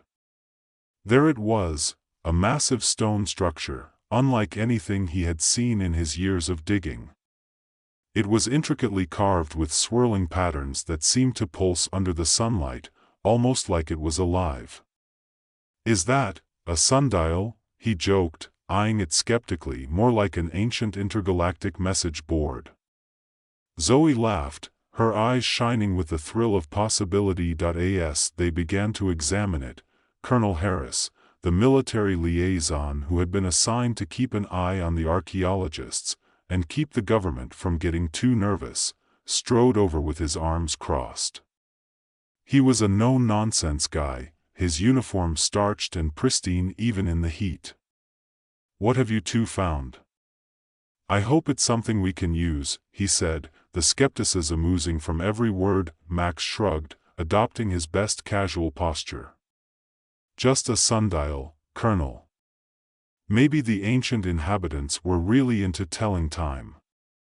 Zoe chuckled, nudging Max. "Yeah, they probably had a great social life, always knowing when to meet." Colonel Harris's frown deepened. "Let me know when you find something of actual significance." With that, he turned on his heel, probably off to check on some more pressing matters, like polishing his metals. As the sun dipped lower in the sky, casting an orange glow over the landscape, Max and Zoe set to work. They cleaned the stone, revealing more of its patterns and inscriptions. Max started to take notes, flipping through his weathered notebook, when suddenly, without warning, the stone began to hum. The ground shook, and the air crackled with energy. What the? Max stumbled back, eyes wide. Did you break it? Zoe asked, half joking but visibly anxious. Before they could process what was happening, the stone erupted in a dazzling display of lights, projecting a holographic image into the air. It was a figure, tall, slender, and decidedly not human. The alien spoke in a deep, resonating voice that echoed around them. Warning, invasion imminent. Prepare your defenses. Max's jaw dropped. Well, that's not what I expected to find today. Zoe's eyes were as big as saucers. Should we, contact someone? Like the Avengers? As the holographic figure continued its ominous message, Colonel Harris reappeared, his face paling. What is going on here? He demanded, taking in the glowing display. Just a little welcome message from our new alien overlords, Max said, unable to suppress a grin. You know, the usual. Shut it down. Harris barked, but the artifact seemed to have a mind of its own. The projection intensified, showing scenes of destruction, cities in flames, people running in panic, and ships descending from the sky. Okay, that's definitely not good, Max said, heart racing. We need to figure out what this is and fast. The team went into overdrive, gathering tools, data pads, and whatever else they could find. Max's mind raced with possibilities. This was it, the find of a lifetime. But instead of fame, it felt like they were heading toward disaster. They were archaeologists, not soldiers. They didn't even have a proper plan. What were they supposed to do? Start a Kickstarter for an alien defense fund? Max, we have to tell someone, Zoe urged, biting her lip. If they're really coming, Max nodded, his mind churning. Right, but who do we trust? The government? They'll just want to weaponize it. We need to understand what this is first. It could be a key to stopping them. As the team scrambled to gather data, the tension was palpable. Days passed in a blur of frantic research and awkward military briefings. Colonel Harris didn't appreciate their more unconventional methods. This isn't a game, Carter, he snapped during one particularly heated discussion. You're not just digging for trinkets here. Max shot back, and I'm not just going to turn this into some military operation. This is our discovery, and we have to figure it out. Eventually, the group unearthed some hidden controls within the artifact, each button more intimidating than the last. What if we accidentally call the aliens instead of stopping them? Zoe joked nervously as Max read the instructions, none of which were in English. Well, at least we'll go down in history, Max replied, winking. Their antics reached a crescendo when they finally activated a holographic map, revealing hidden alien installations across the globe. They've been here for centuries, Zoe breathed, pointing at the display. And they're just waiting for the right moment to strike. Great, Max said.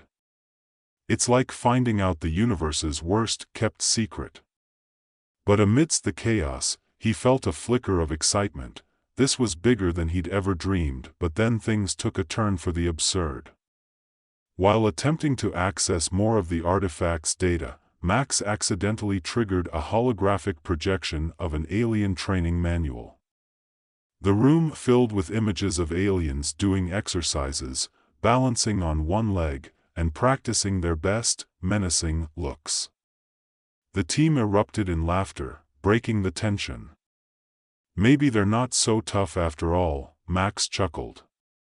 They're just really bad at yoga. But beneath the laughter, the weight of the impending invasion loomed large.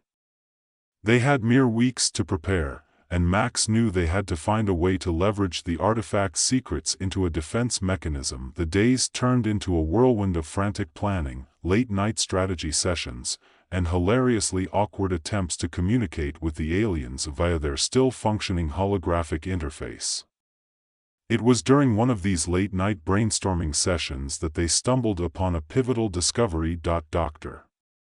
Raj Patel, the quiet genius of their team, had finally cracked a piece of the alien code.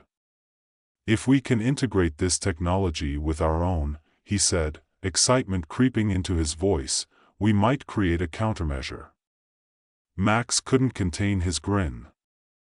You mean to say we could have our own alien tech? This is like Christmas. But just as they began to formulate their plan, the atmosphere shifted. They learned through the artifact's readings that the alien fleet was mobilizing. The countdown to invasion had begun, and they were running out of time. Max, Zoe, and Raj rallied their team, each member contributing their strengths. Max had the ideas, Zoe had the energy, and Raj had the brains. But they needed more than just enthusiasm, they needed a solid plan. They decided to use the alien training manual to their advantage, turning it into a crash course on alien tactics.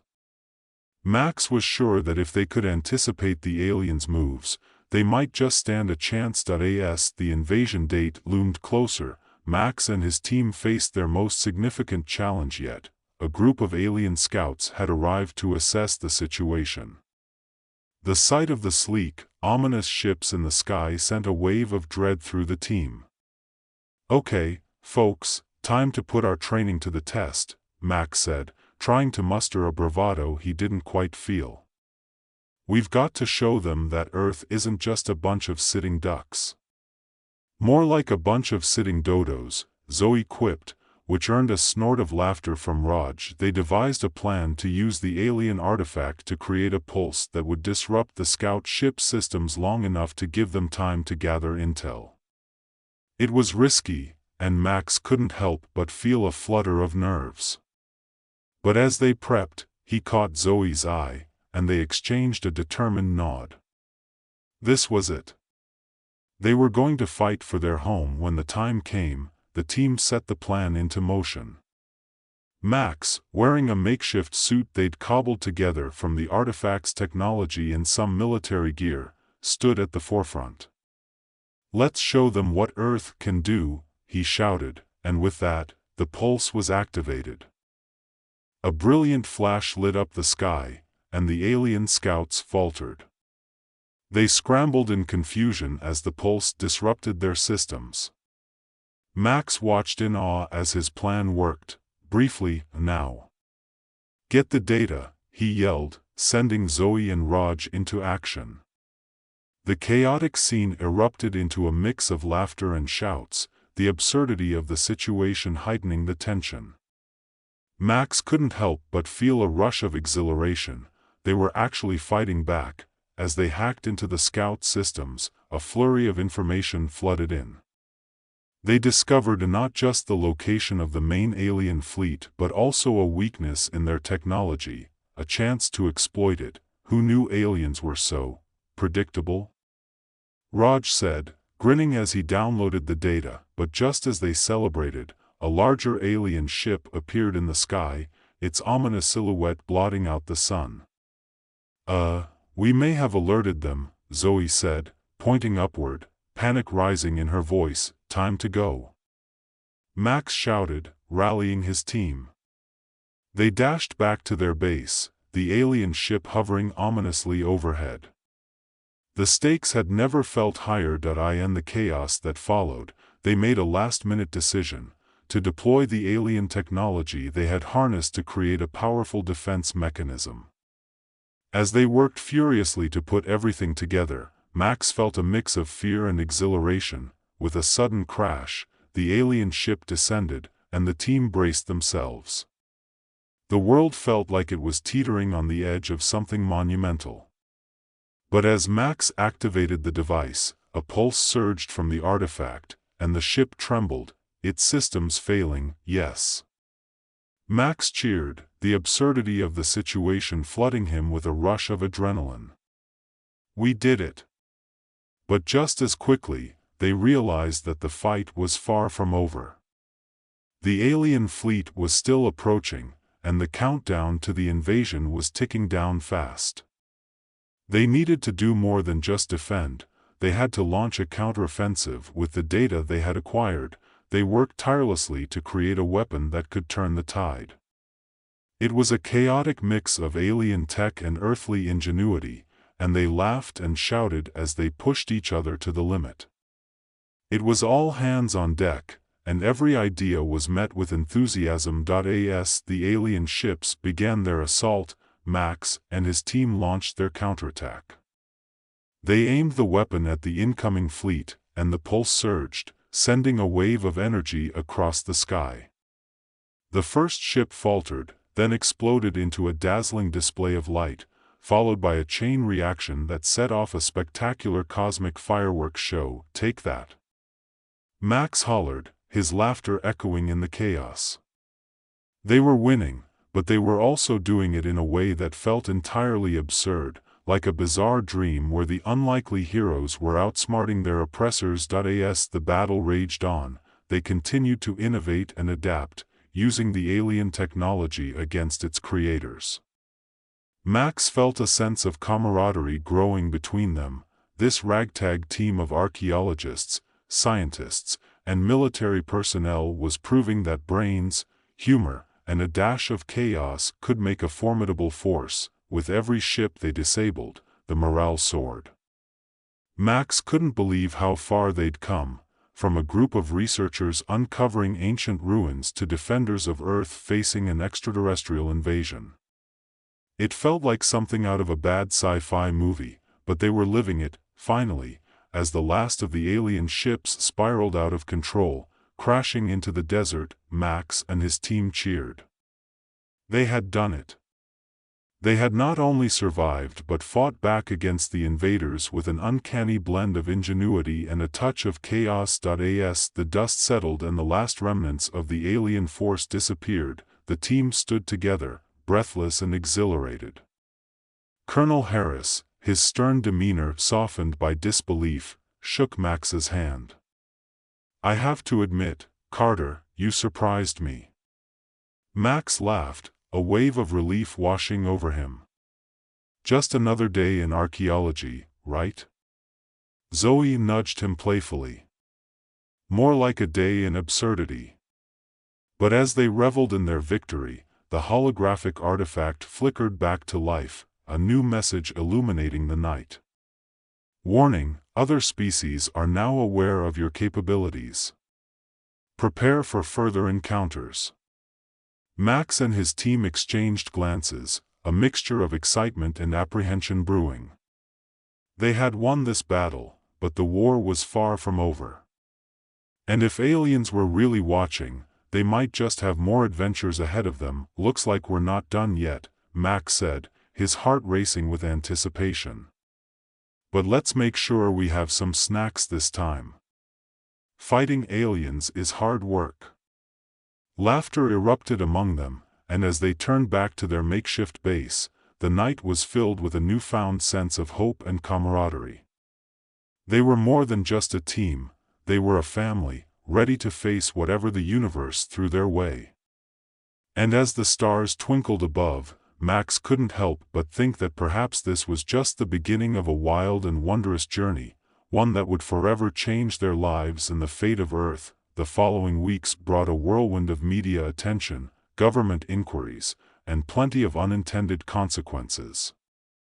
Max found himself at the center of it all, his phone ringing off the hook, journalists clamoring for interviews, and scientists eager to study the artifact. It was a bizarre twist for an archaeologist who had always preferred digging in the dirt to dealing with the limelight. "Max, you've become an overnight sensation," Zoe said one afternoon, watching as another reporter tried to squeeze through the throng at their dig site. "You should give a TED talk or something." "Yeah, about how to accidentally save the world," Max quipped, rolling his eyes as he fended off a microphone thrust too close to his face. "Sorry, folks, no comments on my latest alien encounter. Just here to look for ancient coffee mugs." While the attention was overwhelming, it also felt surreal. Max had gone from being a nobody in the archaeology community to a reluctant celebrity. As he settled into this new reality, he realized he had a responsibility. The world needed to know about the potential threats lurking in the cosmos, and he was in a unique position to educate people about it. "So, what's next?" Raj asked during a quieter moment, flipping through some notes. "Are we going to focus on improving defenses? Or maybe even explore those hidden alien bases we discovered?" Max rubbed his chin thoughtfully. "We need to understand the bigger picture. The alien artifacts, the knowledge we gained, there's so much more we could learn. I mean, we just barely scratched the surface. But we're still researchers, right? We should dig." Zoe chimed in, her enthusiasm infectious. "There could be more tech out there that we could use." Max nodded, feeling inspired. "Let's organize an expedition. We can gather more data, and this time, we'll be better prepared. We'll bring snacks, too, no more of this last-minute chaos." The team sprang into action, diving into preparations for their next adventure. They had a wealth of data to analyze, and the prospect of uncovering more alien secrets filled the air with excitement. They were ready for the challenge, united by a sense of purpose and adventure. As they set out to explore the newly identified alien installations, Max felt a thrill of anticipation. They were about to embark on a journey that could redefine their understanding of humanity's place in the universe. Weeks passed in a blur of digging, scanning, and deciphering alien technology. The team worked tirelessly, each member contributing their unique skills. Max had never felt so alive, his spirit fueled by the promise of discovery and the thrill of collaboration. One evening, after a long day of research, the team gathered around a makeshift campfire under the stars. The sky was a canvas of twinkling lights, and laughter echoed in the air. It was a moment of reprieve from the chaos of the outside world. "I still can't believe we fought off an alien invasion," Zoe said, poking the fire. "It sounds like a movie plot." Max chuckled. "I always thought archaeology would be more peaceful. But I guess you never know when an alien will crash the party." Raj raised his cup. "To the unexpected. May we always find adventure, even in the most mundane digs." The night wore on, filled with stories, laughter, and the shared understanding that they had forged something special together. They were no longer just a team, they were a family bound by shared experiences and a common mission. As the expedition continued, they made remarkable discoveries: advanced alien technology, remnants of ancient civilizations, and clues that hinted at the aliens' true intentions. With each find, they grew more determined to understand the cosmic puzzle they were part of. But the universe had a way of keeping them on their toes. One day, as they unearthed another artifact, the air crackled with energy, and the artifact began to hum ominously. The team exchanged nervous glances, the thrill of discovery quickly morphing into anxiety. Is it supposed to do that?" Zoe asked, stepping back. Max cautiously approached the artifact, feeling the vibrations in the air. "I don't know, but it's definitely different from the last one." Suddenly, the artifact projected a holographic image, a map showing multiple alien ships heading toward Earth. Panic surged through the group. "They're coming back!" Raj exclaimed, his eyes wide. "Okay, team," Mech said, rallying them. "We've faced this before. Let's use everything we've learned." They quickly devised a plan to counter the impending threat. Mechs led the team in activating their defense systems, ready to implement their newfound knowledge. They were no longer just archaeologists, they were warriors defending their home. As the alien ships descended, Max's heart raced. "This time, we're ready," he shouted, a mix of determination and excitement surging through him. The ensuing battle was a chaotic dance of technology and tactics, each member of the team playing a crucial role. Mechs, Zoe, and Raj coordinated their efforts, using the alien tech they had salvaged to create a formidable defense. "Watch your six," Zoe yelled, dodging incoming fire as she aimed their weaponry with precision, releasing pulse now. Raj called out, activating the defense system with a determined flick of his wrist. With each pulse, they fought back, and the tide began to turn. The team's laughter and shouts mixed with the chaos, creating a strange sense of camaraderie amidst the battle. As the dust settled and the last alien ship was downed, the team erupted in cheers. They had faced their fears and emerged victorious once again. Max looked around at his friends. This ragtag team of archaeologists, scientists, and military personnel had become something far greater than he could have ever imagined. Who knew digging for ancient coffee mugs could lead to fighting off alien invasions? Max said, beaming with pride. Zoe grinned, her energy contagious. "I think we've set a new standard for archaeology." With each passing day, they continued to uncover more secrets, preparing for whatever the universe had in store for them. The world was changing, and they were right in the thick of it.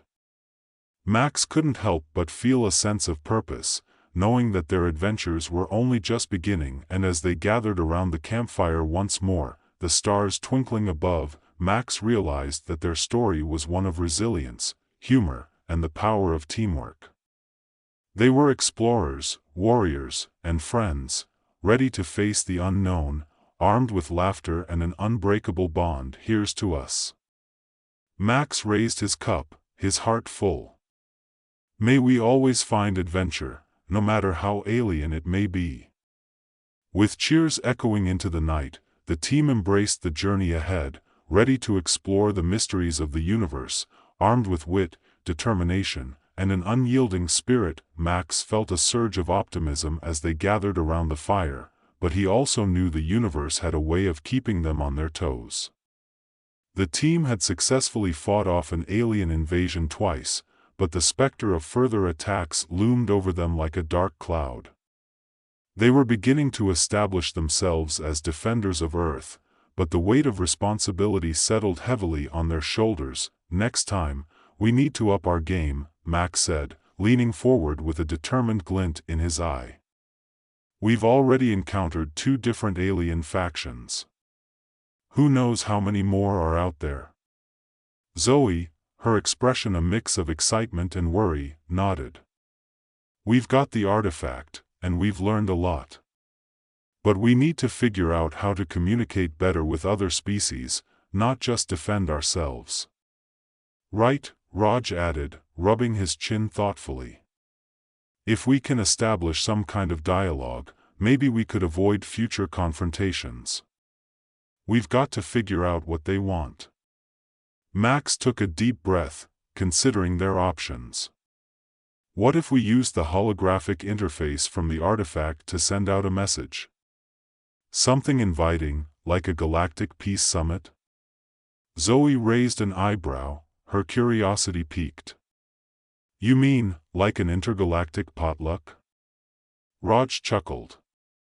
"I can see the aliens now. What do you bring to the peace summit?" "I've got a delicious asteroid stew."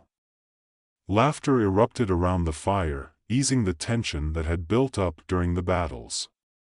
Max appreciated how their humor kept the atmosphere light, even as they prepared for the unknown. "I think it could work," he said, regaining focus. We'll need to craft a message that emphasizes our desire for peace and cooperation. But we should also prepare for the possibility that they might not take it seriously.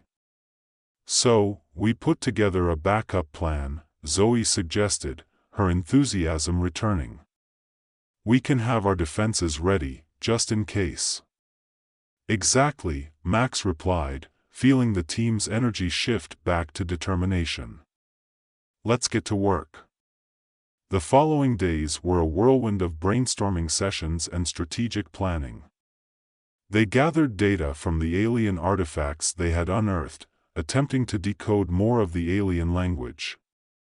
It was a challenge, but the team's collective intellect and creativity shone through. Max and Zoe spent late nights poring over the holographic interface, attempting to craft a message that would resonate with any intelligent life that might be listening. They even included a few friendly emojis, just for good measure. Maybe an alien emoji will help convey our goodwill? Max suggested, grinning. You mean, like a little green guy with a peace sign? Zoe laughed, sketching out ideas. Once they were satisfied with their message, they prepared to send it out. The anticipation was palpable as they gathered in front of the artifact, which now pulsed gently with energy. Max's heart raced as he initiated the sequence. The air crackled with electricity, and the holographic display flickered to life, showing their carefully crafted message projected into the void of space. Here goes nothing, Max said, pressing the final button. A beam of light shot into the sky, carrying their message across the stars. The team stood in silence, watching the light fade into the cosmos. Now we wait, Raj said, his voice a mix of hope and anxiety. Days turned into weeks, and life settled into a rhythm. They continued their research, digging deeper into the alien artifacts while maintaining a watchful eye for any signs of incoming ships. Max found solace in the routine, but there was always a lingering sense of urgency. They couldn't shake the feeling that something was on the horizon. Then, one evening, as they gathered around the fire after a long day of work, the artifact began to hum softly. Max's heart raced as he looked at Zoe and Raj, their faces reflecting a mix of excitement and concern. Do you think it's them? Zoe asked, her eyes wide. Only one way to find out, Max said, rising to approach the artifact. As he got closer, the hum grew louder, and the holographic interface lit up, displaying a flurry of images. At first, they were abstract, but then they coalesced into a recognizable shape, a starship, sleek and elegant, descending toward their location. Holy moly, Raj breathed, staring at the display. They actually received our message. Max felt a mix of anxiety and exhilaration. This is it. We've got to be ready. The ship landed a short distance from their camp, its presence both majestic and intimidating. The team gathered, standing shoulder to shoulder as they faced the unknown. Max felt his pulse quicken as the ramp of the ship lowered, and a figure emerged. It was tall and humanoid, but with distinct alien features, skin that shimmered like liquid metal, large, expressive eyes, and an air of authority. The alien stepped forward, raising a hand in a gesture of peace. Greetings, Earth beings, it said, its voice melodic yet firm. I am Ambassador Kither from the Star Federation. We received your message and have come to discuss matters of mutual interest. Max felt a rush of relief mixed with excitement. Thank you for coming, Ambassador Kither. We were hoping to speak with you about potential cooperation between our species. Kither nodded, a gesture that seemed to convey understanding. We have observed your recent encounters and the resilience you have shown. It is rare for a species to unite so quickly in the face of adversity. We seek to establish a dialogue, to prevent future conflicts. Max took a deep breath, feeling the weight of the moment. We would like to learn from each other. There's so much we can accomplish together. The ambassador's eyes sparkled with curiosity. Indeed. But first, we must address the motivations of those who attacked you. They are not of our Federation, and their actions are a result of long-standing grievances. Grievances? Zoe asked, tilting her head. What kind of grievances? Kither's expression grew serious. The attackers are part of a rogue faction that believes in domination rather than cooperation. They perceive Earth as a threat because of your recent advances in technology. This misunderstanding could lead to more violence. Max exchanged worried glances with Zoe and Raj. So, if we don't show our intentions clearly, they might come back for a third time? Precisely, Kither replied. But we can help you. Our Federation has resources and technology that could assist in your defense, as well as educational exchanges to foster understanding. The promise of collaboration filled Max with hope. What would that look like?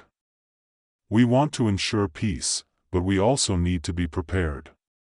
Kither gestured toward the ship. Come, let us discuss this further. I believe you will find our technology enlightening.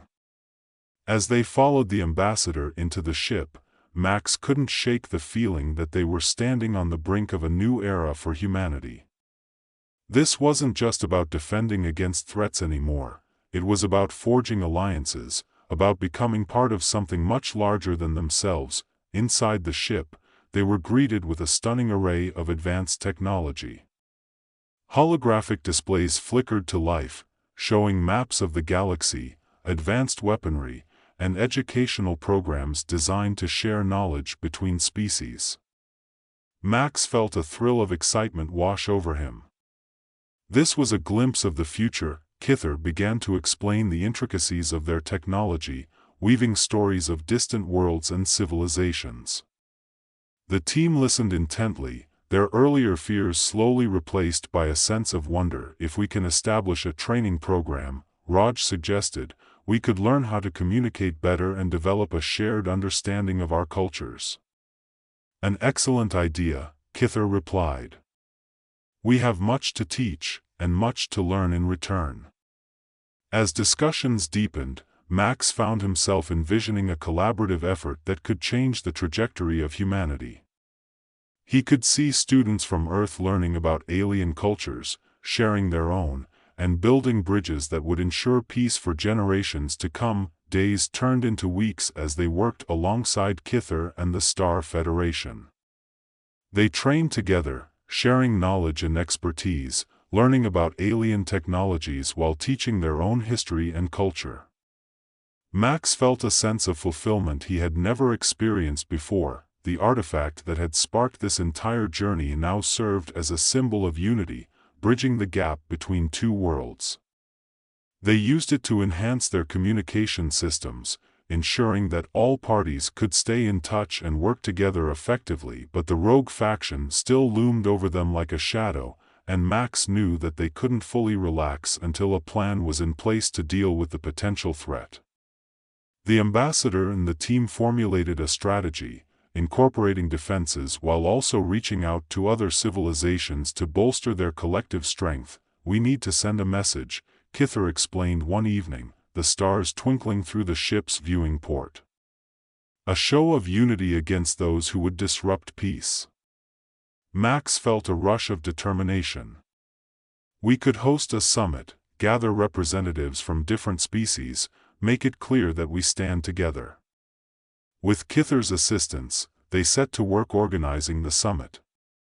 It would be held in a neutral location, with invitations sent to various factions, including the rogue faction. The goal was simple: to open lines of communication and seek a peaceful resolution. As the date approached, the atmosphere crackled with anticipation.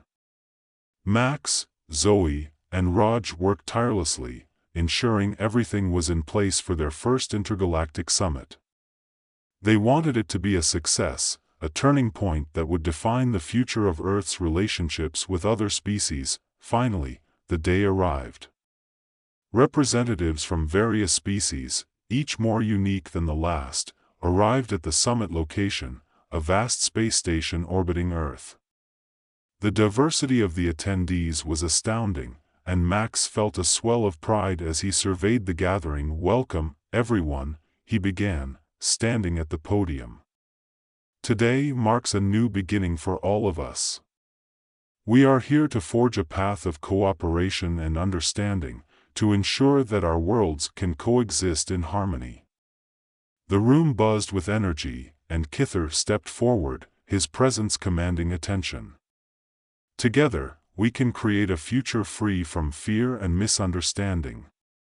We have the power to choose peace." As discussions unfolded, the atmosphere shifted from tension to collaboration. Ideas flowed freely, and delegates shared their visions for a united front against aggression. Max watched as connections were formed, alliances built, and common ground discovered. Then, in a surprising turn of events, a representative from the rogue faction stood to speak. The being was tall and imposing, with an air of authority. "We were sent here to negotiate, but we do not seek peace. We have watched as you grow stronger, and we will not allow it to continue." Gasps echoed through the room, but Max stood his ground, feeling a surge of confidence. "If you seek war, you will find only resistance. But if you choose to communicate, we can work together. We can find common ground." The representative hesitated, the tension in the room thick. Kither took a step forward, his voice calm yet firm. "We extend an invitation to you.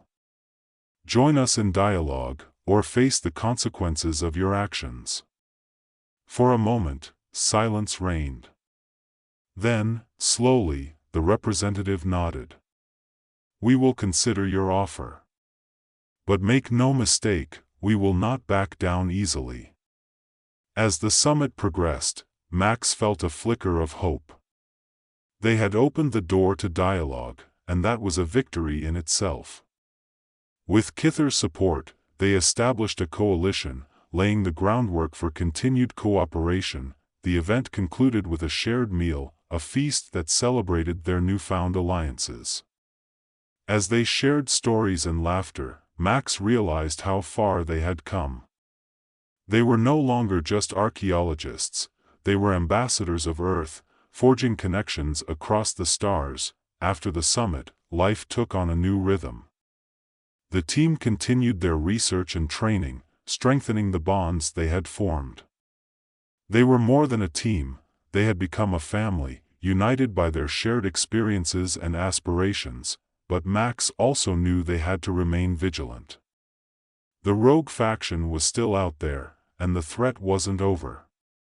They began preparing for potential conflicts, honing their defenses while fostering communication. One evening, as they gathered to review their plans, Zoe's eyes sparkled with excitement. "What if we invited more species to join our coalition? The more we unite, the stronger we'll be." Raj nodded enthusiastically. "That's a brilliant idea. We should reach out to those who might share our goals." Max felt invigorated by the idea. "Let's make it happen. We can send out more messages and gather support." With renewed determination, they crafted messages to neighboring species, inviting them to join their coalition. They emphasized the importance of collaboration in the face of adversity, and the response was overwhelmingly positive. More and more species expressed interest in joining their cause. As the coalition grew, so did their strength. Max and his team worked tirelessly to integrate new members, ensuring that everyone felt valued and heard. They organized training sessions and educational exchanges, fostering a spirit of unity. Yet, despite their efforts, whispers of dissent continued to surface. The rogue faction remained a thorn in their side, and tensions simmered beneath the surface. Then, one fateful day, as they were reviewing defense protocols, an alarm blared through the facility.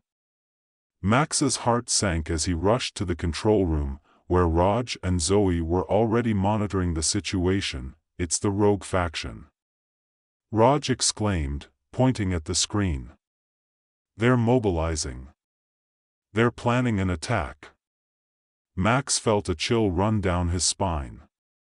"We need to prepare our defenses now." As the team scrambled to respond, Kithar joined them, his expression grave. "We must show them that we are united. This is our moment to prove our strength." Max rallied the team, their adrenaline pumping as they coordinated their defense efforts. They set up barriers and activated their advanced technology, ready to confront the impending threat. The moment the ships appeared on the horizon, a mix of fear and determination surged through Max. They had come too far to back down now. "Let's show them what we're made of." The battle that ensued was intense and chaotic. Alien ships darted through the sky, exchanging fire with the Coalition's forces. Max and his team worked tirelessly, implementing their defenses while trying to strategize against the attackers, focus on their lead ship.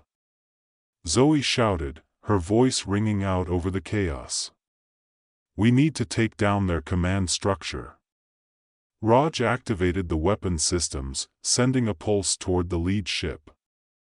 Max watched as their plan unfolded, the pulse hitting the ship and causing it to falter. "Keep the pressure on," Max yelled, adrenaline surging through him. They worked together seamlessly, their bond and shared experiences fueling their resolve. As the battle raged on, Max couldn't help but feel a sense of exhilaration. They were no longer just archaeologists, they were warriors, fighting for their home and their newfound allies. Each pulse they sent out was a testament to their resilience, their determination to protect what they had built. Finally, after what felt like an eternity, the tide began to turn. The Coalition's forces coordinated their attacks, and the rogue faction's ships began to falter. One by one, they were taken down, and a wave of relief washed over Max. "We're doing it," Raj shouted, his voice filled with disbelief. But just as they thought victory was within reach, a massive ship emerged from the darkness, larger and more menacing than anything they had faced before. The rogue faction's secret weapon. Max felt his heart drop. "What is that thing?" Kithar's expression hardened. "That is their flagship.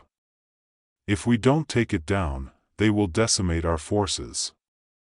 With renewed urgency, Max and the team strategized a final assault. They would need to work together, combining their technology and skills to overcome this new threat. As they prepared for the final push, Max felt a surge of determination. "We've come too far to let fear dictate our actions. We fight for each other, for our families, and for the future of our worlds." The team rallied around him, their spirits ignited by the shared purpose. They launched their final offensive, coordinating their efforts with precision and determination. The battle raged on, their ships weaving through enemy fire, each member of the team playing a crucial role. Max found himself in a rhythm, shouting commands and strategizing as they fought for their lives. Finally, with one last pulse, they targeted the flagship's core. The energy surged, and the ship trembled. For a moment, time seemed to freeze. Then, with a deafening explosion, the flagship erupted in a blaze of light, sending shockwaves through the battlefield. Cheers erupted among the Coalition forces as they witnessed the downfall of their greatest adversary. Max felt a rush of exhilaration and relief wash over him. They had done it. They had not only survived but thrived in the face of adversity. As the last remnants of the rogue faction scattered into the void, the Coalition stood together, united in victory. With the threat diminished, they turned their attention to rebuilding and fostering the relationships they had formed. The Coalition was stronger than ever, and they began to work on initiatives that would ensure peace for generations to come. In the weeks that followed, Mechs and his team continued to explore and expand their knowledge, diving into research and cultural exchanges. They celebrated their victory, but they also recognized that their journey was far from over. One evening, as they gathered around the fire once more, Zoe's eyes sparkled with excitement. "We've done it. We've forged alliances and faced down an invasion. What's next for us?" Mechs smiled, feeling a sense of purpose wash over him. "Next, we continue to explore. We have a universe full of mysteries waiting for us. And we do it together, as a team." As the stars twinkled above, Mechs realized that this was only the beginning of their adventure. They were no longer just archaeologists, they were explorers, ambassadors, and protectors of Earth, ready to face whatever the universe had in store for them. And as they shared stories and laughter under the vast expanse of the cosmos, Mechs couldn't help but feel a sense of belonging. They were family now, bound together by their shared experiences, ready to embark on the next chapter of their extraordinary journey. This was just the beginning. Dr. Sam Parker always believed he was destined for greatness, a notion reinforced by the wild, curly hair that seemed to defy gravity and logic alike. He toiled in his cluttered lab, a cacophony of bubbling beakers, half-finished gadgets, and a remarkably astute parrot named Einstein who, despite his name, seemed to have no interest in the theory of relativity. Instead, Einstein preferred to mimic Sam's failed experiments, squawking, "Oops," at the most inopportune moments. On a particularly chaotic Tuesday, Sam was racing against the clock to finalize his teleportation device, an invention that had consumed countless late nights and more than a few questionable snacks. The lab was alive with the hum of machinery, and Sam, in his usual disheveled state, was elbow-deep in wires when the unexpected happened. In a twist of fate worthy of a sci-fi comedy, the device sprang to life. "Yes! Finally!" Sam shouted, a grin spreading across his face as he adjusted the dials like a conductor about to lead an orchestra. But as he flipped the final switch, a blinding flash of light enveloped him. The lab vanished. When the light faded, Sam found himself on an alien spaceship. Panic set in as he realized he was surrounded by a group of oddly shaped extraterrestrials. Think potato sack bodies with googly eyes and antennae that wiggled like excited fingers. They were deep in discussion about their nefarious plans to invade Earth, gesturing animatedly as Sam, invisible in his panic, stumbled backward into a control panel. Suddenly, the room erupted into chaos. "Self-destruct in 5, 4, blared a voice. Sam's eyes widened as he frantically jabbed at buttons, inadvertently teleporting himself back to his lab just in time to see his coffee spill all over his research papers. "Oops!" Einstein squawked, mirroring the voice from the spaceship. Sam face-bombed, feeling like a cartoon character caught in an endless loop of bad luck. His colleagues, who had gathered to witness his latest experiment, were less than impressed. "Sam, this is exactly why we can't trust you with anything important," hissed Dr. Mendez, his boss, a straight-laced woman who wore her skepticism like a badge of honor. "Don't you see? I just got a glimpse of an actual alien invasion." Sam insisted, his voice rising in desperation. "They're coming for us. Right. And I suppose you'll tell us next that you made friends with them?"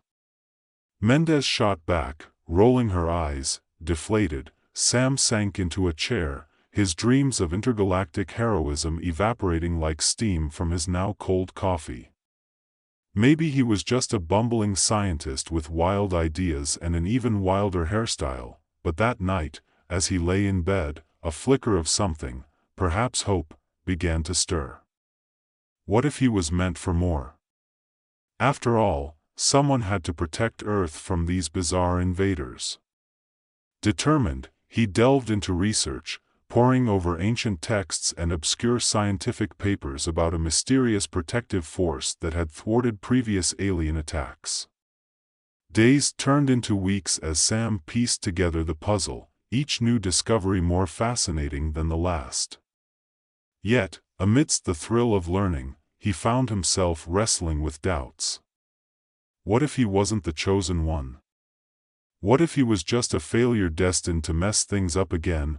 One fateful night, after an exhausting day of reading and several cups of coffee that had long since gone cold, Sam had a vivid dream. He was in a mystical forest where the trees shimmered like starlight, and the air buzzed with energy. Suddenly, a whimsical spirit appeared, her hair a cascade of shimmering colors. "I am Zara," she declared, her voice melodic and playful. "You, dear Sam, are the chosen guardian of Earth." Chosen for what? To make coffee for the aliens? Sam muttered, still half asleep. Zara laughed, a sound that felt like sunlight. "No, silly. You're meant to awaken the power within you to protect your world from the invaders. But first, you must believe in yourself." With that, she began to teach him, and he found himself awakening strange abilities, albeit in the most hilarious ways. One moment, he'd try to levitate a pencil, only for it to explode into a shower of confetti. "You're getting there," Zara encouraged, her eyes twinkling with mischief. "But try to focus." The next day, buoyed by his encounter with Zara, Sam decided to enlist help. He gathered his ragtag team of friends: Maya, a conspiracy theorist with an uncanny knack for the bizarre; Ben, the tech wizard who could hack anything with a screen; and Lila, a no-nonsense journalist who thrived on chaos. They met in Sam's lab, which was now a chaotic blend of gadgets, sketches, and a suspicious amount of takeout containers. "Okay, team," Sam said, trying to channel his inner leader. "We're up against aliens. They've got lasers, spaceships, and probably bad breath. We need a plan. Are you sure this isn't just another one of your crazy ideas?" Maya asked, her eyes wide with skepticism. "Crazy ideas saved the world before," Sam retorted, puffing out his chest. "Besides, I'm basically a superhero now." The team exchanged dubious glances but eventually rallied around Sam's enthusiasm. They set to work, brainstorming ideas and testing gadgets. It was a whirlwind of creativity, but inevitably, hilarity ensued. One of Ben's inventions, a universal translator, turned out to only speak in Shakespearean English, leading to several baffling conversations that ended in fits of laughter. Days flew by, and just when they began to feel like they were making progress, disaster struck. During a covert operation to gather intel on the aliens, they accidentally triggered a security alarm, sending a swarm of tiny alien drones after them. In a panic, Sam, Maya, Ben, and Lila darted through the city, trying to outrun their pursuers. Sam's attempts to use his powers resulted in more chaos. One moment he was trying to shield them with a force field that turned out to be a bubble of soap, the next he accidentally teleported them to a pizza parlor. "Not exactly what I had in mind for a tactical retreat," Lila quipped, wiping tomato sauce from her shirt. "Hey, at least we have snacks," Maya replied, grabbing a slice. But just as they thought they had escaped, the aliens found them, hovering ominously outside the restaurant. Commander Zog, with his potato sack body and dramatic flair, descended from his ship, his googly eyes glaring at them. "Earthlings! You think you can thwart our invasion with pizza and puns? What's wrong with pizza?" Sam shot back, surprising himself with his newfound courage. "It's the universal food." Zog, momentarily thrown off by the absurdity, faltered. This was their chance. Sam quickly hatched a plan, one that relied more on humor than strategy. As the aliens charged, Sam called out, "Wait. If you want to conquer Earth, you have to taste our finest cuisine first." Zog, intrigued but suspicious, raised an eyebrow. "Fine. Show me this, pizza." With a flourish, Sam and his team whipped up a mini pizza-making session right there in the restaurant. While the aliens were distracted by toppings and the dubious art of cheese pulling, Sam and his friends concocted their escape, quick, to the back. Lila shouted as they dashed out the emergency exit, narrowly avoiding capture. Once outside, they high-fived, adrenaline coursing through them. "We might not be prepared for an invasion, but we sure know how to make pizza." But the alien threat was far from over. Commander Zog had declared war, and now the stakes were higher than ever. Now I'll proceed with the second half of the story. As the adrenaline faded, the team gathered at Sam's lab, brainstorming their next move.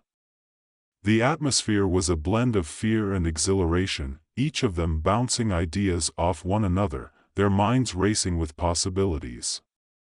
Sam paced back and forth, his mind a whirlwind of thoughts. "We can't let them regroup. We need to take the fight to them." "But how?" Maya asked, her brow furrowed. "They have spaceships and lasers. We've got pizza." "More than just pizza," Ben interjected, grinning. "What if we use your teleportation device, Sam? We can teleport right onto their ship." "Assuming it doesn't explode first," Sam replied, scratching his head, still haunted by the memory of his earlier mishap. But as they planned, the flicker of belief Zara had instilled in him began to reignite. "I can make it work. We just need a little more practice." As the team worked on refining the teleportation device, hilarity ensued. Sam's attempts to demonstrate his newfound powers often resulted in unintended consequences. At one point, he accidentally turned Einstein into a giant chicken, leaving the team doubled over in laughter as they chased the feathery creature around the lab.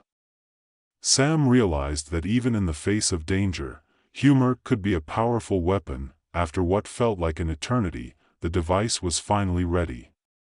The night before the planned invasion, Sam gathered everyone in his lab. "This is it," he said, his heart pounding. "We've got one shot to do this right. We'll teleport onto their ship, disrupt their plans, and show them Earth is not to be messed with." "Let's do it," Maya exclaimed, pumping her fist in the air. The energy in the room was electric as they prepared for their daring mission. With a mix of excitement and trepidation, they climbed into the teleportation chamber. Sam hit the switch, and with a flash, they were engulfed in light. The sensation of being stretched and pulled through space was both exhilarating and terrifying. When the light dissipated, they found themselves standing in the heart of the alien spaceship, a cold, metallic room buzzing with strange machinery. "Welcome to my ship, Earthlings," boomed Commander Zog, appearing from behind a control panel. His googly eyes glimmered with malice, and he was flanked by a group of alien guards. "You dare to challenge us?" Challenge? More like a pizza party," Sam blurted out, trying to keep the mood light despite the imminent danger. The aliens looked baffled. "Pizza party? Yeah, you know, the finest Earth cuisine," Sam said, desperately hoping for a distraction. "How about a slice while we talk strategy?" Maya shot Sam a look, half amused, half annoyed. Now's not the time for jokes.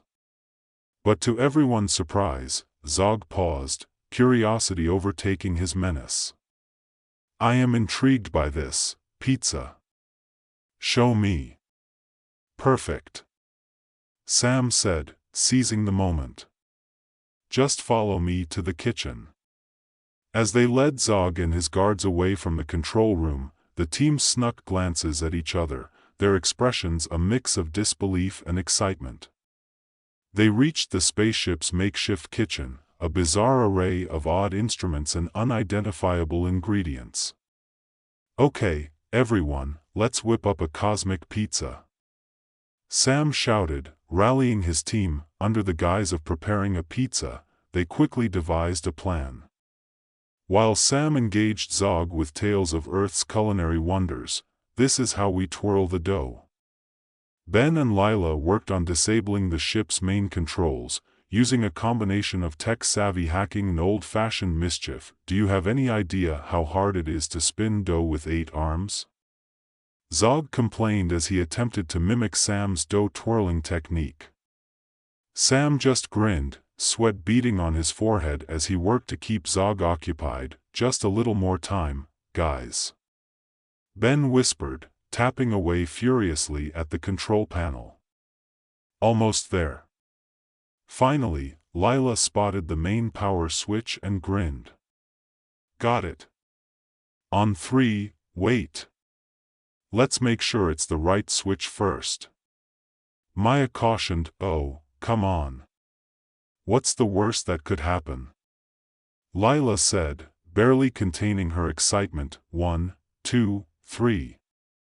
They pressed the switch simultaneously, and the ship jolted violently, lights flickering ominously. Zog turned, eyes wide with alarm. "What have you done?" "Just a little party trick," Sam said with a grin, but internally he was panicking. The ship's systems began to go haywire, alarms blaring as they lost control. "We need to get out of here," Maya shouted, but before they could make a move, the ship began to tilt. Zog, now furious, yelled, "Get them!" In a flurry of chaos, Sam and his friends darted back toward the teleportation chamber, dodging alien guards who were now more bewildered than threatening. The ship lurched again, and Sam's heart raced.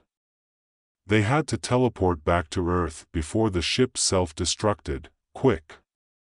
Everyone in!" Sam shouted, ushering the team into the chamber. He flipped switches frantically, praying he remembered the correct sequence. "Here goes nothing." With a blinding flash, they found themselves back in the lab, panting and wide-eyed.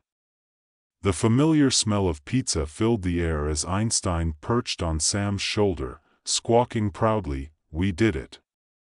Ben exclaimed, throwing his arms up in victory against all odds. Lila added, still catching her breath, but their celebration was short-lived. The lab's lights flickered ominously, and Sam's heart sank as he remembered the self-destruct sequence he'd activated. "We need to warn everyone," he shouted, grabbing his phone. "The aliens will come back, and they'll be angry." With newfound determination, they set to work preparing defenses. Using their combined skills, they fashioned gadgets and traps, determined to protect their home. Sam felt the weight of his role as guardian settling in, a mix of fear and responsibility. As the sun set, casting a golden glow over the city, the team gathered one last time in the lab. "We've come this far together," Sam said, his voice steady. "No matter what happens, we stand united." They all nodded, a sense of camaraderie enveloping them. "Earth is worth fighting for," Maya declared. The night wore on, and soon they spotted lights flickering in the sky, alien ships descending ominously. With a collective breath, they prepared for battle. The showdown began as beams of light shot down toward the ground. Sam and his friends sprang into action, activating their defenses. The hilarity of their earlier encounters faded as they worked together with focus and purpose. The aliens landed, Commander Zog stepping out first, his expression a mixture of anger and disbelief. "You think you can defeat us, Earthlings? Your little tricks won't work this time. Watch us." Sam shouted, his confidence surging as he harnessed the power Zara had awakened within him. In an instant, he conjured a force field that shimmered around them, deflecting the incoming blasts from the alien ships. With teamwork and ingenuity, they launched into action. Ben activated a series of traps that ensnared the alien guards in sticky webs, while Lila covered them with a barrage of clever commentary that left the aliens confused. Maya shouted conspiracy theories that somehow made the aliens question their own motives, leading to hilarious miscommunication. The chaos escalated, laughter mingling with the sounds of battle. Zog, bewildered by their unorthodox tactics, found himself cornered by Sam. "You think you can win with pizza and puns?" he yelled, trying to regain control. "No, we win with friendship and creativity," Sam replied, feeling the energy of his team behind him. With a final surge of power, he unleashed a wave of light that enveloped Zog and the remaining aliens, causing them to rethink their strategy. As the alien ships began to retreat, Sam felt a sense of triumph swell within him. "We did it," he cheered, turning to his friends. Laughter erupted, mingling with the sounds of victory. They had faced down an alien invasion not with sheer force, but with humor, friendship, and an unwavering belief in each other. Sam realized that he didn't need to be perfect. His quirks and flaws were what made him who he was. As the sun rose over the horizon, casting a warm glow over the city, Sam looked at his friends, each of them beaming with pride. "Earth is safe, at least for now," he said, his voice filled with hope. "And we're ready for whatever comes next," Maya added, a glint of mischief in her eyes. With a shared laughter that echoed through the streets, they embraced their newfound roles as protectors, ready for whatever adventures awaited them. Because together, they were not just a team, they were guardians of Earth, and if aliens dared to return, they'd better be ready for a pizza party like no other. As the sun rose higher in the sky, Sam and his friends stood together, still buzzing with the adrenaline of victory. The remnants of the alien invasion lay scattered across the park where they had faced Commander Zog. People began to emerge from their homes, blinking in the sunlight and slowly piecing together what had transpired. News crews were already setting up their cameras, eager to capture the extraordinary tale of how a group of ordinary people had saved the world. "Do you think they'll believe us?" Lila asked, her eyes sparkling with excitement. "I mean, we're not exactly the Avengers." "Sure they will. We just have to give them a good story," Ben replied, adjusting his glasses and grinning widely. "And maybe a few pizza slices for authenticity." Maya laughed. "Let's just make sure they get the details right. I want to be remembered as the conspiracy queen who helped save Earth." Sam, still riding high on adrenaline, started pacing again, his mind racing with possibilities. "Okay, team. We've had our victory, but we need to prepare for the next round. Zog will be back, and he won't come empty-handed. We need a plan, like a superhero training camp."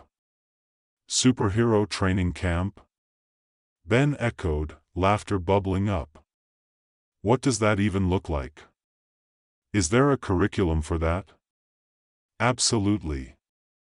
We'll have agility drills, pizza tossing for accuracy, and maybe a module on alien diplomacy," Sam said, his imagination taking flight. "But seriously, we need to figure out how to enhance our abilities. I have this feeling that Zara is still out there, and she might be able to guide us." Maya nodded. "I think we should try to reach out to her. If she's the one who awakened your powers, she might have more tricks up her sleeve." With newfound determination, Sam agreed, and they set to work creating a makeshift training facility in his lab. They cleared out the clutter, remnants of their pizza-making escapades and science experiments, and transformed the space into a center for superhero training. The walls were plastered with motivational quotes and doodles of aliens, pizzas, and their team logo, hastily sketched by Ben.as. The days passed, they immersed themselves in training. Sam experimented with his powers, learning to control them more effectively. The mishaps were still plentiful. One day, he accidentally turned the lab into a giant ball pit filled with rubber balls, which turned out to be an excellent distraction for the team but less so for serious training. Focus, Sam. We're not here to have fun. Lila shouted through fits of laughter, trying to navigate the ocean of bouncing balls, just keeping it light. Sam called back, chuckling as he tried to regain control. Now, let's work on those force fields again. They honed their skills, discovering that laughter was indeed the best motivator. With each new challenge, they grew closer, forging an unbreakable bond through shared experiences and silly moments. Even Einstein got in on the action, training to catch the odd rubber ball that would escape from the pit. Then, one afternoon, while Sam was practicing his teleportation, he felt a sudden surge of energy wash over him. Everyone, I think I can sense Zara. I need to focus. The team gathered around, the air thick with anticipation. Sam closed his eyes, concentrating hard, trying to tap into the connection he felt with the spirit. Suddenly, the lab shimmered, and there she was, Zara, radiant and ethereal, her hair flowing like a river of stars. Ah, my brave guardian. I see you've gathered quite the team, she said, her voice ringing like a bell. You have much to learn, but together, you are stronger than you realize. What do we need to do next? Sam asked, his heart racing. We're ready for whatever comes our way. Then listen closely, Zara replied, her expression turning serious. The aliens will return, and they will come with a new strategy. They seek your greatest weakness. You must train not just your powers, but also your minds and hearts. The battle you face is as much about courage and unity as it is about strength. Right. So, more mind games and heart-to-heart talks. Maya quipped, though her eyes held a flicker of determination. Indeed. You must understand each other's strengths and weaknesses deeply, Zara said. Only then can you anticipate what is to come. And remember, humor will be your greatest weapon. Use it wisely. With that, Zara began leading them through a series of exercises designed to strengthen their connections, not just to their powers, but to one another. They shared fears, dreams, and laughter, weaving a tapestry of understanding that bound them tighter than ever. Each session ended in smiles and silly games, reinforcing the importance of their camaraderie. As weeks rolled into months, the team's preparation became second nature. Sam embraced his role as leader, finding confidence in his ability to bring everyone together. They worked tirelessly, fusing their talents into something greater than the sum of their parts. Then, one crisp evening, as they wrapped up another training session, a chilling alarm blared from Ben's computer. Guys! You need to see this. They crowded around the screen, where a live news feed showed a fleet of alien ships entering Earth's atmosphere. Panic rippled through the group. It's happening. They're here. Lila exclaimed, her voice a mix of fear and resolve. Sam took a deep breath, forcing himself to stay calm. Okay, we've trained for this. It's time to show them what we've got. They quickly gathered their gear, donning their makeshift uniforms, matching shirts adorned with their quirky logo. Earth's Guardians, it read, with a cartoonish pizza slice and a goofy alien smiling on it. Sam couldn't help but laugh. If they were going to fight, they might as well look good doing it. As they stepped outside, the sight was breathtakingly surreal. The sky was darkening with the silhouettes of the alien ships, casting ominous shadows over the city. But beneath that shadow was a flicker of hope ignited by their unity. "All right, team," Sam said, his voice steady.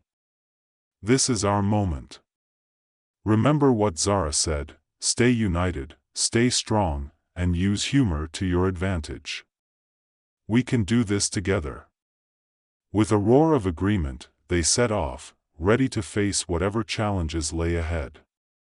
As they approached the park where they had fought before, the ground shook beneath them, and beams of light shot down, creating a brilliant display of color and chaos. Commander Zog emerged from one of the ships, his expression dark and determined. "You think you can thwart us again? You have no idea what you're up against." "Oh, we've got plenty of ideas, Zog," Sam shouted back, stepping forward. "And we've got pizza." A moment of confusion crossed Zog's face, and that was all the opening they needed.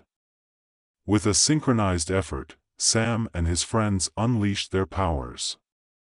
Sam conjured a shimmering force field, shielding them from incoming blasts, while Ben deployed his latest gadget, a drone that released a cloud of confetti, distracting the aliens and causing mayhem in their ranks. "Confetti? Really?" Maya called, trying to stifle laughter as the aliens flailed around in bewilderment. "It's a tactical diversion," Ben insisted, grinning. As the battle raged, Sam felt a surge of energy coursing through him. They fought not just with their powers but with their humor, turning the tide in their favor. They worked in tandem, anticipating each other's moves, creating an unspoken rhythm that baffled the aliens. "Let's show them what Earth is made of," Lila shouted, launching into action. She expertly dodged a laser beam and countered with a snappy retort that left Zog sputtering in confusion. The tide of the battle shifted, and as Zog grew increasingly frustrated, Sam seized the opportunity to confront him directly. "You think you can invade Earth without consequences? We're not just a bunch of easy targets. We fight back." With renewed determination, he summoned a powerful wave of energy, and with a final push, he unleashed it toward Zog and the alien fleet. The shockwave rippled through the air, knocking the aliens off balance. "Retreat!" Zog shouted, scrambling back toward his ship as the remaining forces followed suit, scrambling to escape the chaos. As the last of the alien ships fled, Sam and his team erupted into cheers, embracing one another as they celebrated their hard-won victory. The park was a mess of confetti, laughter, and the unmistakable joy of triumph. "I can't believe we did it," Maya exclaimed, breathless from excitement. "We're officially Earth's guardians," Ben added, puffing out his chest. As they basked in their victory, a gentle glow surrounded Sam. He looked up, and there was Zara, her spirit radiant and proud. "You've done well, my guardians. You faced the darkness with laughter and unity. Remember this moment, it is the beginning of your journey." Sam nodded, feeling the weight of her words. They had grown stronger not just in their powers but as friends and protectors of Earth. With the sun setting behind them, casting a warm glow over the city, Sam and his team looked out at their home, knowing that they were ready for whatever adventures lay ahead. Together, they would face any challenge, aliens, pizza, or anything in between, and as long as they had each other, they knew they could conquer anything.